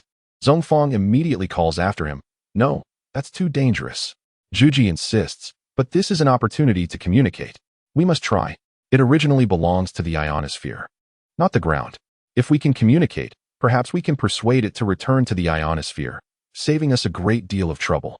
Hearing Juji's resolute tone, Zhongfang stops pressing the matter and instead says, in that case, I'll accompany you. He remains concerned about Juji's safety alone in such a perilous situation. With Zhongfang's presence, at least he can offer protection. Jiu Jianhui adds, be careful. Zhongfang nods and follows Juji out of the office. Meanwhile, back in the deep pit where Zagat's cocoon lies, the flying swallow number 1 rests quietly on the ground. Inside the aircraft, Daegu experiences a throbbing headache. His consciousness foggy as the world spins around him. Yu Chun, still on the rooftop, gazes at Zagat as he strides toward the city, a mysterious smile gracing his face. Suddenly, the roar of an aircraft catches his attention. He looks up to see flying swallow number 2 approaching rapidly, soaring overhead before heading directly towards Zagat. Without hesitation, it opens fire, attempting to thwart Zagat's advance. A torrent of flames erupts around Zagat. Although the attack does not harm him, it successfully draws his attention, causing him to abandon his course toward the city in pursuit of flying swallow number 2. At that moment, Yuchen notices Heat Ba cautiously making her way toward the cocoon, her objective being Daegu. She intends to place a tracking coordinate on him. With the monster distracted by flying swallow number 2, this is the perfect opportunity. However, just as Heat Ba crawls into the cocoon, Zagat, who was previously pursuing flying swallow number 2, seems to sense her intrusion. He turns toward the cocoon, emitting a chilling wail filled with rage.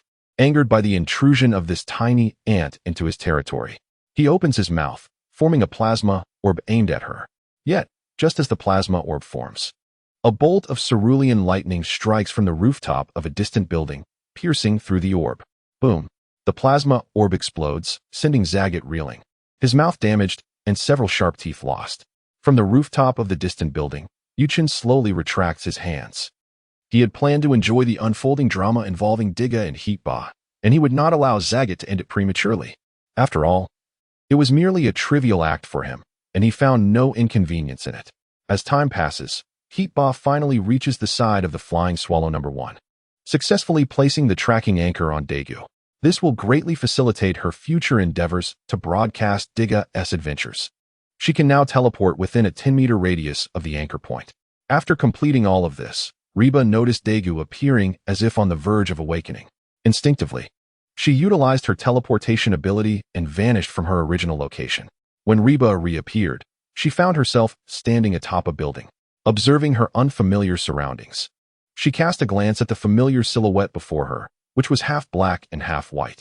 Boss, do you have a penchant for rooftops? Reba inquired. At that moment, Yu Chun, having heard the commotion behind him, turned to face Reba. The moment he laid eyes on her, his expression darkened. To his dismay, a tracking anchor had been placed on him. The only explanation for Reba's sudden appearance here could only be the teleportation anchor she had mentioned earlier. There was no other plausible explanation. Reba, initially taken aback by Yuchin's presence, quickly regained her composure. She then noticed Gazort, who had just risen from the ground and was heading towards his cocoon. It seemed they were not on the rooftop of their small shop after all. "Boss, what are you doing here? It's quite dangerous." Yuchin shrugged lightly and smiled. "I came to watch the spectacle. Don't you find it entertaining to see the Ultra Gang bully the little monsters?" Reba was momentarily stunned. "What Ultra Gang? Children shouldn't know too much." Yuchin replied with a smirk. "Children? Do you even hear yourself? Ha ha ha, you crack me up, boss. I totally understand. It really is the Ultra Gang, always outnumbering their foes." "Is that so? I hadn't paid much attention," Yuchin responded. "Indeed. 3 Ultramen from Juliang Island battling monsters, and further back, Taro and Diga frequently teaming up. Previously, 5 Ultramen had appeared, but 3 were taken down by Tolekiah. Truly, it is the Ultra Gang." While the fans in the live stream continued their chatter, Reba suddenly heard Yuchin speaking again. "Fat D, the Diga Ultraman you've been yearning for has appeared." Upon hearing this, Reba quickly looked up. She soon spotted a brilliant light emanating from the location of the monster's cocoon she had previously visited. As the light faded, the figure of Diga Ultraman materialized before their eyes. Upon seeing Diga Ultraman's arrival, Gazort let out a series of sharp shrieks and charged toward him. Meanwhile, on another street, Juejing and Zhongfang arrived late to the scene. However, upon witnessing the fierce battle between Diga Ultraman and Gazort, they found themselves at a loss for how to communicate. Juejing hastily activated his translator, seeking an opportunity to connect with Gazort. Just as he turned on the device, a childish voice emerged from it. "Gazort feels unwell. Gazort wants to eat more and more." Taken aback, Juejing and Zhongfang instinctively looked towards Gazort, who was currently engaged in combat with Diga. They watched as Gazort slapped Diga's face, causing him to spin in midair before landing with a thud. Seeing this unfold, Juejing and Zhongfang instinctively covered their faces, feeling the pain just from watching. At that moment, Juejing noticed that Diga Ultraman and Gazort had created some distance between themselves. Seizing the moment, he called out, "Hello? You're Gazort, right? I'm Juejing. Can we be friends? Would you mind not harming your friends?" Gazort heard Juejing's voice and slowly turned to face him. A childish voice echoed from the translator, "Friends are delicious. If I eat friends, Gazort will feel better." Chapter 34. Yuchin remarked, "Daegu, Dark Diga is stronger than me. Would you like to give it a try?" "What?" Juejing and Zhongfang were left bewildered by Gazort's statement. Just as they were grappling with their confusion, a plasma ball shot toward them. Seeing this, Zhongfang quickly tackled Juejing to the ground. Boom!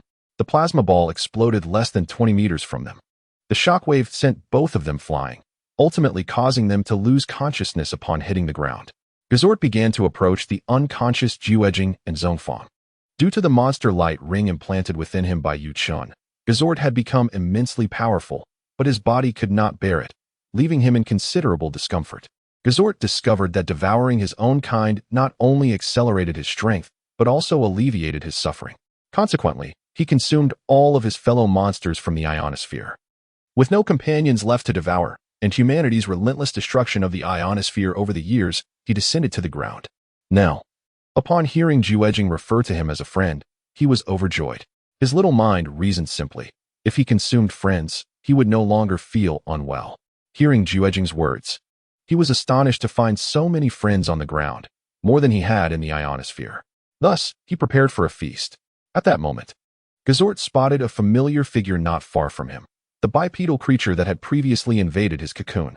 He had been furious then, wanting to eliminate the intruder, but his plasma ball had unexpectedly exploded near his mouth. Recalling that scene and the familiar azure lightning, Gazort shivered. He scanned his surroundings, finally locking onto Yuchin atop the distant rooftop. Seeing Yuchin's smiling face, Gazort instinctively took a few steps back in fright. This was the one, the creature that had forced a dark presence into his body, causing him such discomfort. This being was terrifying, and Gazort was filled with dread. As his attention remained on Yuchin, a beam of light shot in from another direction, exploding directly in his face. Boom! Zai Paleo's beam. In the next moment, Gazort's entire body was obliterated.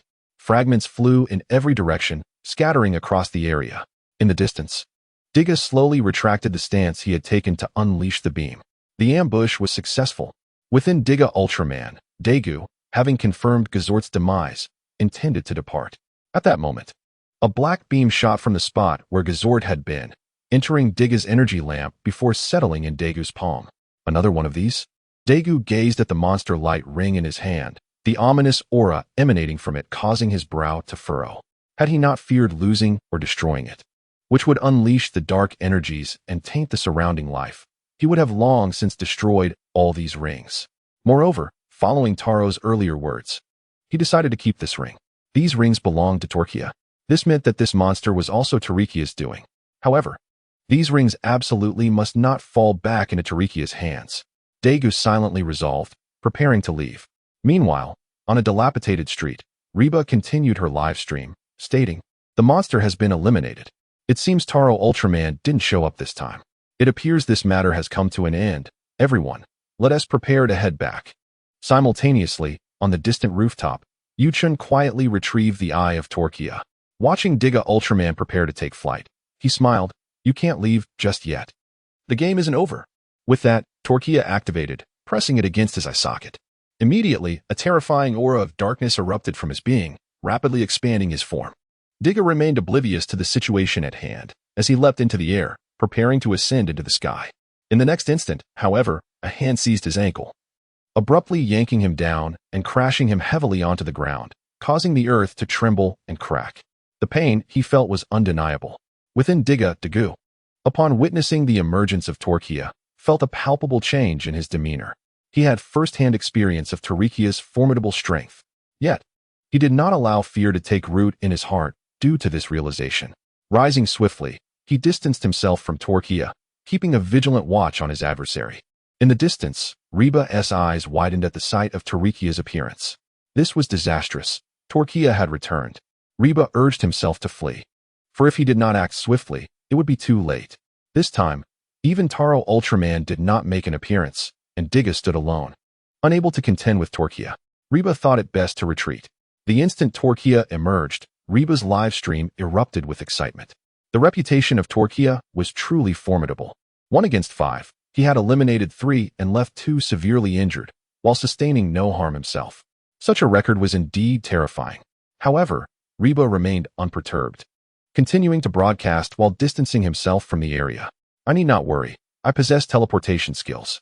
Should danger arise, I can instantly transport myself to the convenience store or beside the shopkeeper," he declared.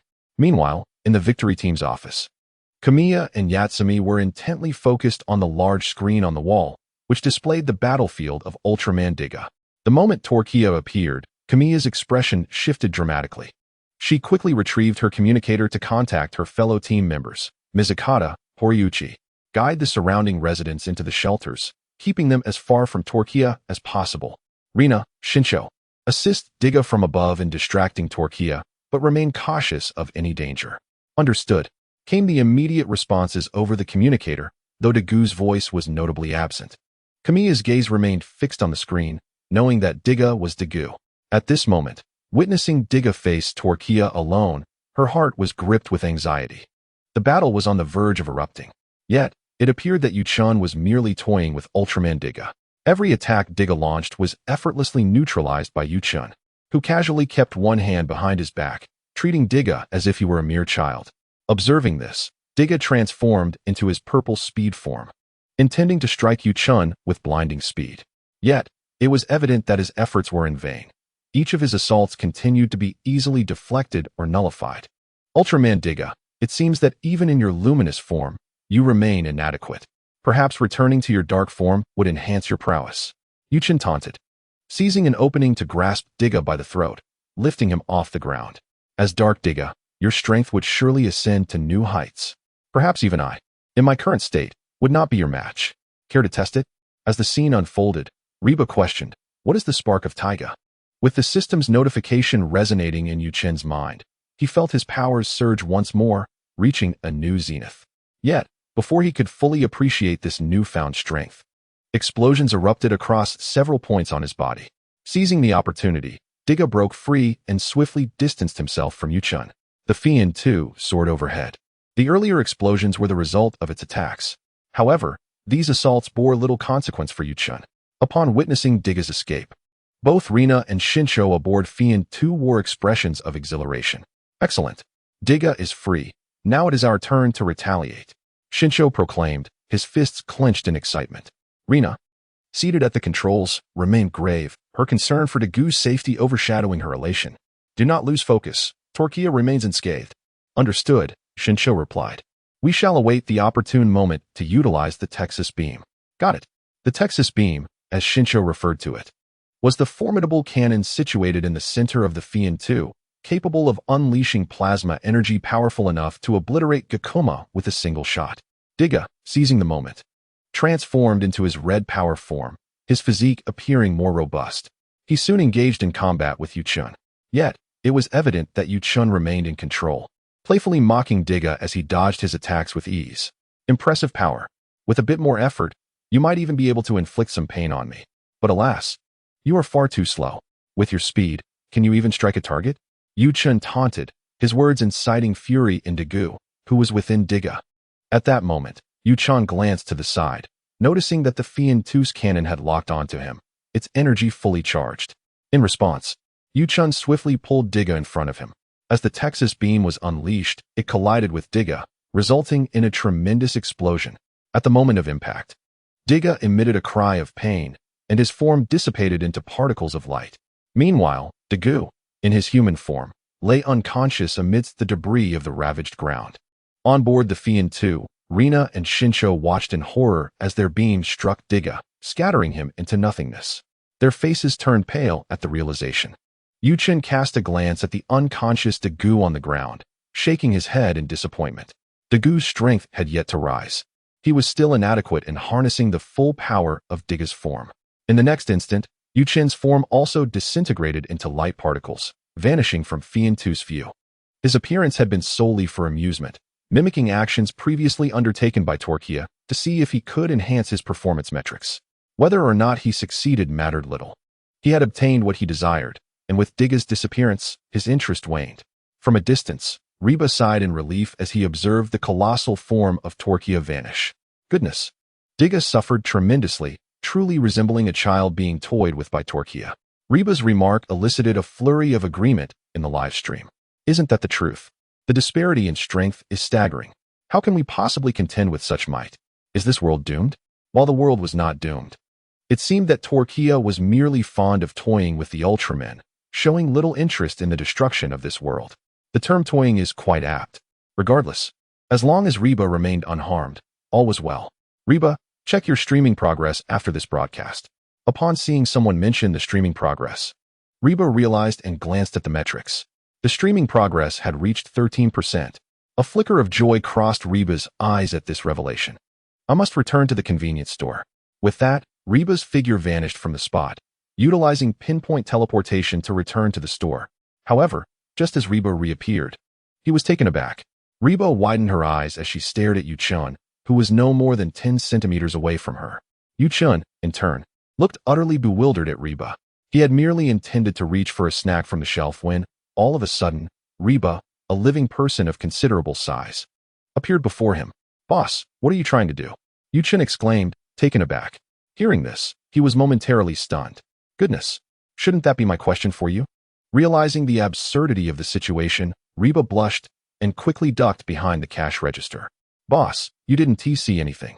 Seeing Reba still looking at her, Yuchun, quick-witted as ever, retorted, as a girl, I possess a bit of superpower. Isn't that reasonable? Haha, right.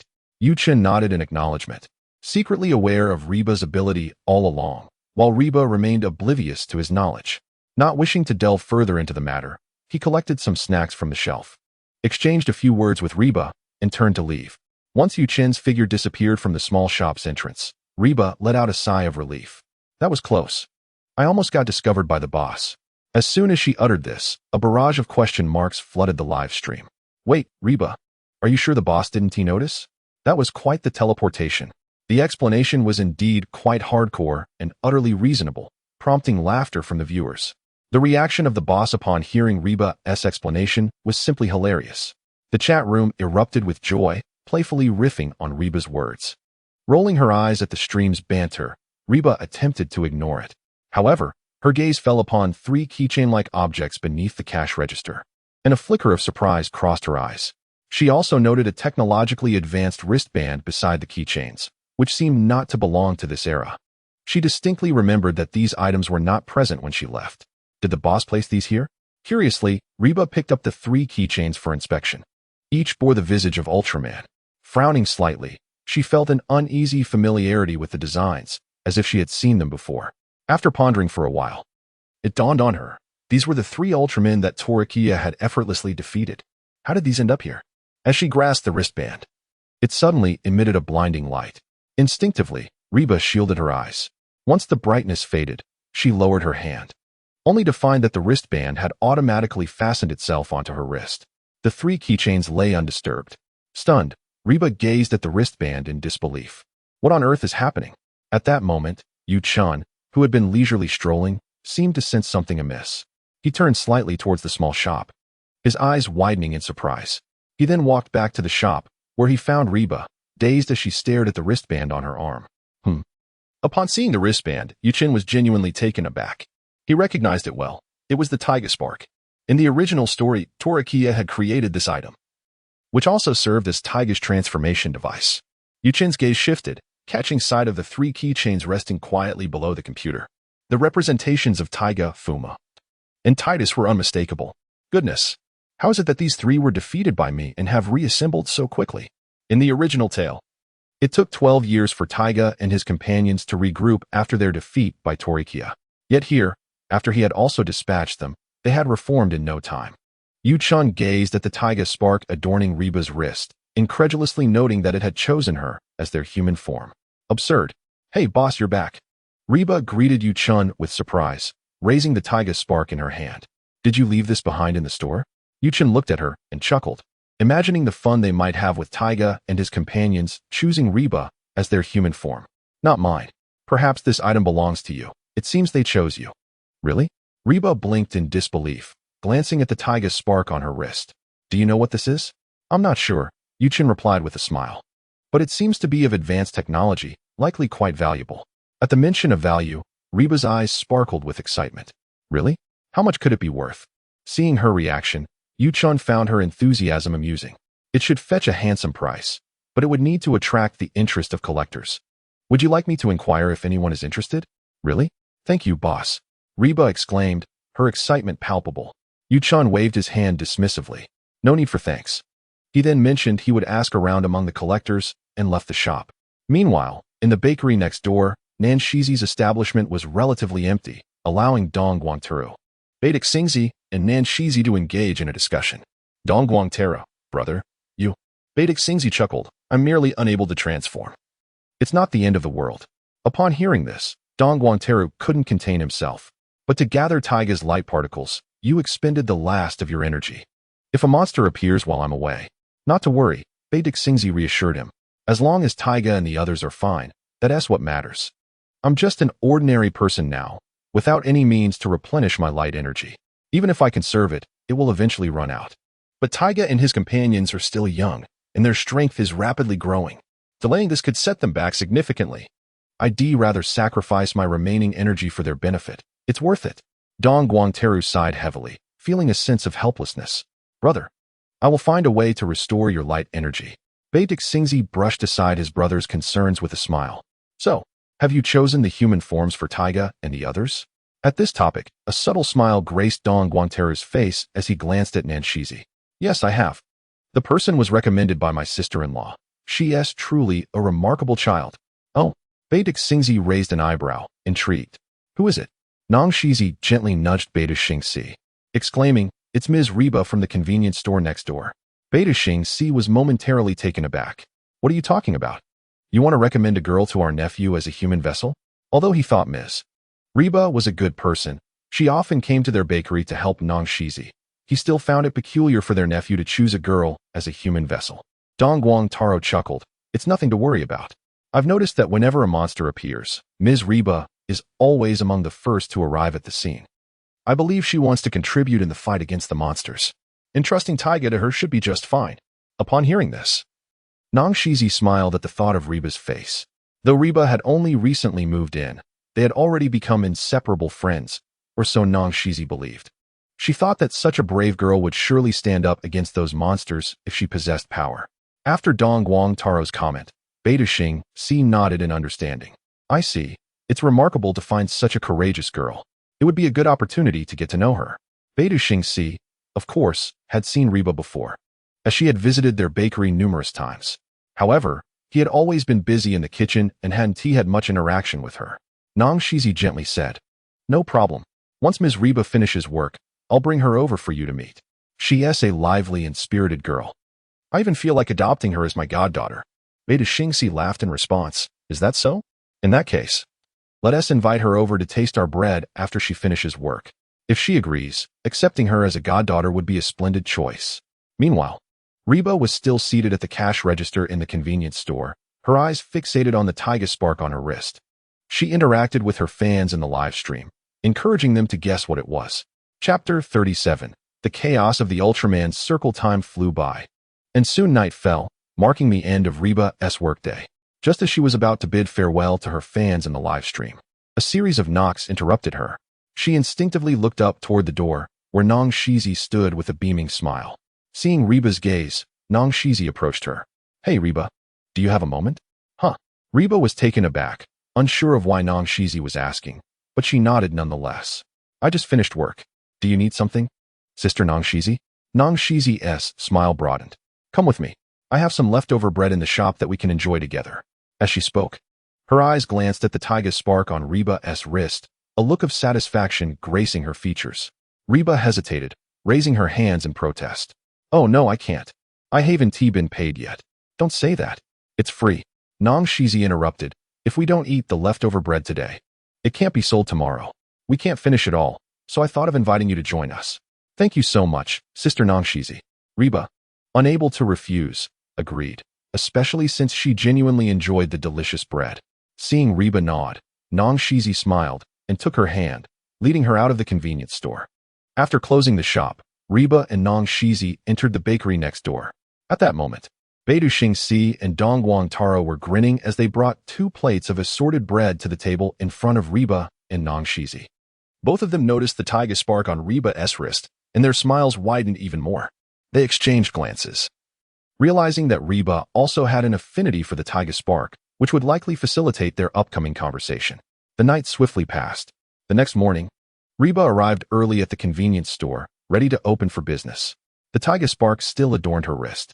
As she gazed at it, her expression momentarily dulled, her thoughts drifting back to the previous night's events in the bakery. Beidou Xingxi had explained the name and function of the Tiga spark, introducing her to Ultraman Tiga, Fuma, and Titus. What astonished Reba was the revelation that the Ultraman with 2 horns, who had been defeated by Tolekiah, was actually the son of Ultraman Taro. Reflecting on it, it made sense, for Ultraman Taro's horns were indeed much larger. Later, Dongguang Taro had shared more information about Tiga and the Tiga spark. After listening, Reba finally grasped the basics of these Ultramen.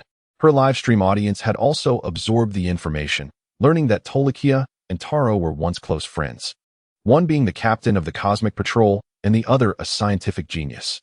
The Tiga spark was even created by Tolekiah, and the name Tiga was also his choice. The light of the 3 Ultramen, Tiga, Fuma, and Titus, had chosen her, allowing her to wield their powers through the Tiga spark. Overwhelmed by this deluge of new information, Reba felt her mind nearly short-circuiting. What was this? The Ultraman prince strayed from his path, fathering a child, and even naming him after the princess.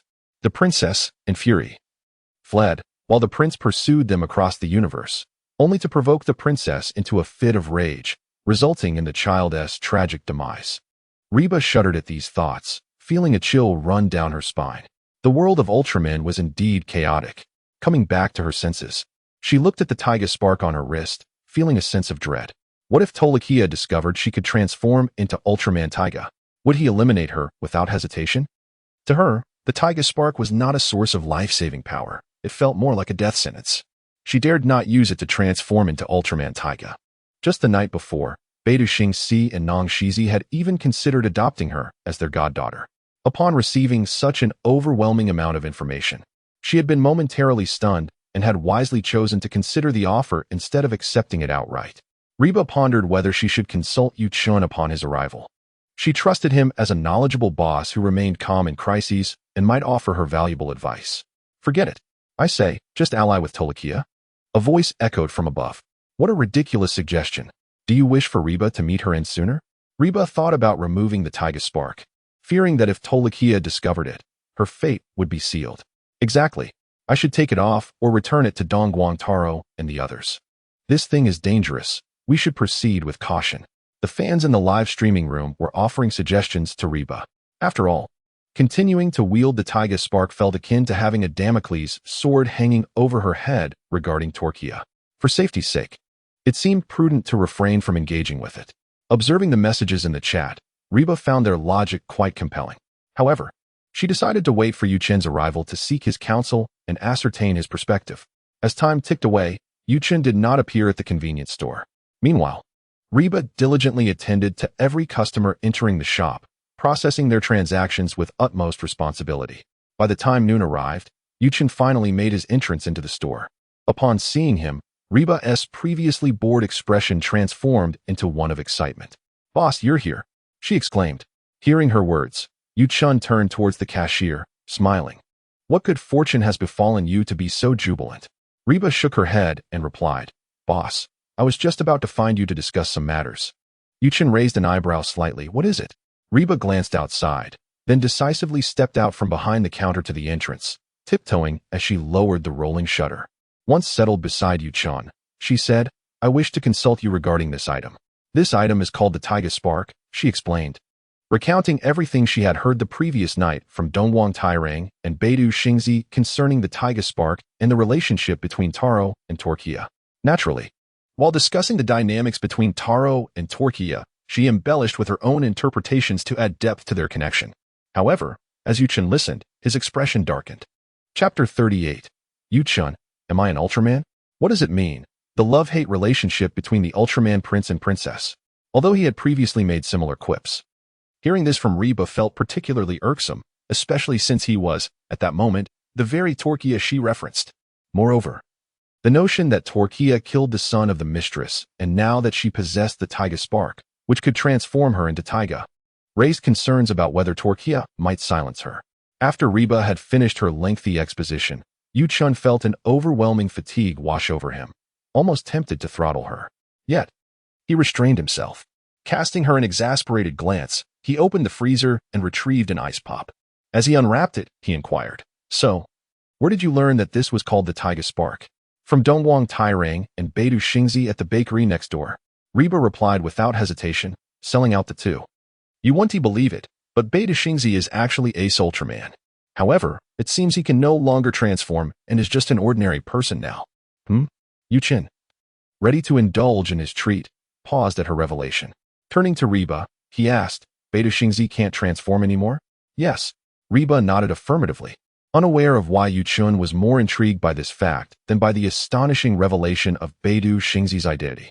With Reba's confirmation, Yu Chen's spirits lifted. It appeared that something was amiss with Beidou Xingzi. At that moment, Reba posed another question. "So, boss, should I return the Tiga Spark to them?" Yu Chen nonchalantly replied, "It's up to you.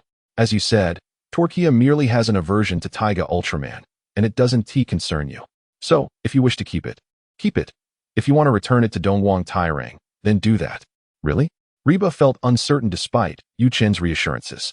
After contemplating, she ultimately stated, "I think I should return it. Tolekiah is too powerful, and I dare not gamble on not being targeted by him."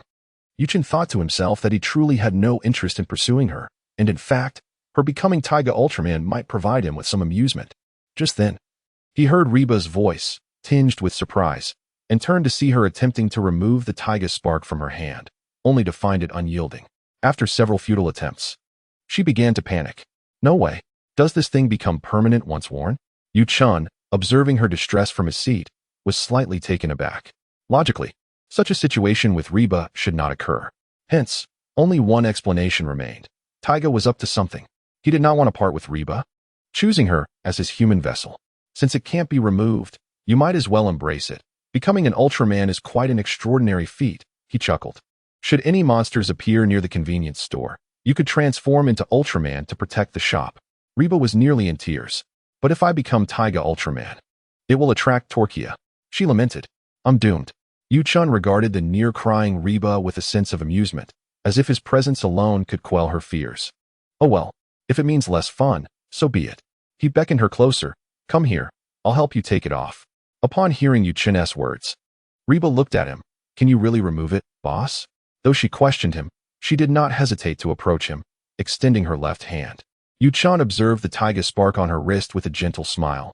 How can we know unless we try? He then simply touched the Tiga spark with his fingertip. Suddenly, the entire Tiga spark broke apart, falling from Reba's wrist and scattering across the floor.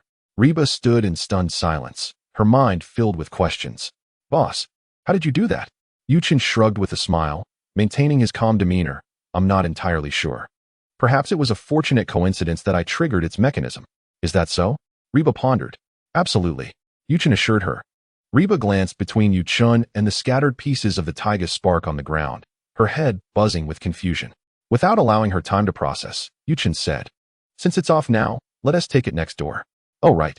Reba snapped back to reality, hurriedly gathering the fragments into a cloth bag before dashing out of the convenience store towards the bakery next door. Watching her vanish through the door, Yuchin's gaze turned contemplative. He understood that even removing the Tiga spark would have little effect. After all, the essence of the three Tiga beings was not contained within the spark, but rather resided within Reba herself. Upon Reba's departure, Yuchin shifted his attention back to the register. There, he noticed Reba's phone lying quietly beneath the counter, still unlocked and streaming live. He picked it up and was astonished to see over 100 million viewers online. Such a figure took him aback, though upon reflection, it was not entirely surprising. After all, this was a live stream transcending worlds. The number of viewers might swell even more should monsters and Ultramen appear. However, when Yuchin caught sight of the messages flooding in from the audience, his expression turned to one of shock. Ah, my husband is watching me. So handsome, so handsome. This is the first time I have seen my husband's handsome face from such a close distance. Oh dear, my husband, I wish to bear your children. Yuchin, he never anticipated that one day he would attract such fervent fans. He subsequently greeted the live stream camera with a gentle smile, saying, Hello, everyone. As soon as Yuchin spoke, the live stream erupted once more, with the number of online viewers doubling in that instant. A flood of messages began to refresh rapidly. Boss, do you have a girlfriend? Boss, I am curious about how one can cultivate such an aura like yours. Boss, why do you remain so composed whenever monsters appear? Do you possess superpowers as well? By the way, boss, we've been speculating whether you are also an Ultraman. An Ultraman? Yuchin's smile broadened. Chapter 39, Lena, no. Diga is Tiga? Boss, I'm back. Reba suddenly burst in through the door, interrupting Yuchin's words. Yuchin looked up at Reba and noticed she was holding parts of the Tiga spark. Seeing this, Yuchin was not at all surprised. He had anticipated this outcome. After all, that old man chose Reba as the host for the Tiga spark, so he naturally wouldn't take it back. Moreover, the lights of Tiga, Wind Horse, and Titus were still within Reba. Reba placed the Tiga spark she held on the counter. The old man from the bakery next door didn't want it. He said that since Tiga chose me, it belongs to me now. I can just keep it for myself and not use it in the future. Reba consoled herself with these words. After saying this, Reba looked at Yuchin and realized he was holding her phone. At that moment, she recalled that she had left the convenience store while still live streaming. When Yuchin noticed Reba's gaze, he chuckled. It seems I have generated quite a bit of conversation in your live stream. Upon hearing Yuchin's words, Reba's face immediately flushed red as she hurriedly grabbed her phone, as if fearing her little secret had been discovered by Yuchin. However, this was merely a futile attempt to cover her ears while the thief was still nearby. For Yuchin had already figured everything out. Blushing, Reba said, It's because the boss is very handsome. Many girls in the live stream adore him. Is that so? Yuchin stroked his chin, smiling. It is indeed an honor to be liked by your fans. So, if there is an opportunity in the future, do invite your viewers to gather together.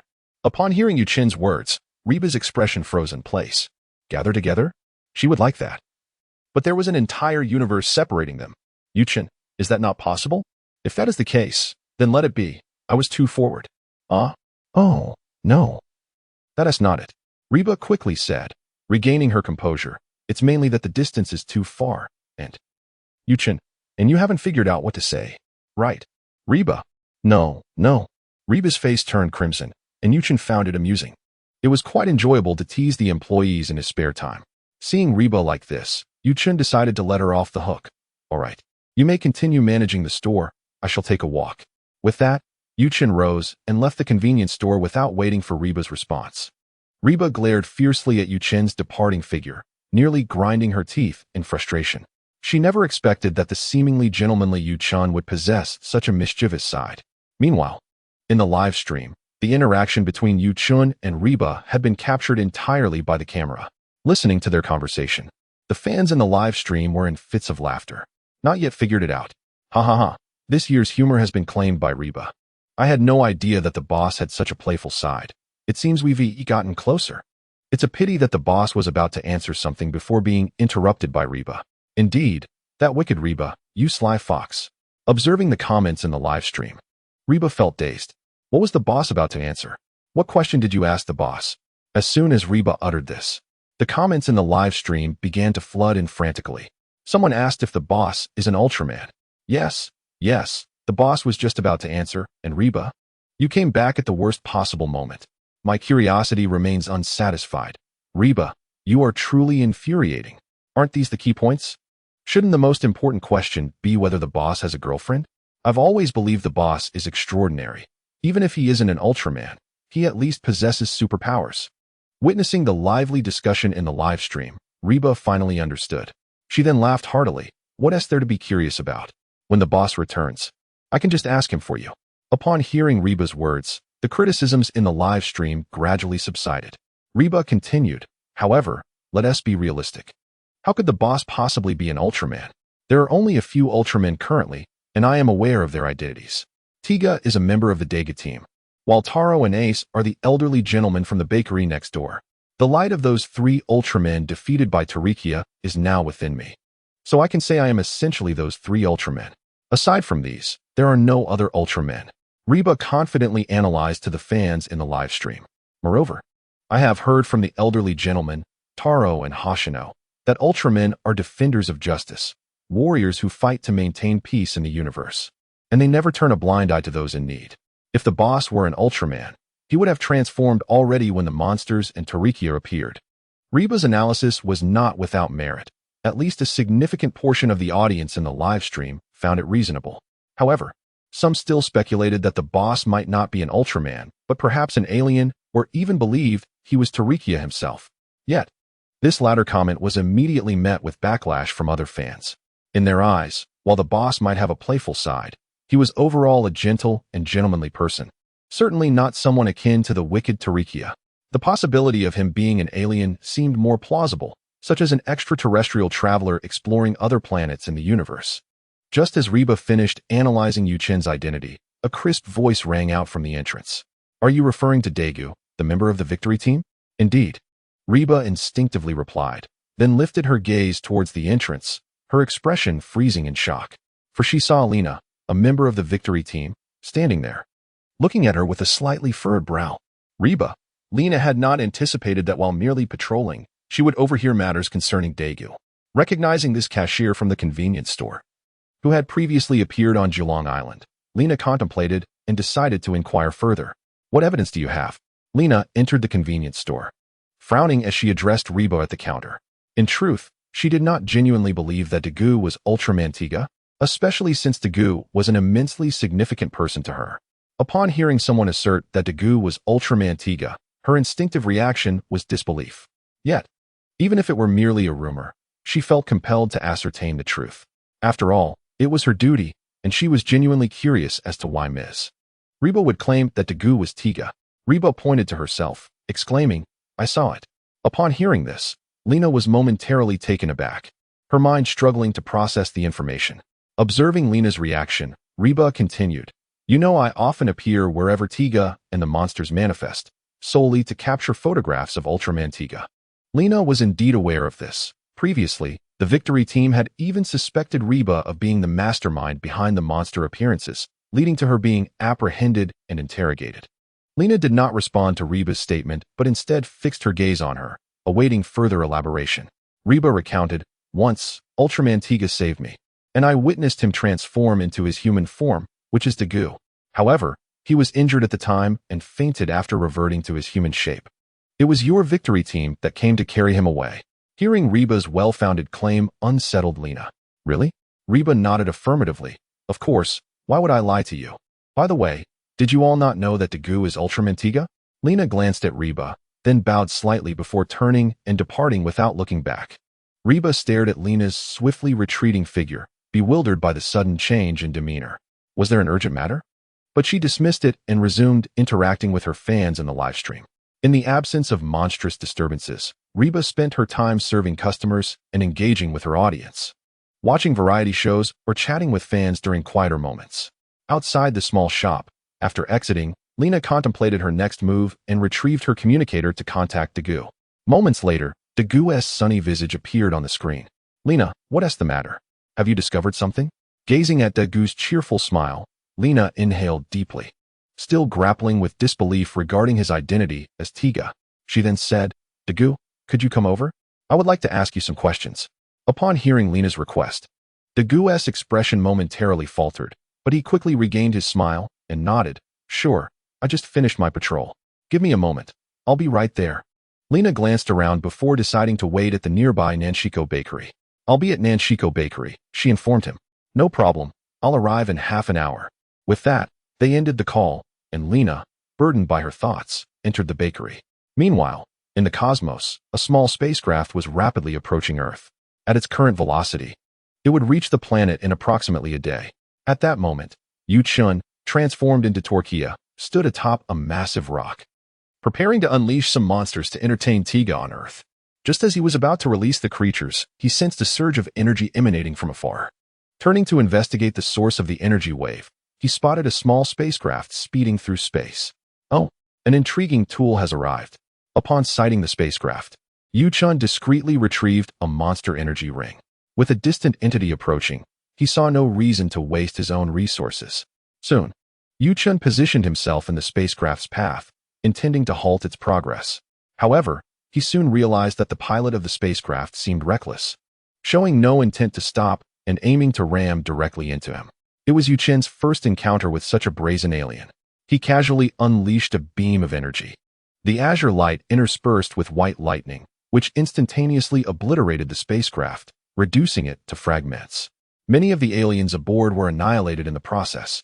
Yet, Yu-chun had not exerted his full strength. One inhabitant of the spacecraft survived, albeit gravely wounded and on the verge of death. Yu-chun floated leisurely before the ailing alien, recognizing it as a Rachelon from the original Tiga series. This creature had always been depicted as cunning, lacking in strength, yet brimming with ambition. How pitiable it is that you, in your humility, fail to comprehend your own frailty. As Yu-chun spoke, he noticed that the Rachelon had regained consciousness, though its severe injuries rendered it immobile. The creature gazed at Yu-chun with palpable terror, desperately attempting to flee but unable to move an inch. Are you frightened? Even now, you wish to struggle for survival? Yu-chun mused, manifesting a monster energy ring in his palm. In that case, I shall grant you what you desire.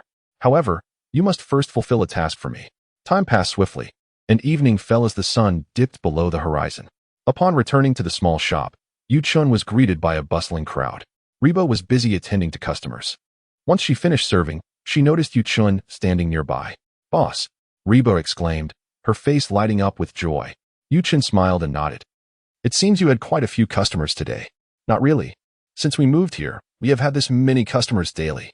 You just often miss them when you're not around, Reba replied. Yu-chun raised an eyebrow in surprise. Is that so? I appreciate your hard work. I'll give you a raise. Upon hearing the word raise, Reba's eyes sparkled with excitement. Although she needed only a place to eat and sleep while waiting to return to her original world, having more money to enjoy life before her departure was certainly welcome. How much will you raise it by? She inquired eagerly. Yu-chun contemplated for a moment and replied with a grin. Let us say 10,000 yen, shall we? 10,000 yen. Reba's excitement peaked. Boss, you are amazing. Love you. Initially, Reba had intended to inquire about Yu-chun's true identity concerning Ultraman after he returned. However, now, the news of her salary increase had completely overwhelmed her thoughts, and the inquiry was soon forgotten. With this 10,000 yen, her monthly salary would reach 30,000 yen. 30,000 yen, a sum that could last a lifetime. Yet, before Reba could revel in her excitement for long, a sudden, violent explosion reverberated from outside, shaking the ground beneath her. What is happening? Reba exclaimed, wide-eyed, as she rushed to the shop's entrance to peer outside. There, she beheld a colossal humanoid monster, towering an estimated 50 to 60 meters, appearing on the distant street. Chapter 41. How have these beings survived all this time? Reba gazed in astonishment at the colossal humanoid monster that had emerged on the street, not far from the convenience store. The live-streaming camera on her phone captured the monstrous figure perfectly, sending the chat room into a frenzy. What the hell? Just yesterday a monster appeared, and now another one shows up? And look where this one has appeared, less than a kilometer from the store. Is the owner's shop in jeopardy again? It was absurd. Reba had always admired the resilience of people in this world, who managed to live on despite the frequent monster attacks. As she processed the barrage of messages flooding the live stream, Reba suddenly regained her senses and rushed into the store, exclaiming, "Boss, we need to run." Yuchen raised an eyebrow, smiling at her. "What's the matter?" Reba replied, "A gigantic monster has appeared outside, too close to our store. If we stay, we might get caught in the chaos." "Is that so? Then let's leave." Yuchen turned and walked toward the exit. Reba paused, sensing something was off about his demeanor. Yet, dismissing her concerns, she quickly grabbed a few articles of clothing and decided to use her teleportation ability to appear beside Yuchen. However, when she vanished from the second floor of the store and reappeared next to him, she was taken aback by her surroundings. They stood on a rooftop of a nearby building, alarmingly close to the monster. The gusts from the creature's swinging arms were palpable on the rooftop. Reba swallowed hard, glancing at Yuchen, and timidly asked, "Boss, isn't this too close?" Yuchen, maintaining a serene smile and calm demeanor, replied, "We're here to watch the show. Isn't it better to be closer for a better view?" Reba looked from the monster to Yuchen, questioning, "Is that how it is? But how did you get here so quickly?" She then recalled something. "I just finished packing my clothes. How did you get to this rooftop?" Yet Yuchen did not answer her question. Instead, he pointed toward the monster and said, "Look closely. Haven't you always wanted to livestream Ultraman Diga? The victory team Fian1 and Fian2 are here. Perhaps the Diga member you mentioned is up there too." "Really?" Reba's attention was instantly captivated. Her gaze fixed on the sky. Sure enough, as soon as the topic of live streaming arose, her thoughts were easily diverted. Excitement surged through her upon spotting the Fian1 and Fian2 aircraft soaring toward the monster. "They're here. They've really come." But soon, Reba furrowed her brow in concern. "By the way, after Diga was blasted away by Fian2 yesterday, I wonder if Daigu can still transform into Diga." Yuchen chuckled, "Don't worry. Even if Daigu can't transform into Ultraman Diga, there's still the old man Taro from Nankiko Bakery." "Oh right." Reba's eyes lit up.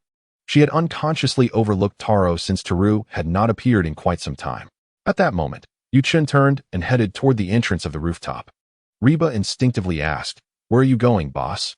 Without turning back, Yuchen waved his hand dismissively. "This place is about to be affected by the battle between the monster and Fian1 and Fian2. If we don't leave now, we might not be able to escape later." As Yuchen descended the stairs from the rooftop entrance, disappearing from Reba's view, she remained behind, turning to face the monster in the distance and resuming her live stream. After all, she had her teleportation ability and was not concerned about being trapped. If danger arose, she could simply teleport away. With the arrival of Fian1 and Fian2, Fian1 immediately opened fire on the monster. A barrage of cannon fire struck the creature, creating a shower of sparks. Yet, it seemed to have little effect, not even scratching its tough exterior. In contrast, Fian2 was enveloped in an eerie silence. Lena sat expressionless in the pilot seat of Fian2, while Daigu, in the back seat, contemplated speaking to her. Yet, each time he opened his mouth, the words eluded him. His mind was still echoing with Lena's previous remarks at Nankiko Bakery, questioning whether he was Ultraman Diga. When he first heard those words, his mind had spun, utterly bewildered by how Lena had discovered his secret. Ironically, his reaction had convinced Lena, who had previously doubted him, of the truth. Consequently, she had left the bakery abruptly, prompting Daigu to chase after her to explain. However, before he could do so, the monster had appeared. There was no choice but to put explanations on hold and confront the monster first. Thus, they found themselves in the current predicament. Meanwhile, at Nankiko Bakery, Taro, Hokuto Seiji, and Nankiko emerged from the store. Upon witnessing the rampaging monster nearby and the aerial battle between Fian1 and Fian2, their expressions darkened immediately. "Taro, Seiji, you two should find a place to hide," Taro urged, sprinting toward the monster. As he ran, he retrieved the Ultraman badge, seeking a suitable location to transform. Amidst the chaos, citizens fled in all directions, while Taro ran toward the monster, creating a stark contrast. Just as he reached a deserted street, Preparing to transform into Ultraman Taro, he inadvertently caught sight of a shadow at the corner of the street. Upon seeing the shadow, Taro's pupils dilated and his breath quickened. Toru. It was unmistakably the figure of Toru. Without hesitation, Taro dashed toward the street corner, only to find that the spot where Toru had been was now empty. Suddenly, a violent explosion erupted above him. The monster's attack had struck the rooftop of the building beside him. The entire rooftop crumbled, sending a cascade of concrete and debris crashing down. With no time for hesitation, Taro pulled out the Ultraman badge and transformed instantly. On the other side, Yuchin leaned against the wall, watching the scene of concrete raining down and burying Taro with a sense of regret. He had initially intended to guide Taro to Reba, to encourage her to transform into Tiga. However, it now seemed that opportunity had been squandered. Frustrated, Yuchun glared at the distant monster. This creature was the Richuran alien, but its appearance bore little resemblance to that in the original narrative. The Richuran alien, now wholly transformed by the monster's light, emanated a terrifying and sinister aura. Chapter 42, General T's hellish 48 hours. Yuchun observed the distant Richuran alien wreaking havoc and suddenly recalled. According to the trajectory of the original narrative, it appears that the ship of the Rakulan aliens is destined to be obliterated by the cosmic space station, thereby providing the antagonist with a pretext for vengeance and the subsequent occupation of Earth. However, the attempt to seize the planet ultimately fails, transforming him instead into a mediator, facilitating the reconciliation between Lena and her father. With the Rakulan aliens now under control, such a calamity is averted. This implies that the misunderstanding between Lena and her father may remain unresolved for the foreseeable future.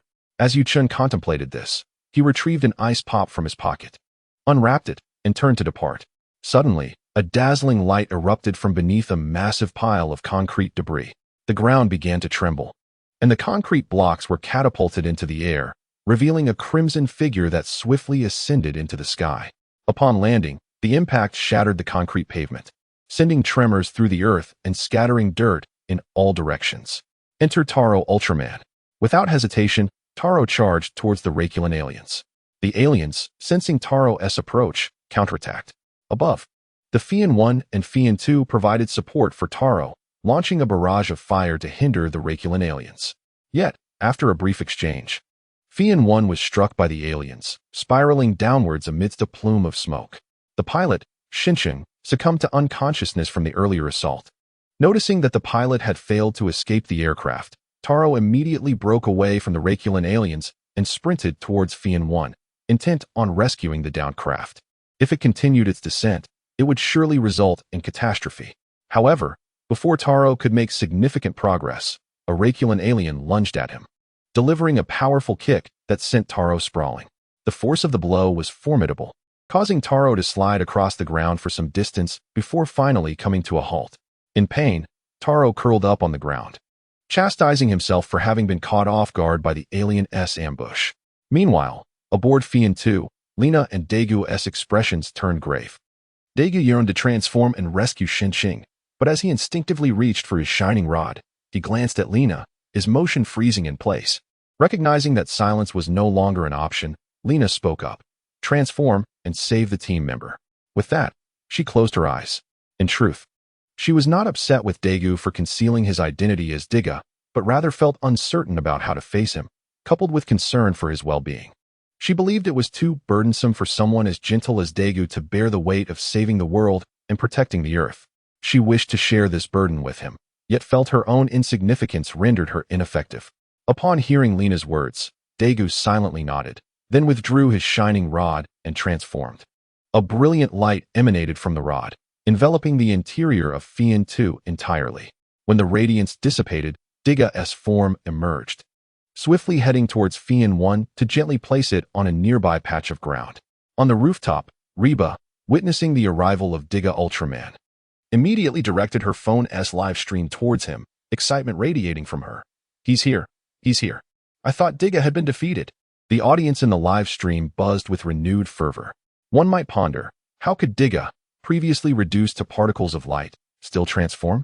Indeed, the earlier 3 Ultramen had also been fragmented into particles, requiring the North Star's remaining light to coalesce them again.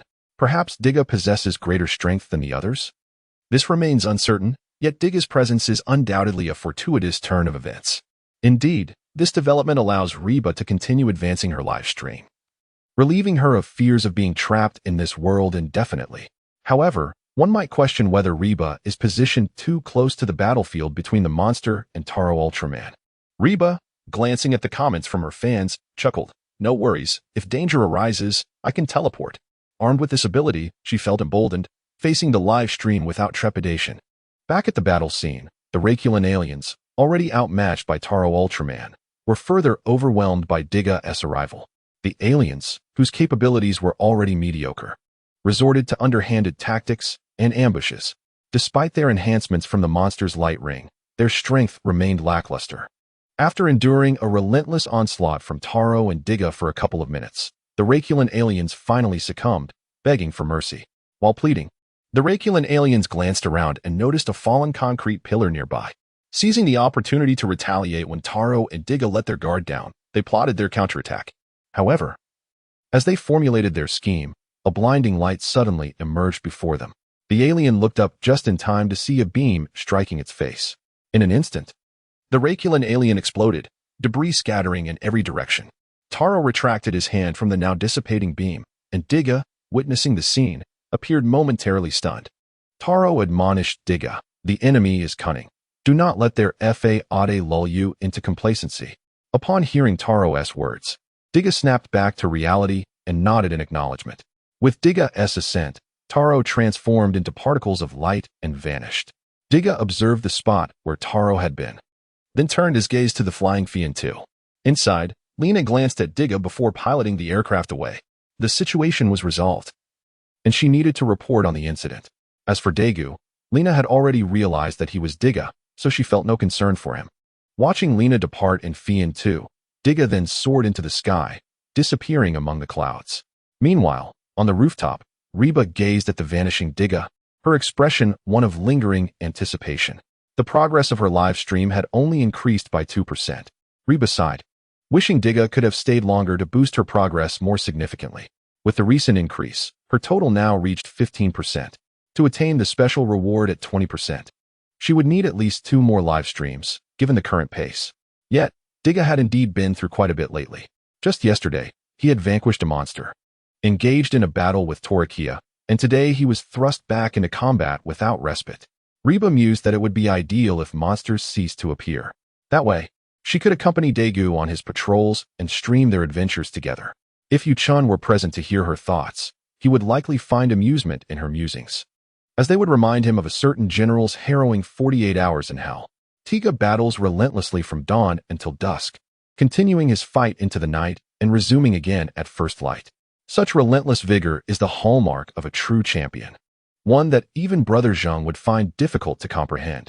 Were Reba to broadcast Tiga's exploits, the progress would surely be swift and unyielding. Chapter 43. Reba encounters the Crowman. Yu-chun strolled through the dilapidated streets, where ruins lay scattered about. Following the annihilation of the Raculan aliens, the citizens who had sought refuge emerged from their shelters. The scene before them was one of devastation, and the expressions on their faces varied widely. Members of the Victory Squad arrived once more to assist in maintaining order, while construction workers began clearing the debris from the cemented ground. The area buzzed with activity. Damn monsters. I just bought my house, and I still have 32 years left on my mortgage. Yu-chun turned towards the source of the voice, spotting a young man kneeling amidst the rubble, utterly despondent. Surrounding him were others in similar despair, either kneeling or standing before a shattered building. Damn boss, my company has been destroyed by these monsters, while that Tiga fella finished them off too soon. Wouldn't it have been better if they had caused a bit more destruction? Indeed, the residents in this vicinity were either affluent or wealthy, and some felt these privileged individuals should also endure hardship. Various lamentations echoed through the streets. Daegu, who was alongside Lena maintaining order, was visibly troubled by these remarks. Yu-chun stood quietly, observing Dagu's distressed expression, a subtle smile tugging at the corners of his mouth. Do you see it now, Daegu? This world is rife with contradictions. In the cosmos, there is neither day nor night, nor good nor evil. There exists only the abyss of vacuum and unfathomable void. If one does not confront the darkness, the light one seeks becomes utterly meaningless. Yu-chun's voice resonated through the chaotic ruins, as if transcending time and space. reaching Dagu's ears. Upon hearing Yu Chen's words, Dagu's face paled, and he looked around frantically. Yet, the streets were filled with bustling citizens, with no suspicious figures in sight. Was that voice from Tolekiah? Dagu thought, the shadow of fear creeping into his heart. After all, Tolekiah was overwhelmingly powerful, a force he felt utterly ill-equipped to confront. As Dagu remained lost in thought, once more, Yu Chen's voice echoed in his mind. Next time, try harnessing the monster light ring. It will grant you unparalleled strength. With those words, Dagu could no longer remain still. He dashed into the crowd, desperate to catch a glimpse of Tolekiah, yet yielded no results. Dagu, what's wrong? From a distance, Lena noticed his agitation and rushed over. Concern etched on her face. Hearing Lena's voice, Dagu snapped back to reality, drenched in cold sweat. To quell her worry, he forced a smile and shook his head. Don't worry, I'm fine. Yet, Yu Chen's earlier words lingered in his mind, refusing to fade. Meanwhile, having spoken his piece, Yu Chen had already departed the ruins. Returning to the small shop. The shop had remained untouched by the conflict between the Raculan aliens and the Ultraman. Upon entering, Yu Chen spotted Reba seated at the counter, chatting with fans in the live stream about the recent monster incident. Perhaps due to the recent monster attacks, the shop, which typically saw a steady stream of customers, was now void of patrons. Reba engaged in casual banter with her online audience when a faint sound of footsteps caught her attention. She instinctively looked towards the door and, upon seeing Yu Chen enter, her face lit up with a smile. Boss, where have you been? Reba appeared excited. Did you see? Ultraman Taro and Ultraman Diga were battling that monster. It looked exhilarating. In response, Yu Chen chuckled, since you relish such scenes. You could always transform into an Ultraman yourself to experience it firsthand. What? Reba's expression froze. I think I'll pass. Tolekiah is far too intimidating. If it weren't for him, I might consider it. Yu Chen raised an eyebrow, smiling faintly. What does Tolekiah have to do with your transformation into an Ultraman? Reba looked up at him. Didn't I mention my theory? I suspect Ultraman Tiga might be Tolekiah's son. As the prince consort, how could Tolekiah tolerate seeing Tiga? Yu Chen felt an impulse to simply silence Reba. Stop speculating. Clear your mind. Tolekiah and Taro were merely close friends. Reba's eyes widened in surprise. How do you know that, boss? Yu Chen shot her a weary glance.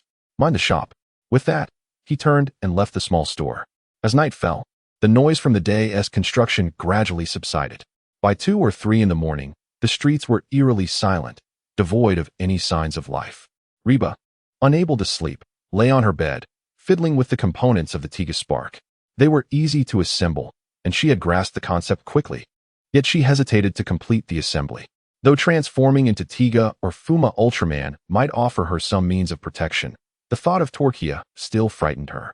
Suddenly, a strange noise echoed from the street, followed by a terrified scream. Alarmed, Reba rushed to the window and opened it to investigate the commotion. Peering out into the illuminated street, a chill ran down her spine. She saw a crow-headed humanoid brandishing a weapon, firing a beam that shrank a nearby person before absorbing them. Stunned, Reba instinctively took a step back, inadvertently drawing the attention of the crow man, who turned and aimed his weapon at her. Without a moment's hesitation, he fired a beam, enveloping Reba and causing her to shrink rapidly, until she stood no taller than 5 centimeters. If you enjoy this book, please consider sending some free gifts to support it. There's no need for paid gifts. Just the free ones will suffice. Thank you, and may fortune smile upon you all. Chapter 44. Reba, I'm so angry. The crow man has shrunk me. The following morning, Yu Chen arose early and made his way to the small shop. As Yu Chen stood before the shop's shuttered entrance, he was momentarily taken aback. Soon after, he sensed a faint residual energy fluctuation emanating from the second floor of the shop. With this awareness, Yu Chen promptly opened the shutter and ascended to the second floor. He quickly arrived at the door of Reba's room, which was ajar, revealing the room's decor at a glance. Scattered across the bedside were the disassembled parts of the Tiga spark, yet there was no sign of Reba. Had she been captured? A smile played on Yu Chen's lips as his gaze shifted to the open window, recognizing that the energy he had sensed earlier was emanating from that very spot. Contemplating the residual energy lingering by the window, Yu Chen found himself uncertain about who might have taken Reba. After all, in the narrative of Ultraman Diga, there were numerous entities capable of abducting her. While Yu Chen pondered this, he suddenly sensed a surge of light energy emanating from the shop below. His brow arched slightly. Just as he was considering searching for Reba, a tool for locating her had arrived. Thus, he turned and made his way back downstairs to the shop. The visitor was none other than Taro Higashi, whose face was etched with urgency. Upon seeing Yu-chun descend from upstairs, he hurriedly inquired, "Mr. Yu-chun, have you seen your employee?" After visiting the neighboring bakery owned by Nan Yuko, he had sensed no trace of the light energy belonging to Tiga within Reba, prompting him to come and check. However, he found nothing, which only heightened his anxiety. Yu-chun shook his head slightly, regarding the anxious Taro Higashi before speaking calmly. "I haven't noticed anything either, and I can't fathom how Reba could simply vanish. Ordinarily, unless she has requested leave in advance, she would be here at her usual time." Upon hearing this, Taro Higashi's expression shifted dramatically. He understood that given Reba's current abilities, even if she did not wish to transform into Tiga, the light of Tiga within her would grant her strength far beyond that of an ordinary person, making it improbable for anyone but an alien to pose a threat to her. The only conceivable scenario, then, was that Reba had indeed been abducted by extraterrestrials. Taro Higashi did not concern himself with the possibility of a monster being involved, primarily because monsters, unlike aliens, always caused a commotion when they appeared. Aliens, on the other hand, could silently abduct their targets, making detection exceedingly difficult. Furthermore, as he did not reside nearby, he was even less likely to notice Reba's disappearance. Observing the change in Taro Higashi's expression, Yu-chun's smile widened. "I will report this to the authorities, so do not worry." Taro Higashi instinctively glanced at Yu-chun upon hearing this, then nodded. After thanking him, he turned and left the shop. As Taro Higashi exited, his mind was consumed with thoughts about who could have taken Reba and why, as her boss, Yu-chun, appeared so nonchalant about the situation. Taro Higashi frowned. Though he felt unqualified to judge others, he couldn't shake off his irritation. After all, Reba was the chosen human form of his son, standing on the bustling street. Taro Higashi contemplated searching for Reba himself. With this thought in mind, he turned and departed. Meanwhile, Yu-chun sat at the cash register, his brow slightly furrowed in contemplation. He was not particularly worried about Reba's safety, as she possessed the skill of anchor point teleportation. Even if she had been captured, she could easily teleport back to the shop. The reason she had not yet done so could be attributed to two possibilities. Either she had not regained consciousness since her abduction, or she had not encountered any danger, thus not feeling the need to teleport. However, the latter option seemed unlikely, as Yu-chun had sensed the residual energy fluctuation at Reba's window, indicating she had indeed faced some predicament. Thus, the first possibility became the only viable explanation.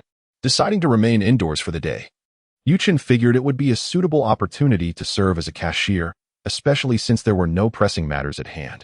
Time passed gradually. A number of customers visited the shop, with a significant influx of young women. Upon entering and spotting Yu-chun at the register, their eyes sparkled as if captivated by a rare gem. Yu-chun patiently assisted each customer with their purchases. Once the shop was momentarily empty, he took a bag of chips from the shelf, leisurely sitting at the register to open the package while watching a program on television. Just a few minutes later, a flash of light suddenly shot beneath the computer desk at the register. The brightness came and went swiftly, almost instantaneously. However, as the light faded, a figure less than 5 centimeters tall appeared beneath the computer at the register. Yu-chun's expression first registered surprise before transforming into delight. The tiny figure was none other than the previously missing Reba. "Well, you're finally back. Boss, it's me, Reba." "Oh." Yu-chun leaned closer to Reba, playfully poking her belly with his finger, as if she were a toy. While Yu-chun found amusement in this, Reba was far from pleased. To him, it was merely a light poke, but to her, that finger was larger than her entire body. The poke caused her to wobble and sit down in exasperation, her frustration palpable. "Boss, I'm in this state, and you're still teasing me." Yu-chun chuckled. "Apologies, I couldn't help myself." After setting aside his snack, he asked with a grin, "So, pray tell, what happened, dear Reba?" Reba, with her tiny hands on her hips, stood atop the computer base and gazed at Yu-chun. "Aren't you the least bit curious about why I've transformed like this?" Yu-chun shrugged. "What's so strange about it? This world is teeming with all manner of monsters and aliens. You might have been altered by one of those extraterrestrials." Upon hearing Yu-chun's words, Reba's expression fell. "You actually guessed it right, boss." Sitting atop the desk, she continued, "It was a crow-headed alien. They have a weapon that can shrink people." As she spoke of the crow-headed aliens, her frustration surged. "After shrinking me, they abducted me, but thankfully, I can teleport. However, I'm at a loss as to how to return to normal. Crow-headed aliens? Hearing this, an image of the crow-headed aliens from the original Ultraman Diga narrative flashed through Yu-Chen's mind.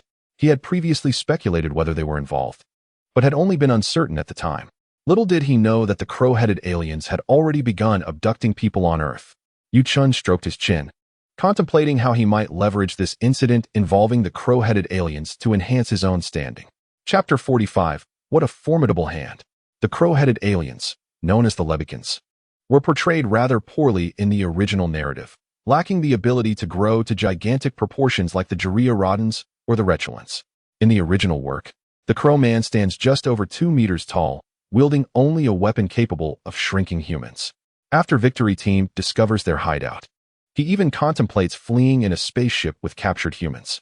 However, as soon as they ascend into the sky, they are shot down by Diga. Overall, the Crow Man does not possess any remarkable qualities. His significance to Yu-Chen is primarily due to the fact that he was a childhood nightmare for Yu-Chen.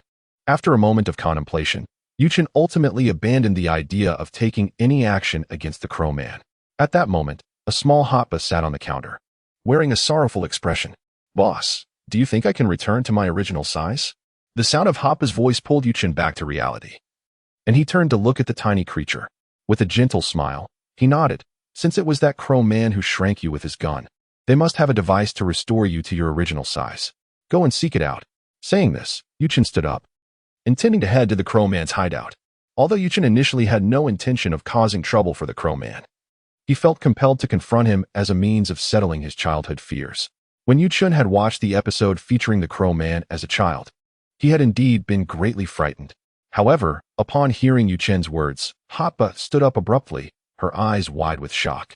"Are we really going to do this, boss? They are aliens." Hotba's meaning was clear. As mere humans, charging him would likely result in them merely adding 2 more heads to the Crow Man's tally. Even if they did not inform Victory Team, they should at least prepare some defensive gear. Indeed, Yu-Chen stroked his chin and smiled. "You stay here for a moment. I will return shortly." With that, Yu-Chen turned and left the small shop, disappearing into the throngs of pedestrians on the street. It was over half an hour later when Yu-Chen returned to the shop. Hotba scrutinized him, failing to discern any changes. "Boss, where did you go just now?" Yu-Chen spread his arms, revealing a brand new half-black, half-white shirt. "Isn't it obvious?" Hotba was momentarily stunned. "What?" Yu-Chen replied, "I changed my clothes." Hotba retorted, "Is that really the point? Besides, I can't even tell you changed." Inwardly, she was incredulous at the monotony of his wardrobe. Observing Hotba's expression, Yu-Chen chuckled, a smile gracing his face as he lifted Hotba and placed her in the front pocket of his shirt. "Don't worry, I informed Victory Team before coming here. If you provided me with the correct address, they should be arriving soon." Yu-Chen held a genuine admiration for Victory Team's response time. "Let us hurry over, or we might miss them."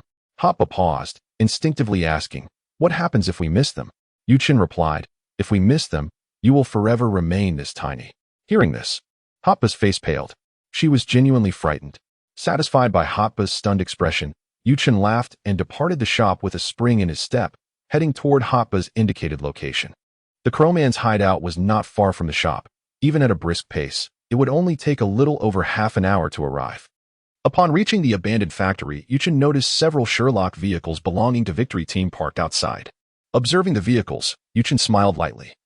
"It seems Victory Team has arrived before us. Shall we go in?" Hearing Yu-Chen's words, Hotba struggled to climb out of Yu-Chen's shirt pocket, resting her hands on the pocket to avoid falling back in. Glancing at the factory, she still felt a tinge of fear. "Do we really have to go in?" Yu-Chen nodded. "Of course. How else will we find the item that can restore you?" At this point, a knowing smile formed on Yu-Chen's face. "Besides, haven't you been live-streaming Diga? Perhaps here, you might encounter a different version of Diga." "What?" Hotba looked up at Yu-Chen, but could only see his chin. For a moment, she was baffled by his words. However, Yu-Chen did not elaborate further and instead walked toward the factory. Inside, Yu-Chen sensed 2 pure energies of light. It appeared not only Diga had arrived, but also Taro, who had transformed to search for Hotba. How audacious of the Crow Man.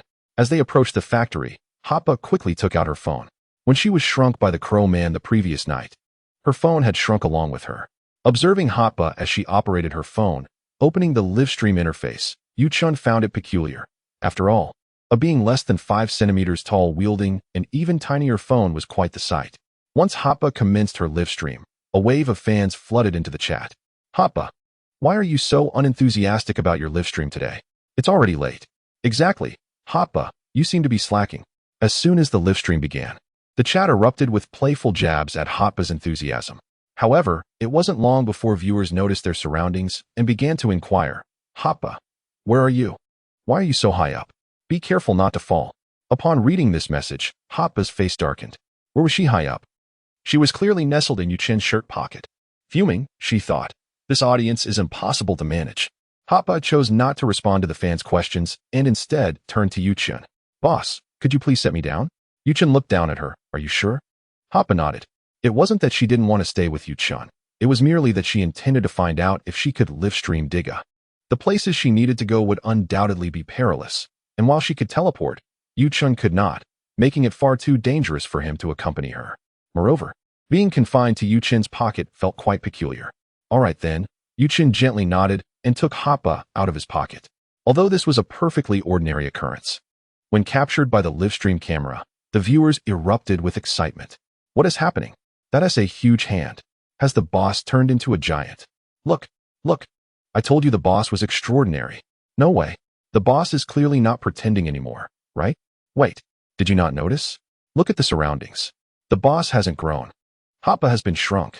As this last comment surfaced, it drew everyone's attention to the environment surrounding Yuchen. Trees, abandoned factories, etc. It was clear that Yuchen had not grown at all. Hence, upon realizing this, the audience was even more astonished. What on earth happened to Hoppa before she started the live stream? Did she get attacked by aliens? They began to speculate on whether Hoppa could return to her original size. The chat was abuzz with discussions surrounding Hoppa's predicament. However, Reba currently has no interest in viewing the messages from fans in the live broadcast room. Instead, she is seated, gently resting her palm on the ground with the tool from Yuchen. Once stable on the ground, Reba waves her hand at Yuchen, expressing her gratitude. Thank you. Boss, I shall go and find Ultraman Diga. Upon hearing her words, Yuchen smiled softly, nodding in acknowledgement, and waved back at Reba. Well then. Let me assist you in searching for something that might help restore you. Hearing Yuchen's response, Reba made a gesture while advising, but boss, you must be cautious. These aliens are quite dangerous. If you encounter peril, prioritize your safety over my restoration. After speaking, Reba quickly scratched her head. I still feel you might be in danger. Those aliens are quite fearsome, and you are merely an ordinary person. It would be terrible if you were captured. Perhaps you should not go. Wait for me at the convenience store instead. I can handle this myself. I can teleport. I won't encounter any danger. Yuchen chuckled. Standing with his hands behind his back, his expression relaxed. Rest assured, your boss possesses a bit of capability. This foolish girl genuinely believes Yuchen is here to help her find something to restore her form. However, Yuchen did not clarify, finding the situation amusing. Really? Reba's eyes widened in disbelief as she looked at Yuchen. Seeing her reaction, Yuchen slowly extended his right hand. With fingers spread, a cerulean energy sphere materialized in his palm. Wow. Upon seeing the energy sphere in Yuchen's hand, Reba's eyes sparkled. Boss, you truly have superpowers. At that moment, Reba was ecstatic. This was her first encounter with a genuine superpowered individual in this world. The first time she saw Taro Higashi didn't count, as he was an Ultraman, not a native of Earth. Yuchen smiled at her. Now you need not worry, correct? Yes. Reba nodded enthusiastically, then declared, I will head in now. With that, she vanished from Yuchen's sight, presumably using anchor point teleportation to appear beside Daegu in the factory. However, before Reba could revel in her excitement, her expression froze. Upon teleporting next to Daegu, she discovered he had transformed into Ultraman Diga. Furthermore, he was only the height of an adult. Reba was stunned by this sight and hurriedly took out her phone to stream Diga's transformation live. After her initial excitement, her gaze shifted to her surroundings, where she noticed countless crows, each wielding a weapon.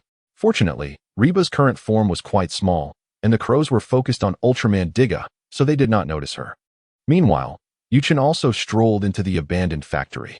As he meandered through, perhaps due to his good fortune, he not only found a crow weapon on the ground, but also encountered not a single crow. Not even the members of the victory team were seen. Thus, Yuchen smoothly made his way to the central location of the factory, entering a spacious room.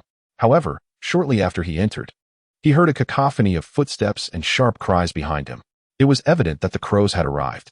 Fortunately, Yu Chen found a chair and casually sat in the center of the empty room, playing with the weapon in his hands while waiting for the crows to approach. As the sounds grew nearer, 4 crows burst through the door. Upon noticing Yu Chen, they immediately aimed their weapons at him. Are you also a member of the victory team? The leader of the crows glared at Yu Chen, his tone menacing, as if to indicate that any incorrect response from Yu Chen would result in immediate gunfire. Yu Chen remained unperturbed, looking up at the crow, maintaining his characteristic faint smile. I am not a member of the victory team. As he spoke, Yu Chen unexpectedly drew the Tolekiah eye, placing it over his eyes to complete his transformation. The moment he became Tolekiah, the 4 crows instinctively stepped back in fear. You are Tolekiah. Indeed, it is I. Yu Chen slowly rose from the chair, hands behind his back, and approached the 4 crows. They had been lurking on Earth for some time, capturing humans while trying to avoid drawing the attention of the victory team. They were well aware of Tolekiah's reputation. Thus, upon realizing Yu Chen was Tolekiah, their hearts sank. Tolekiah's achievements were remarkable. He could take on 5 opponents and easily defeat 3 Ultramen. Many incidents that the victory team had yet to discover were also known to them, such as the rampage of Gazat, which they observed was instigated by Tolekiah, leading to their mutual destruction. Now, seeing Tolekiah approach them, one particularly timid crow, overwhelmed by fear, instinctively fired his weapon. However, the energy beam, which could shrink humans and even Ultraman Diga, was effortlessly dispersed by Yu Chen's casual swipe. Simultaneously, he delivered a swift claw strike, 3 sharp energy slashes penetrating the crow and seamlessly breaking through the wall behind him, leaving 3 long marks measuring 2 to 3 meters. In the next moment, the crow disintegrated into fragments scattered across the ground. Yu Chen's actions sent the remaining 3 crows into a state of shock. Tolekiah, what do you intend to do? We should have no conflict. The leader of the crows swallowed hard, suppressing his fear, and questioned earnestly. If there is anything you need us to do, we will certainly assist you. Desperate to preserve their lives, the leader of the crows was willing to say anything to demonstrate their value to Tolekiah, hoping to avoid a fate similar to the previous crow. It was only after he spoke that he realized Yu Chen had already approached his side. Yu Chen gently placed a hand on his shoulder, his tone remaining as calm as before. Is that so? That is truly splendid. As he spoke, he handed over the crow weapon he had collected. Could you assist me in modifying this weapon into a device that can restore those who have been shrunk? In truth, Yu Chen could create it himself, as he possessed all of Tolekiah's capabilities, even surpassing those in the original narrative. His mastery of the technology and experience of Tolekiah was naturally at his disposal, and he understood it even more profoundly than Tolekiah himself. However, Yu Chen preferred not to exert himself. Why bother when there were 3 handy tools at his disposal? Moreover, this task was merely a side endeavor for him. His true purpose in this location was to confront the shadows of his childhood. I sincerely apologize for the delay in updates due to numerous matters arising over the past few days, and I appreciate your patience and support. If possible, allow me to shamelessly request a small gift, just a free one. Thank you. Chapter 47. Yu Chen, this is your final opportunity.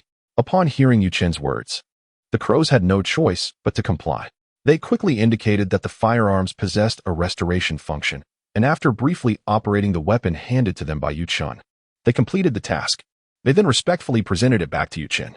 Yu Chen took the adjusted firearm in his hands, weighed it slightly, and a satisfied smile appeared on his face. He suddenly felt that this group of crows might still hold some value. It would indeed be a pity to eliminate them so easily. Perhaps they could even add some amusement to his endeavors. With this thought, Yu Chen stored the firearm and turned to the 3 crows, smiling lightly. It seems you are facing some trouble. The 3 crows were momentarily taken aback by Yu Chen's remark, but they quickly regained their composure. The leader of the crows nodded eagerly. Yes, Lord Tolekiah. The victory team on Earth has discovered our capture of Earthlings and is now pursuing us. Additionally, both Ultraman Tiga and Ultraman Taro have joined the fray. Hearing this, Yu Chen chuckled. However, he remained calm as he approached a nearby chair and slowly sat down, canceling his transformation into Tolekiah and returning to his human form. He said with a smile, that truly is quite a troublesome matter. Do you require assistance? The 3 crows were instantly stunned by Yu Chen's words. They soon erupted in joy. Lord Tolekiah is willing to assist us? To be honest, We originally found it quite easy to deal with the victory team. But the involvement of Ultraman Tiga and Ultraman Taro has left us utterly defeated. We are now on the brink of being captured. We considered counterattacking, but we have no means. Ultraman Tiga and Ultraman Taro are simply too powerful. Yu-chun raised an eyebrow, maintaining his graceful posture on the chair as he faced the three crows. I possess a biological weapon that can help you resolve your current predicament. Would you like it? Upon hearing this, the leader of the crows knelt before Yu-chun without a moment's hesitation. The other two crows quickly followed suit. Lord Tolekiah, please assist us. Excellent. Observing the crow's astuteness, Yu-chun felt further satisfaction. He then slowly extended his right hand, fingers splayed. A dark, pulsating orb of energy manifested in his palm. Yu-chun tossed the orb to the leader of the crows. This is the cosmic dinosaur Jiden. With that, Yu-chun stood up, gently brushing off his shirt. His smile vanished, and his gaze turned cold as he looked at the three extraterrestrials. This is your only opportunity. Make the most of it. With that, Yu-chun's figure vanished from the empty room. Meanwhile, Reba was hiding in a corner, live-streaming the battle between Tiga and Taro against the crows. The crows' combat abilities were woefully inadequate. They barely lasted a few exchanges against Tiga and Taro. Before long, many had already fallen. Diga was gradually discovering some combat techniques from this battle, and with Taro's guidance by his side, he was improving rapidly. Reba exclaimed, "Wow! This is the first time I've seen such diminutive versions of Ultraman Tiga and Ultraman Taro." The livestream chat was buzzing with excitement due to Tiga and Taro's presence. Honestly, I always thought Ultraman Tiga and Taro were towering giants, but I had no idea they could shrink. However, once they returned to a normal adult size, the visuals of their battles seemed less impressive. No grand scenes anymore, right? Indeed. But the crows are truly pathetic, so many of them armed with weapons. Yet they still cannot defeat Tiga and Taro. Right. What a disappointment. Disappointment, you say? Just look at who Tiga and Taro are.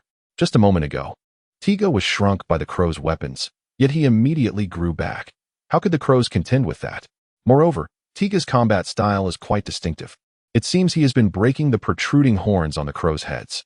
Oh, now that you mention it, I noticed during the chaotic battle, Tiga also seemed to have a go at Taro's horns. I initially thought it was merely due to the disorder of the fight, but now that you bring it up, I can't shake the feeling that Tiga did it intentionally. Does he have some peculiar fascination with horns? As the fans in the live stream continued their banter, the conversation began to drift. Reba, observing the comments, was left speechless. Just then, she noticed a crow had spotted her and was rushing towards her, intending to capture her once more. Panic-stricken, Reba instinctively activated her teleportation point. In the next instant, she appeared on Tiga's shoulder. Standing less than 5 centimeters tall, Reba fell onto Tiga's shoulder, utterly bewildered. In her haste, she had forgotten to adjust her distance. Not only was Reba stunned, but Tiga, who was battling the crows, was also taken aback. Taro, nearby, and the crow facing them were equally astonished, all gazing at the tiny figure on Tiga's shoulder. Reba took a moment to regain her composure and then stood up, bowing to those around her. "I apologize for the interruption. I shall take my leave now." With that, Reba activated her teleportation point again, vanishing into thin air. When Reba reappeared, she spotted Yu-chun's back facing her not far away. Upon seeing him, her face lit up with joy, and she hurried towards him, calling out, "Boss! Boss!" While Yu-chun was idly wandering in the abandoned factory, he suddenly heard a faint sound behind him. He paused, turned around, and upon seeing the tiny Reba, a subtle smile graced his lips. He then produced the crow's firearm and said, "Reba, I have found the weapon that can restore you. Remain still." Before Reba could respond, Yu-chun fired the weapon. The light enveloped Reba, and in no time, her figure began to grow at a visible rate, returning to her original height within mere seconds. "Wow, I really am restored." Joy radiated from Reba's eyes as she excitedly rushed to give Yu-chun a big hug. However, Yu-chun slightly shifted his body, evading her embrace. Just then, the entire abandoned factory began to tremble violently. A voice, seemingly emanating from the abyss, echoed, "Jiden." Chapter 48. Ace, today is your day? In the next moment, the entire factory began to collapse. The ceiling started to fall, and the ground shook more violently. Through the fallen debris, Reba glimpsed a massive, black beast breaking through the roof of the abandoned factory. "Jiden." The voices resembling Jiden sent chills down her spine. Grabbing Yu-chun's arm, Reba urged, "Boss, we must flee." This place is too dangerous. Without waiting for Yuchen to respond, she activated her teleportation point and returned to the convenience store. Yuchen, observing Reba's fearful expression, smiled. What troubles you? Previously, you didn't seem to exhibit such a demeanor when encountering monsters, did you? Reba shook her head vigorously. I am unsure. Upon seeing this creature, an unsettling feeling gripped my heart.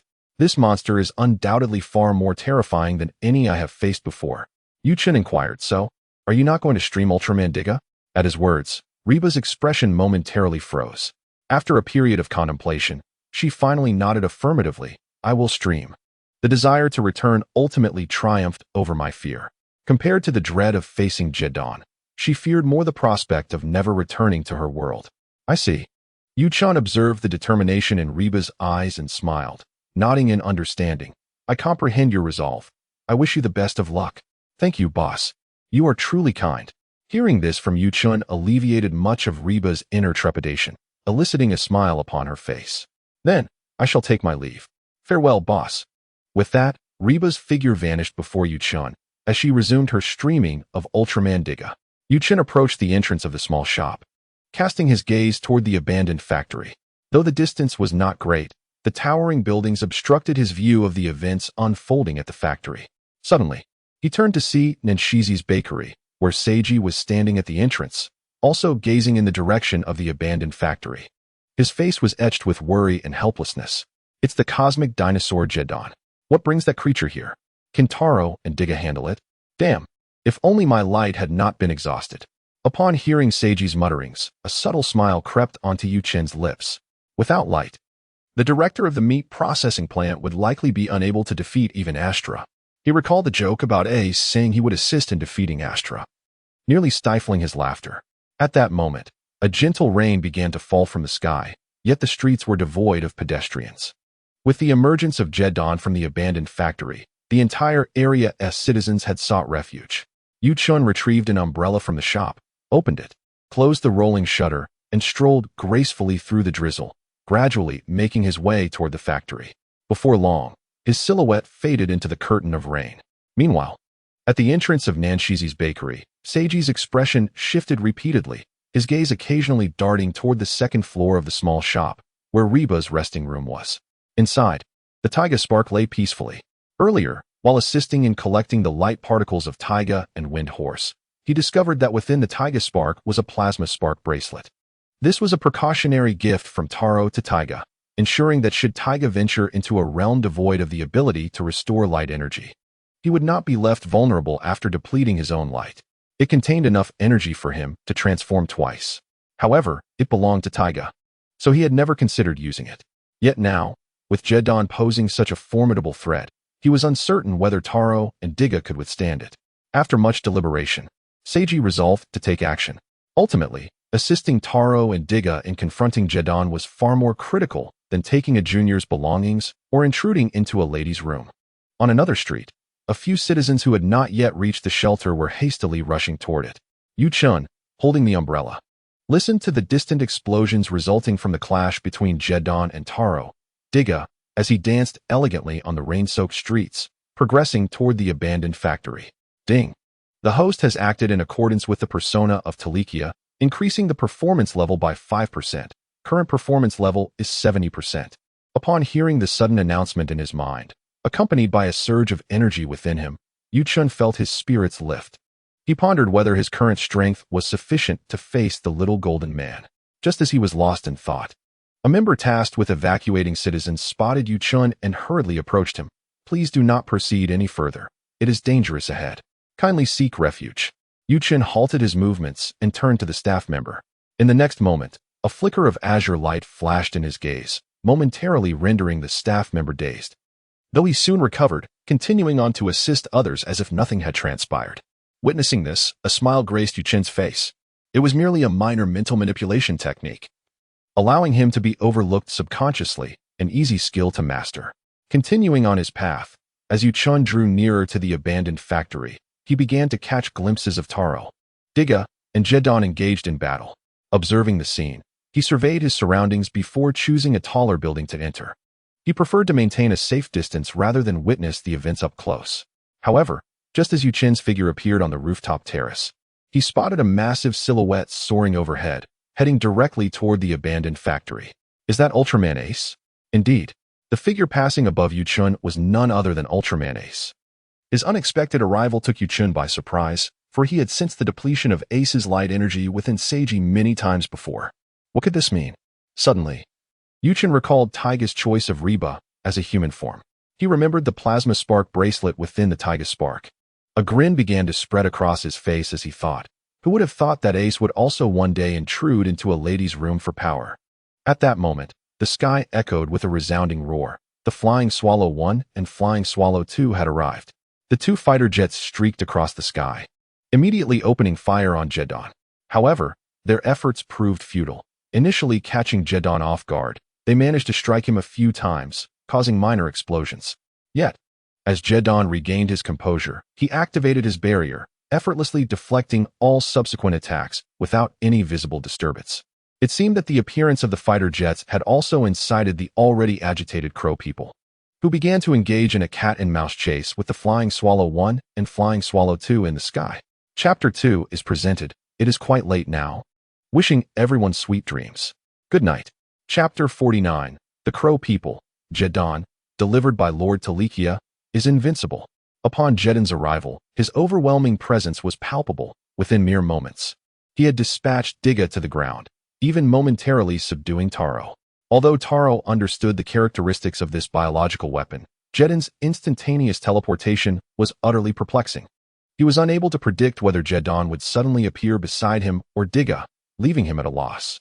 During the confrontation between Jedon and Taro, Diga unleashed a Zapi Liao beam directly at Jedon, only for Jedon to absorb the energy and redirect it back at Ultraman Taro.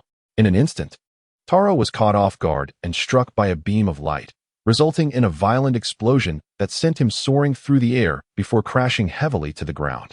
From a distance, Reba, who was stealthily live-streaming, watched in astonishment as her eyes widened. Is this monstrous creature not a tad too formidable? It can absorb the light beams of Ultraman Diga and even wield them as its own abilities. My goodness! The fans in the live stream were equally unsettled by the spectacle. The recent battle between Jedon, Ultraman Diga, and Ultraman Taro exhibited an unfathomable prowess. What manner of beast is this? It's astonishingly powerful. Not only can it conjure transparent barriers to absorb damage, but it can also assimilate skills and convert them into its own attacks, along with the ability to teleport. How on earth can they combat this? I fear even Tolekiah may not stand a chance against it. Yet, it remains uncertain whether Tolekiah will arrive to confront this monster. Even if he does, it is likely he would join forces with it to battle Diga and Taro. But then, how does one counter this? Surely Diga and Taro 1T fall here? I doubt it. I noticed that Ultraman Taro seemed quite knowledgeable about this creature and likely possesses a strategy to deal with it. As the fans deliberated over this matter in the live stream, the camera suddenly captured the arrival of Ace from the skies. The live chat erupted once more at the sight of Ace Ultraman. Upon his arrival, Ace swiftly unleashed an ultra-decapitating slash towards Jedon from high above. Normally, this forbidden technique requires permission from the Land of Light, but in this moment, such formalities were disregarded. The ultra-decapitating slash transformed into 5 luminous rings, hurtling towards Jedon's neck and limbs. Just as the attack was about to connect, Jedon's figure vanished from sight, reappearing behind Ace. He delivered a ruthless kick to Ace's lower back, sending him plummeting from the sky and crashing hard onto the ground. On a distant rooftop, Yuchun watched this unfold, his eyes gleaming with excitement. Jedon's strike was undeniably brutal, causing the ground to crack upon Ace's impact, shaking the earth fiercely. Haha. Witnessing this, the crow-like creature perched on Jedon's shoulder was laughing maniacally. It had never anticipated that the gift from Tolekiah would be so overwhelmingly powerful, far exceeding their expectations. With Jedon on their side, there would be no need to sneak around capturing humans on Earth, nor fear being discovered by the Victory Team. The entirety of humanity shall belong to them. Damn the Victory Team, damn the Ultramen for interfering with the affairs of the Lebic people. Let them all submit to the might of the cosmic dinosaur Jedon. The crow-like leader then pointed at the drilling team members and Commander Zongfang below, issuing orders to Jedon. Jedon, eliminate those 2 nuisances. Jedon seemingly heeded the command. turning his gaze upon the two individuals below before unleashing a fireball towards them. As the fireball materialized, the temperature of the surrounding area soared to a scorching heat. Moreover, the speed of the fireball was astonishingly rapid, leaving the drilling team and Zhongfang with no chance to react. At that moment, a crescent-shaped blade of light shot in from the side, slicing the fireball in half. Boom! The severed fireball exploded, engulfing the vicinity in searing flames. In that instant, the surrounding space warped from the intense heat, and the oxygen in the air seemed to be consumed in an instant. Although the fireball was intercepted and did not strike the drilling team or Zhongfang, the residual force from the explosion still sent them flying, crashing onto the ground several meters away, rendering them unconscious. Drilling team, Commander, on the Flying Swallow 1. Shinjo's expression darkened as he witnessed this scene. Damn that monster, die! He roared, firing furiously at Jedon. However, in the next moment, Jedon vanished from sight. As Shinjo searched for Jedon's whereabouts, an urgent voice crackled through his headset. Shinjo, get down. Boom. A beam of light shot up from the ground, shattering the left wing of Flying Swallow 1. Damn. Shinjo's face turned grim. He wanted to salvage the situation, but with the wing destroyed, there was nothing he could do. The aircraft plummeted at an alarming speed. With no other options, Shinjo activated the ejection seat mechanism to escape from Flying Swallow 1. Upon witnessing this, Diga's heart sank, his anger intensifying as he clenched his fists. Just as he was about to confront Jedon head-on, Ace stepped in front of him, saying, "Don't act impulsively. Losing composure in battle can easily lead to defeat." Taro added, "Brother is right.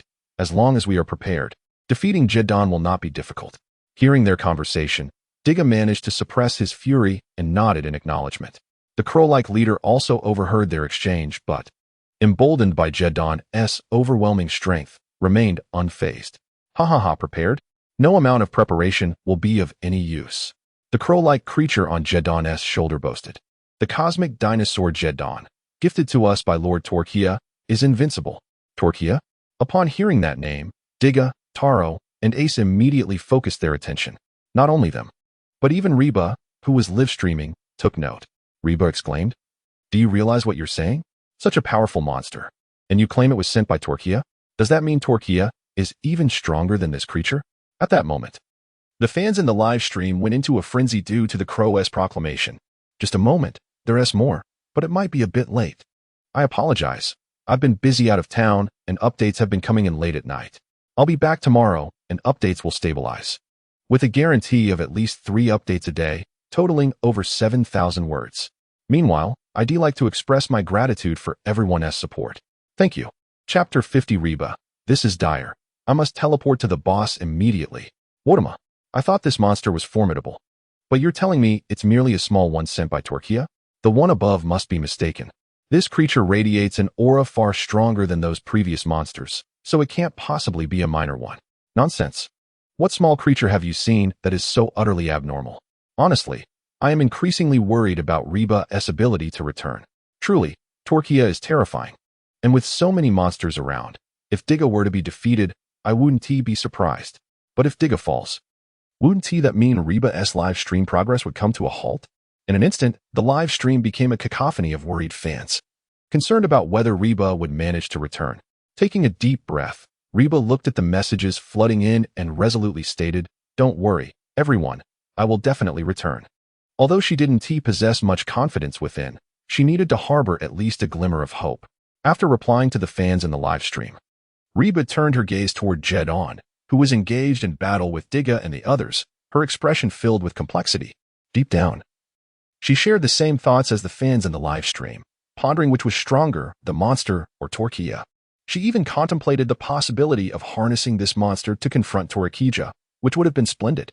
However, she never imagined that this creature was merely a gift from Tolekiah to the Corvidi, intended to combat the Victory Team and Ultraman. This fact clearly illustrated that Tolekiah held no genuine regard for such a formidable beast. In fact, it seemed that Tolekiah possessed power far superior to that of the creature itself. With this in mind, could Diga and his companions truly triumph over Tolekiah? Meanwhile, amidst the ongoing disputes in the live broadcast, the battle in the distance had escalated to a fever pitch. The 3 Ultramen, Diga, Taro, and Ace, began to coordinate their efforts. Initially, The synergy between Taro and Ace was remarkably harmonious, though their collaboration with Diga still felt somewhat unpolished. They even found themselves subjected to multiple assaults from Jettan, much to the amusement of the Corvidi leader perched upon Jettan's shoulder. However, observing from afar, Yuchen grew increasingly annoyed by the cacophony of the Corvidi and decided to take matters into his own hands by controlling Jettan to swat the leader off like a bothersome fly. Upon witnessing their leader's demise at the hands of the monster sent by Tolekiah, the Corvidi aboard their spacecraft were thrown into a frenzy. They hastily propelled their vessel to maximum speed, intent on escaping Earth. Yet, their flight was intercepted by Lena and the Falcon 2, who swiftly locked onto them with the ship's cannon. A single shot obliterated the Corvidi's spacecraft. Of course, Yuchen remained oblivious to the unfolding events involving Lena and the Corvidi, as he was solely focused on observing the extent to which Jettan could engage with Diga and his companions. As time passed, the trio's coordination improved significantly. Each time Jettan teleported next to one of the Ultramen, he was promptly detected and swiftly attacked. The tide of battle began to turn, with Jettan increasingly on the defensive. In a moment of oversight, Jettan suffered the loss of an arm to Ace's decisive strike. The pain drove Jettan to leap in agony. At that moment, if he had possessed a countenance, it would surely have donned a mask of suffering. Diga and Taro exchanged glances filled with delight. After such a prolonged struggle, it seemed they were finally on the verge of subduing Jettan.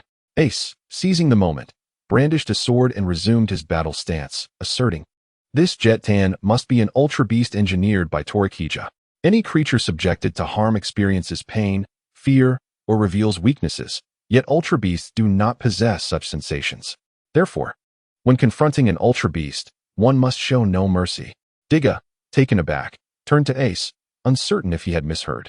He then glanced at the writhing Jettan, still reeling from the pain, and back at Ace, as if to say, "Are you certain this Jettan lacks the capacity for pain?" Meanwhile, Yuchen, who was enjoying the spectacle from a distance, nearly burst into laughter at Ace's declaration. Ah, how splendid! Ace's iconic moment had indeed made its appearance in the Diga saga. Yuchen chuckled and shook his head before retrieving the eye of Tolekiah. With Jettan now at the brink of defeat, it was time to ascertain whether he could elevate his performance. After all, in the narrative of Tiga, Tolekiah had summoned lesser creatures only to intervene personally after their defeat. This action would align with Tolekiah's character, wouldn't it? Regardless of whether it would enhance his performance. Yuchen decided to treat this as an opportunity for a personal appearance.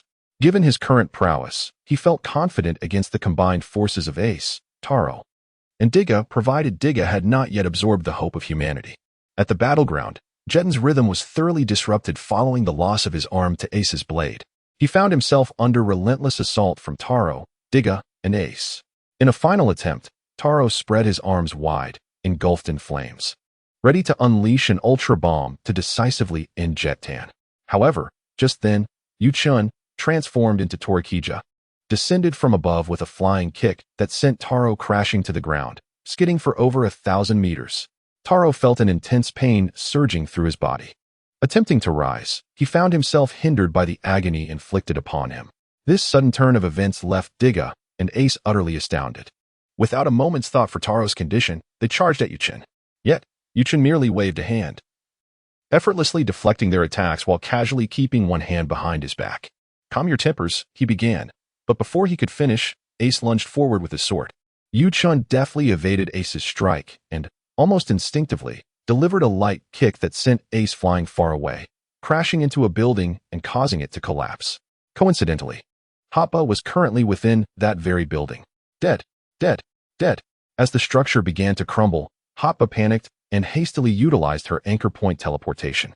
The anchor point required for the teleportation was instinctively chosen from Yuchen's location, leading to her sudden disappearance amidst the collapsing debris. Chapter 2 arrives late. I sincerely apologize. It is now past 3 in the morning. Good night, everyone, and may you have sweet dreams. Chapter 51. Yuchen, Taro, you always do this. At the battleground. Following Ace's tumble at Yuchen's kick, Diga wasted no time and unleashed the Zeppeli ray. Yet, the result was that Diga's beam was effortlessly swatted away by Yuchen, who maintained a relaxed demeanor with one hand still behind his back.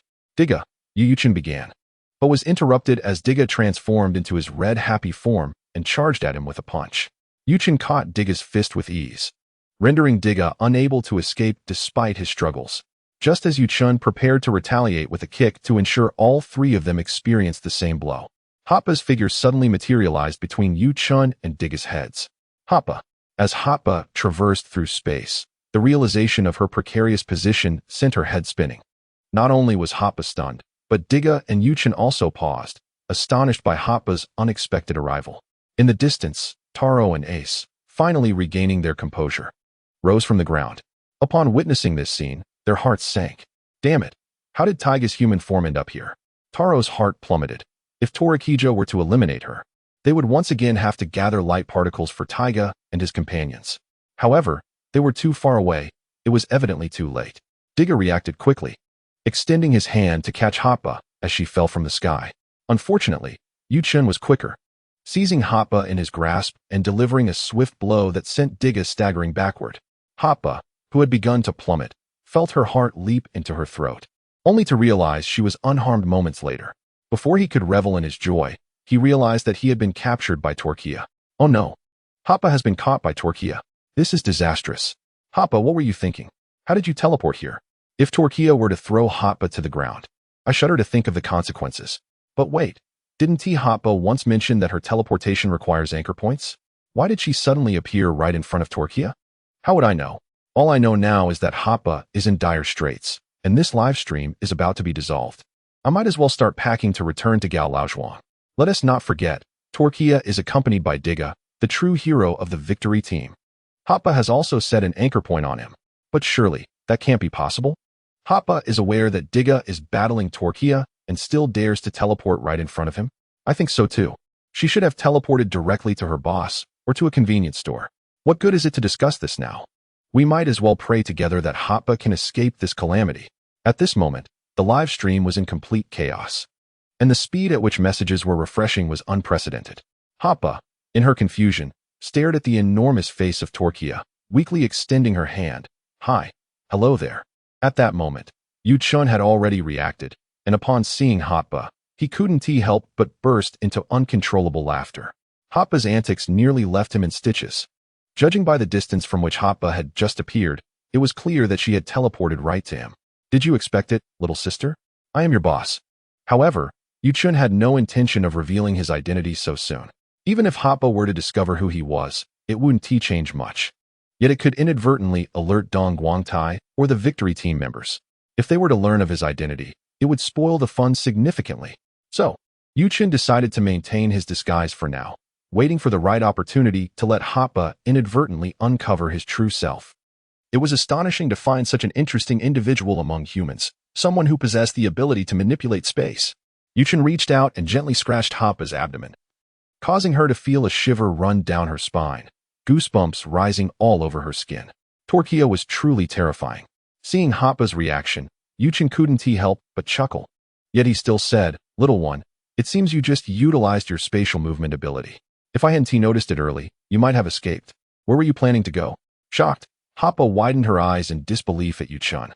At that moment, as Yu-chun spoke, the live stream erupted with chaos. What does this mean? What could it mean other than that Hoppa used an anchor point to teleport, only to be intercepted by Tolekiah? Is Tolekiah really that formidable? How are we to combat this? Where is the boss? He always seems so mysterious. He must be quite powerful too. Please, come save Hoppa. However, just as Yu-chun's attention was solely on Hoppa, suddenly a foot kicked at his wrist. The force caused Hoppa to be lifted high into the air. Diga rushed over, colliding with Yu-chun and catching Hoppa in a seamless motion. After securing Hoppa, Diga immediately retreated several hundred meters, gently placing her back on the ground. At that moment, Hoppa, still trembling from the encounter, felt a slight sense of relief as her feet firmly touched the ground. Yet her gaze towards Tolekiah was filled with trepidation. Who knows how desperate she felt when Tolekiah had caught her. Regaining her composure from the fear, Hoppa gave Diga a thumbs up. Thank you, Diga. Meanwhile, Yu-chun, having been pushed back by Diga, steadied himself and shook his wrist, which had been struck. He glanced at Taro and Ace, realizing he had had enough fun for the day. However, he noticed that there was no prompt indicating an increase in his performance level, which left him feeling slightly disappointed. Oh well, I've had my fill. Wait, Tolekiah? Yu-chun's words were once again interrupted. Taro, standing nearby, looked at Yu-chun, seemingly wanting to persuade him. Tolekiah, do not sink deeper into darkness. Come with me back to the land of light. I have a way to help you shed this darkness and regain the light. Huh. Taro, you remain unchanged. Yu-chan interrupted Taro's speech, maintaining a calm tone. I have said it before, to understand what light is, one must first comprehend darkness.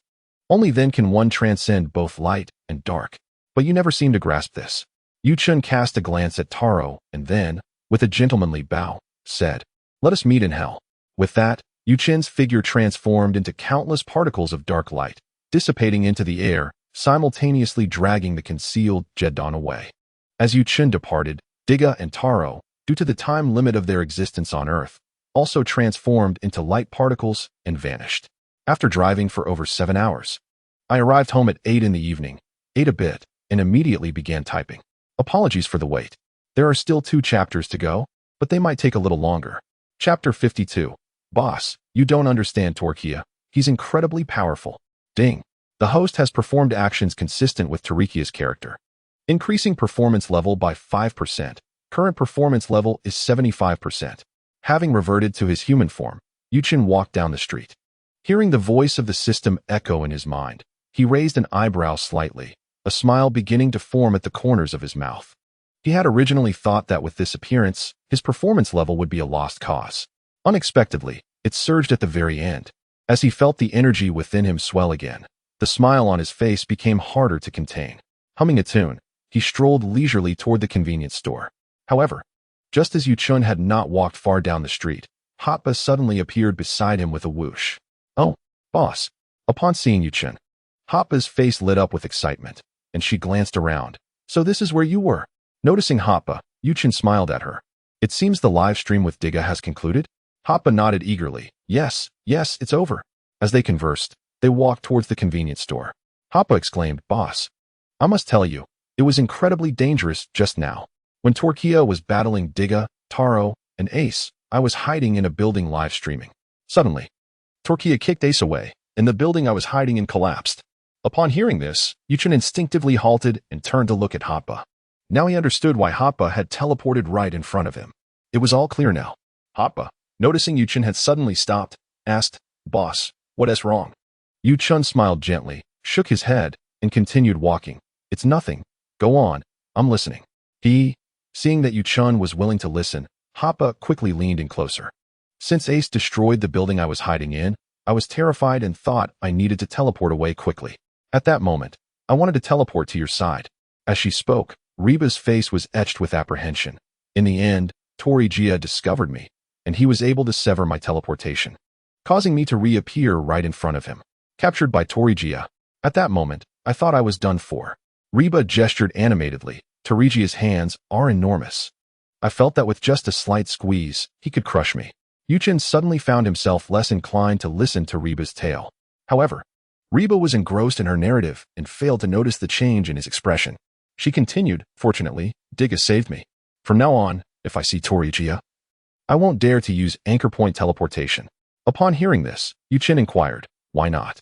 Because I'm scared. Reba shrank her neck. What if Tolekiah discovers me again? Yu-chan suggested. Perhaps you were merely anxious at that time and mistakenly teleported in front of Diga? I recall Diga was there as well. Reba scratched her head, recalling the incident carefully, and then firmly denied, that is absolutely impossible. Although I was anxious, I was not flustered. My intention was to teleport to your side. You don't understand Tolekiah. That guy is so formidable that it's no surprise he could intercept my teleportation. This remark momentarily stunned Yu-chan, prompting him to glance at Reba. What did she mean by saying you didn't understand Tolekiah? Could it be possible that the Tolekiah she spoke of was actually him? Thus, Yu-chan listened to Reba recount her harrowing escape from Tolekiah. As time passed, the two finally returned to the front of the convenience store, only to find that the sky had begun to darken, and the people who had taken refuge had reemerged. Yu-chan even overheard a passerby grumbling about the damned monsters that disrupted his overtime work. As Yu-chan pulled up the roller shutter of the convenience store, they stepped inside. Reba instinctively made her way to the cashier's desk, settling onto a small stool. Since their tasks were complete, it was time to get back to work. After all, it wasn't quitting time yet. Yu-chan casually grabbed a large bag of chips from the shelf, planning to continue his stroll outside. Just then, A very polite voice came from the entrance of the convenience store. Both Yuchen and Reba turned to look. A spirited young man in his 20s entered, slightly bowing in greeting. He approached the cashier's desk and said, "Excuse me, I would like a bottle of mineral water. Thank you." Reba pointed to a shelf behind him. "The mineral water is right there. You can help yourself." "Oh, all right." The young man nodded repeatedly, his smile radiant. He turned to select a bottle of mineral water from the shelf before heading to the cashier to pay. However, he seemed to want to say something to Reba, but held back upon noticing Yuchen's presence. Meanwhile, Yuchen, who had just opened the bag of chips, looked at the young man's back, his expression shifting from surprise to delight. He turned to Reba. "You carry on. I'll step outside for a bit." Without waiting for her response, he exited the store, disappearing into the street. In truth, Yuchen had noticed the young man's expression and was deliberately creating an opportunity for him to speak with Reba. Not long after, Yuchen positioned himself on the stairway of the second floor, where he could overhear their conversation clearly. "Hello, senior. My name is Magung Jinwoo." Reba responded, "What? What are you talking about?" At the cashier's desk, Reba stared at Jinwoo, momentarily taken aback. What was this guy's deal? Coming to the convenience store for water and introducing himself on the spot? Jinwoo seemed to sense her confusion and quickly added, "I apologize. Let me reintroduce myself. I am Magung Jinwoo, a member of the Elite Victory Team, and I am also Ultraman Trigger." Upon hearing this, Reba's eyes widened in astonishment. She paid no heed to his name or team membership, but the mention of Ultraman resonated with her. Wait. Are you saying you are Ultraman?" This time, it was Jinwoo who was taken aback.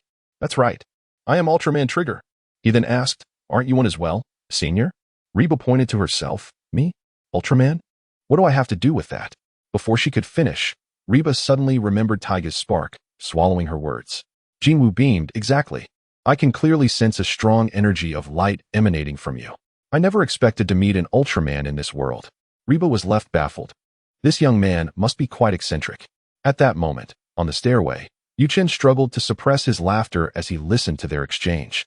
Just recently, he had been contemplating the arrival of General T, and now it seemed he had indeed made an appearance. If Trigger was here, could Carmira also be around? If so, the situation would become even more entertaining. Would Carmira mistake Diga for Trigger? And if Carmira were to be revived, would she confuse Trigger for Diga? Yuchen suddenly found himself eager to witness such a scenario. Another chapter will be updated shortly, but it's already late.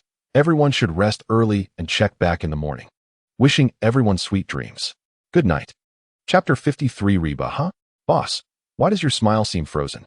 In moments of speechlessness, one can sometimes laugh, and Reba was in such a state, especially upon hearing Jinwoo exclaim Smiru. Reba looked at Jinwoo. "So, Mr. Magung Jinwoo, what brings you to this world?" "Me?" Jinwoo smiled. "I came in search of someone. Her name is Carmira, and after a battle with me, she arrived in this world. To prevent her from causing destruction here, I specifically came to stop her." Yuchen, listening from the stairway, was momentarily taken aback. What was this? He had just been wondering if Carmira would arrive. And it turned out she indeed had. Losing interest in the ensuing dialogue, Yuchen quietly slipped away from the stairway. Before long, Jinwoo departed as well. Although he was thrilled to have encountered an Ultraman upon arriving in this world, he had his own matters to attend to and could not afford any delays. Jinwoo's arrival was merely a brief interlude in the convenience store. After he left, the store quickly returned to its tranquility. Due to the recent monster attack and the ensuing battle with Ultraman, people had only just begun to emerge from their shelters, preoccupied with checking their homes for damage, leaving little inclination to visit the convenience store. Reba, enjoying the quiet, even started a live stream, checking how much progress had been made. The live stream had increased by 2%. It was now at 17%. Reba was exceedingly excited. With just a little more effort, upon reaching 20%, she would receive another special gift pack. She wondered what this special gift might contain, whether it too would be a skill like the previous one. As Reba opened her live stream, the fans in the chat began to discuss this special gift eagerly. However, as the conversation progressed, it shifted back to the previous topics concerning Tolekiah and Tyro. Reba lay quietly at the cash register, observing the messages from the audience, occasionally interjecting a comment. As time passed, the world returned to a state of calm. The true middle sword master, Jean, who had arrived in this world, along with the Carl Mira he spoke of, had not made another appearance in the past few days. During this time, Reba had not seen Daegu patrolling either. She had initially hoped to livestream Diga during his patrols to boost her streaming progress, yet he was nowhere to be found. Just yesterday, not willing to give up, Reba had secretly teleported to a location not far from Diga, hoping to discover what he was up to. To her astonishment, she found herself in a desolate wilderness, witnessing a stern-looking old man training Diga's physical abilities.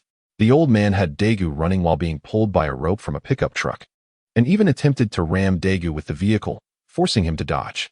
Reba stood in shock, utterly amazed by the intensity of the old man's training methods. Such rigorous training would likely exhaust countless revival coins if applied to an ordinary person. After teleporting back, she shared her observations with Yu-chun. However, since yesterday, Yu-chun, the boss, had also been absent from the convenience store. Soon, evening fell. The streets outside were vibrant with festivities, and Reba could hear the joyous laughter of children and the lively commotion from within the store. Tonight was Halloween, and the surroundings were adorned with colorful decorations.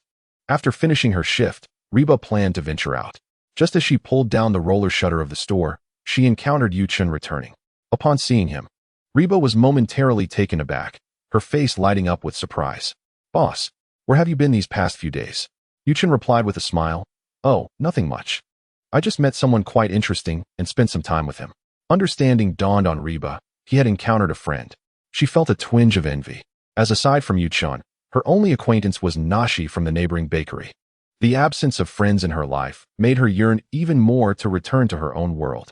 Noticing Reba's slightly dejected mood, Yu-chun decided not to pursue the conversation further, instead suggesting, "It's Halloween today. Would you like to go out and explore?" Reba nodded, as that was indeed her intention. With Yu-chun back, it was perfect to have company. However, Yu-chun had a deeper purpose in mind. In the storyline of Ultraman Tiga, on Halloween night, the interdimensional being Jirambo would appear to wreak havoc. Yu-chun distinctly remembered that Jirambo aimed to snatch away the dreams of children. This particular segment had left a lasting impression on him, not as a childhood trauma, but as a memorable plot twist he had come to understand better as he grew older. While Jirambo lacked offensive power, its abilities posed significant challenges. In the original narrative, Jirambo had caused considerable trouble for Tiga. Yu-chun had no intentions of confronting Jirambo. He merely sought amusement from observing the unfolding events. Meanwhile, on the rugged hills where Diga had been training, today he was absent, tasked with patrolling the city to prevent extraterrestrial disturbances. The hills now housed a slightly disheveled old man, his face bearing a bruise, and his demeanor was far from cheerful. Silently, he departed the hills and made his way toward the city, heading in the direction of Nashi's bakery. As he approached the bakery, he encountered Yu-chun and Reba, who had just exited the convenience store. Yu-chun noticed the old man, and upon seeing the bruise on his face, a knowing smile crept onto his lips. However, the old man was lost in thought and failed to notice Yu-chun's expression. He brushed past Yu-chun and entered the bakery. Reba turned to Yu-chun, observing the elderly man as he passed. That old man looks like he just got into a fight," she remarked. Yu-chun chuckled in response. Perhaps he was too arrogant and got what was coming to him. Reba glanced at Yu-chun, scratching her head in confusion. But what if it was his ungrateful child who struck him? Yu-chun's smile faltered at that moment. Chapter 3 is here, precisely 7,000 words. It's 4 in the morning, time for sleep. If you enjoy this book, a gentle nudge for updates or a free gift would be immensely appreciated. Chapter 54, Diga, Sister, I am truly not Tiga. On Halloween night, the park was bustling with activity. Yu-chun and Reba arrived at the park, which was already teeming with visitors. Along the pathways, numerous vendors were selling an array of trinkets. Reba was pleasantly surprised by the liveliness of the Halloween festivities. Watching the children scampering about in ghostly masks and the adults adorned in elaborate costumes, she felt a sudden desire to join in the fun. Unfortunately, she had not come prepared with makeup. Yu-chun, however, remained unfazed. Wearing a gentle smile as his eyes scanned the area in search of his objective, the interdimensional being Jirambo. He had sensed unusual dimensional fluctuations, suggesting Jirambo might be lurking within the park. Yet, instead of encountering Jirambo, he spotted Shinjo and Juejing engaging in some playful antics nearby. Upon seeing their costumes, even Yu-chun, who had braced himself for the sight, was momentarily taken aback. Juejing was dressed as a vampire, but his rotund figure rendered the outfit comically incongruous. Even more amusing was Shinjo, who was dressed as a dog, a Pekingese, no less. Coupled with his reluctant expression, the sight was undeniably humorous. "Hey boss, what are you laughing at?" Reba inquired, noticing Yuchen's amusement. Yuchen gestured towards Shinjo and Juejing, saying, "Oh, nothing much. Just observing these two members of the victory team." Wow. Following Yuchen's direction, Reba also spotted them. Unable to contain her laughter, she exclaimed, "Their costumes are absolutely hilarious. Are they really not on patrol today?" Yuchen chuckled. There must be some time for a break. However, as soon as he spoke, he noticed that Reba had already dashed off, exclaiming, "Wow, they are giving away free lollipops here. Give me one, please." Hearing her, Yuchen instinctively turned his gaze in the direction of Reba. He spotted an elderly woman dressed as a shaman, surrounded by a group of children, all eagerly reaching out for lollipops. The old woman, with a warm smile, distributed all the lollipops from her basket. Yuchen observed that her eyes sparkled with delight as she watched the children, almost as if they were the most delectable treats in the world. As Karambo made his appearance, Yuchen's smile broadened. He recalled that the lollipops Karambo handed out possessed the power to manipulate hearts and dreams. If Reba were to eat one, would she be susceptible to control while sleeping? It seemed unlikely, considering the light of the three little ones still resided within her. Yet, a sudden curiosity arose within Yuchen to witness Reba under such influence. He discreetly adjusted his fingers to slightly isolate the light of the three little ones within her, intending to release it only after Reba was controlled. Reba quickly approached the shaman portrayed by Karambo, eager to extend her hand for a lollipop. Several other adults were also attempting to secure one.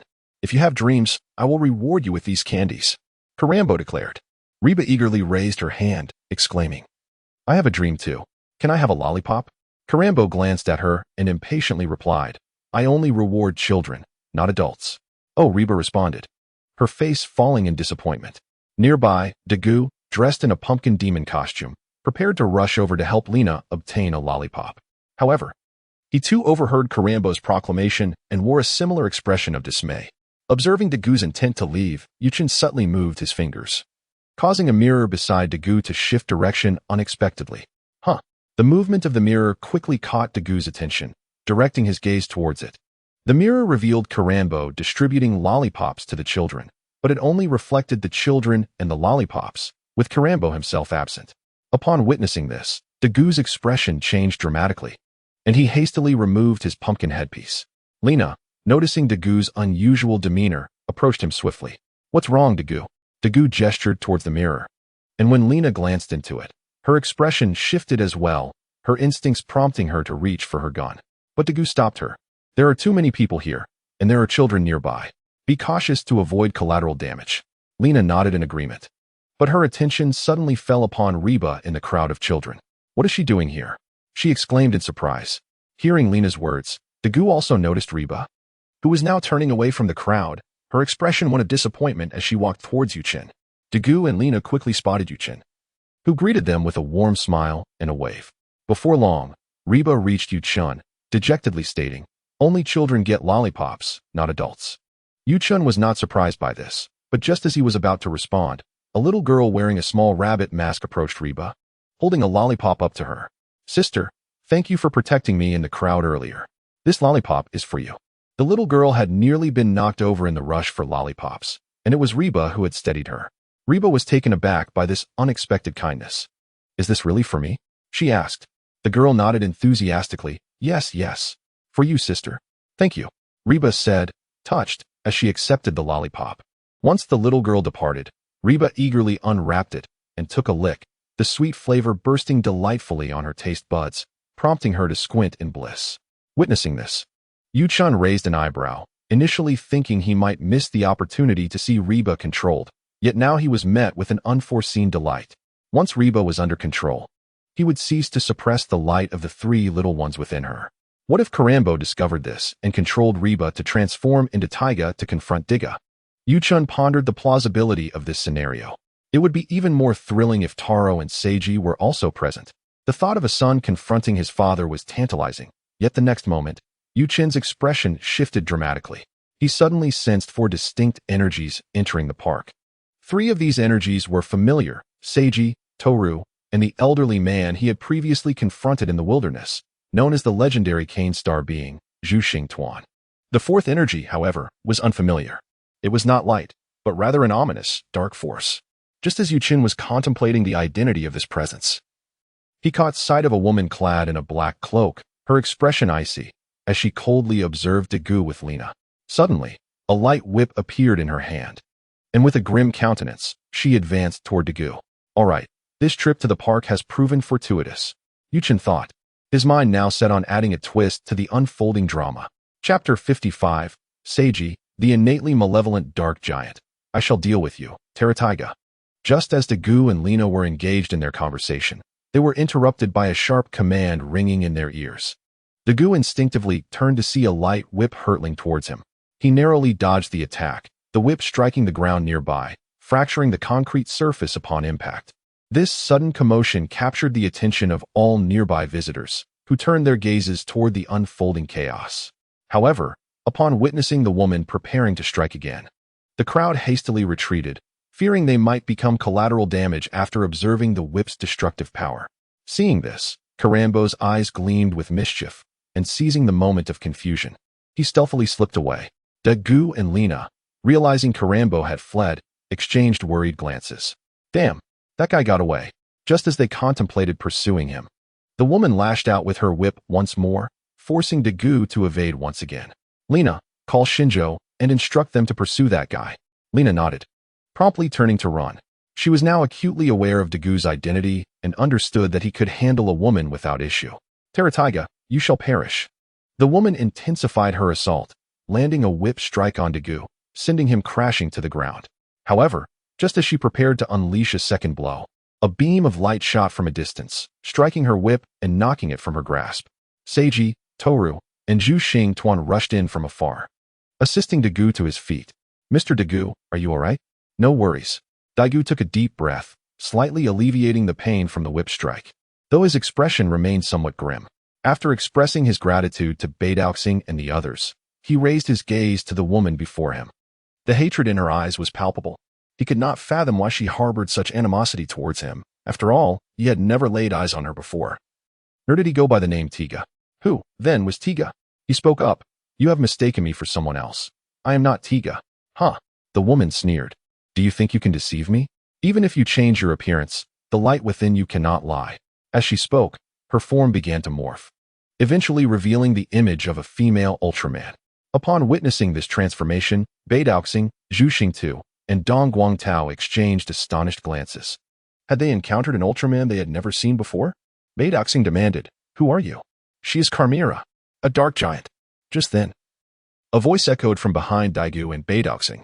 The group turned to see Yuchen, who also noted the arrival of a figure and smiled faintly, beginning to feel a sense of anticipation. The newcomer was Jianwu Xin, who, upon reaching Diga, apologized. I'm sorry, she seeks me, and you ended up getting hurt. Diga remained silent, merely shaking his head, his gaze fixed on Jianwu's face. He truly could not comprehend how the woman named Chimera could be so visually challenged. The difference was stark, and yet she had mistaken him. Meanwhile, Dong Guangtao and the others, upon seeing Jianwu, displayed a momentary look of astonishment as well. The light within both men was strikingly similar, akin to that of twin brothers, making Chimera's error somewhat understandable. Chimera, upon seeing Jianwu, momentarily appeared dazed, her eyes scanning between Jianwu and Diga, lost in thought. She had not heard that Tiga had a twin brother. On the other side, Reba, who had been enjoying her lollipop, immediately brightened at the sight. She crept over to Yuchen, discreetly pulling out her phone to start a live stream. After all, with Diga present, streaming him would surely boost her viewership. What a splendid opportunity. Reba was not about to squander it. Yuchen glanced at Reba and then at her phone, which was quickly flooding with viewers.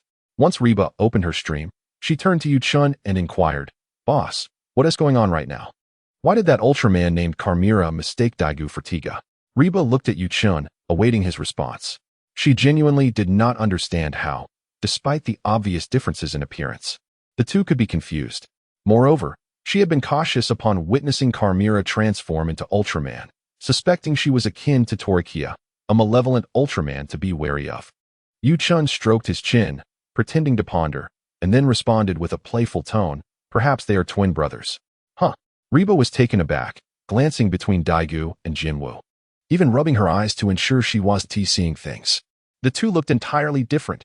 Surely, even if they were twins, such a mistake was improbable. Yuchen clarified. I didn't mean Diga and Jianwu. Perhaps it's Tiga and Tiga. Upon hearing Yuchen's words, Reba was stunned. Is that so? Oh dear. This is so hard to guess. She promptly abandoned her train of thought and resumed her enjoyment of the unfolding drama. Carmira seemed to harbor a deep-seated hatred for Tiga. What could have provoked such animosity? Yuchen contemplated for a moment before suggesting. Perhaps Carmira saw Tiga with a mistress and was incensed, wishing to teach him a lesson. Reba exclaimed, "Isn't that reminiscent of the scenario with Tolekiah and Taro?" Yuchen shot her a glare, suddenly feeling an urge to give Reba a good thrashing. This woman had evidently not forgotten her previous wild speculations. Reba inquired, "Did Tiga have children with his mistress? Will Carmira, like Tolekiah, eliminate the mistress's offspring?" Yuchen fixed her with a stare. "Are you still stuck on that topic?" Their conversation was not quiet, and given their proximity to Carmira and Diga, merely 50 meters away, they could easily be overheard. At that moment, Carmira's expression darkened. Silence.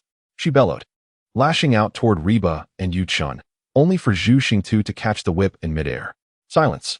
Silence. Silence.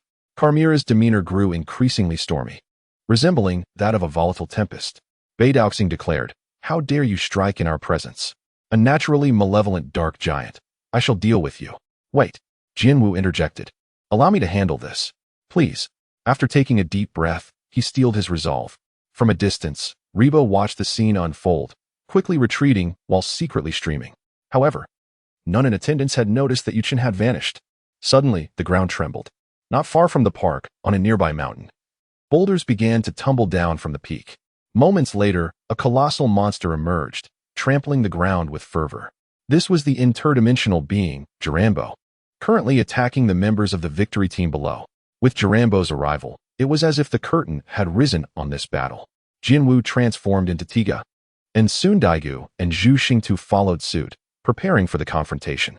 Chapter 56. Why does it sound like Tolekiah is the boss? Meanwhile, Yuchen arrived at the aquarium. As it was now nighttime, the aquarium had closed its doors, leaving it eerily quiet. He made his way to the dolphin area, standing at the edge and watching the dolphins occasionally surface to play.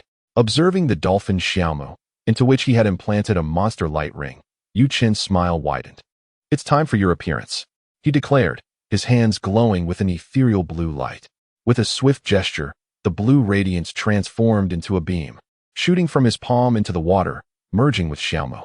Instantly, the monster light ring within Xiaomu was activated, unleashing a surge of formidable dark energy.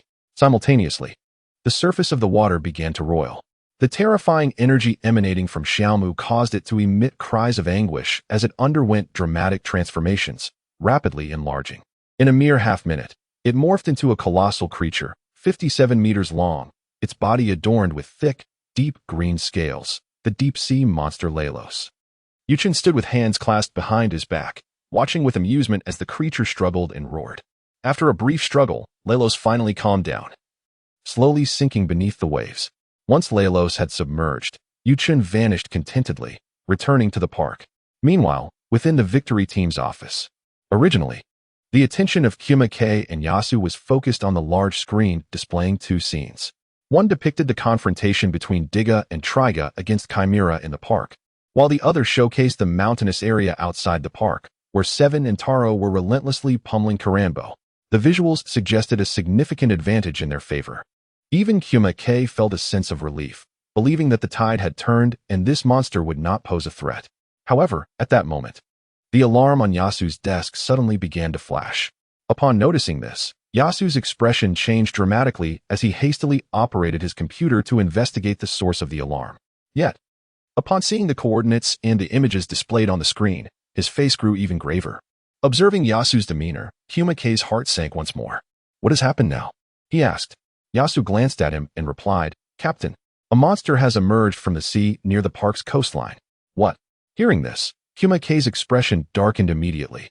He quickly grabbed his communicator. "Shinshiro, Jueji, Lena, a monster has appeared near the coastline close to the park." Initially, Chubby intended to instruct Shinshiro and the others to temporarily hold off the monster or lure it to an uninhabited area. But just as he was about to speak, he suddenly had a thought and changed his command. "Lure the monster to the park." With the citizens having fled the area since the appearance of Chimera and Karambo, only the Ultramen and the Victory Squad members remained. If Shinshiro and the others could draw the monster into the park, the battle would be centralized, allowing the victory squad to concentrate their efforts without distraction. Understood.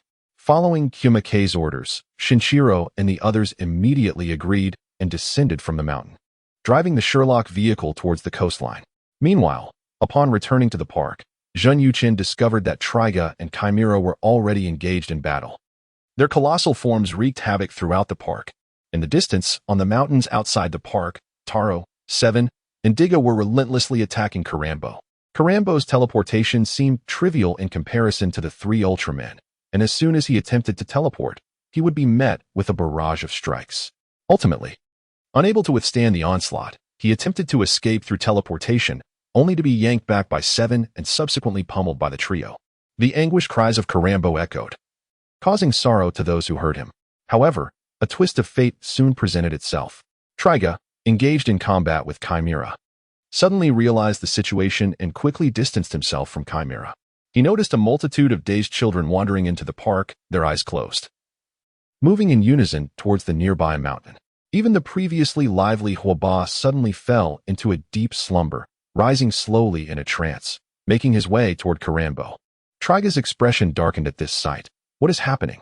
At that moment, Diga and 7, who were dealing with Karambo, also recognized the situation, their hearts racing in alarm. Damn it! The untransformed Hokuto looked on in horror as he witnessed the children being used as shields, hampering the efforts of Diga and 7 in their battle. Seizing the opportunity, Karambo escaped their assault, positioning himself at a safe distance from the 3 Ultramen. The dreams of these children are indeed the most delectable prize. And now they are mine. Ha! With a sinister grin, Karambo turned to the Ultramen and declared, Ultramen, do not interfere with me. Otherwise, I shall take the lives of these children.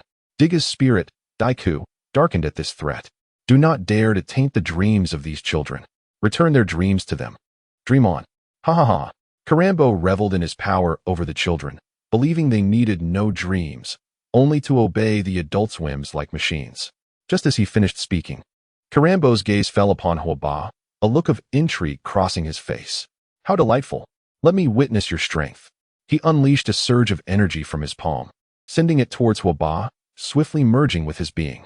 In the next moment, a brilliant light erupted from Huoba, illuminating the surrounding darkness. As the brilliance faded, Tiga appeared. However, he too was entranced, surrounded by a faint aura of darkness. Diga, Taro, and 7 felt a weight in their hearts upon witnessing this. Damn it! Tiga is under his control.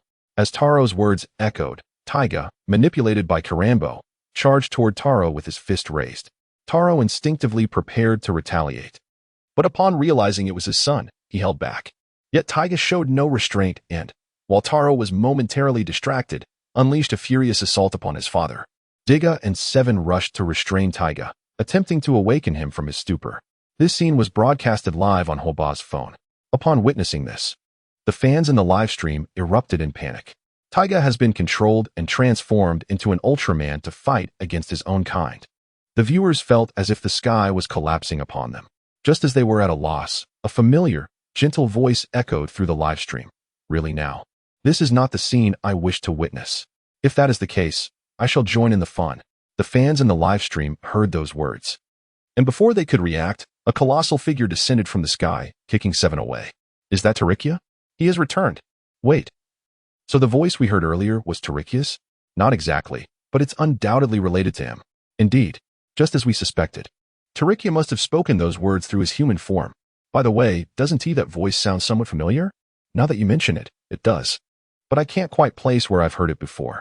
I swear it sounded like the boss's voice.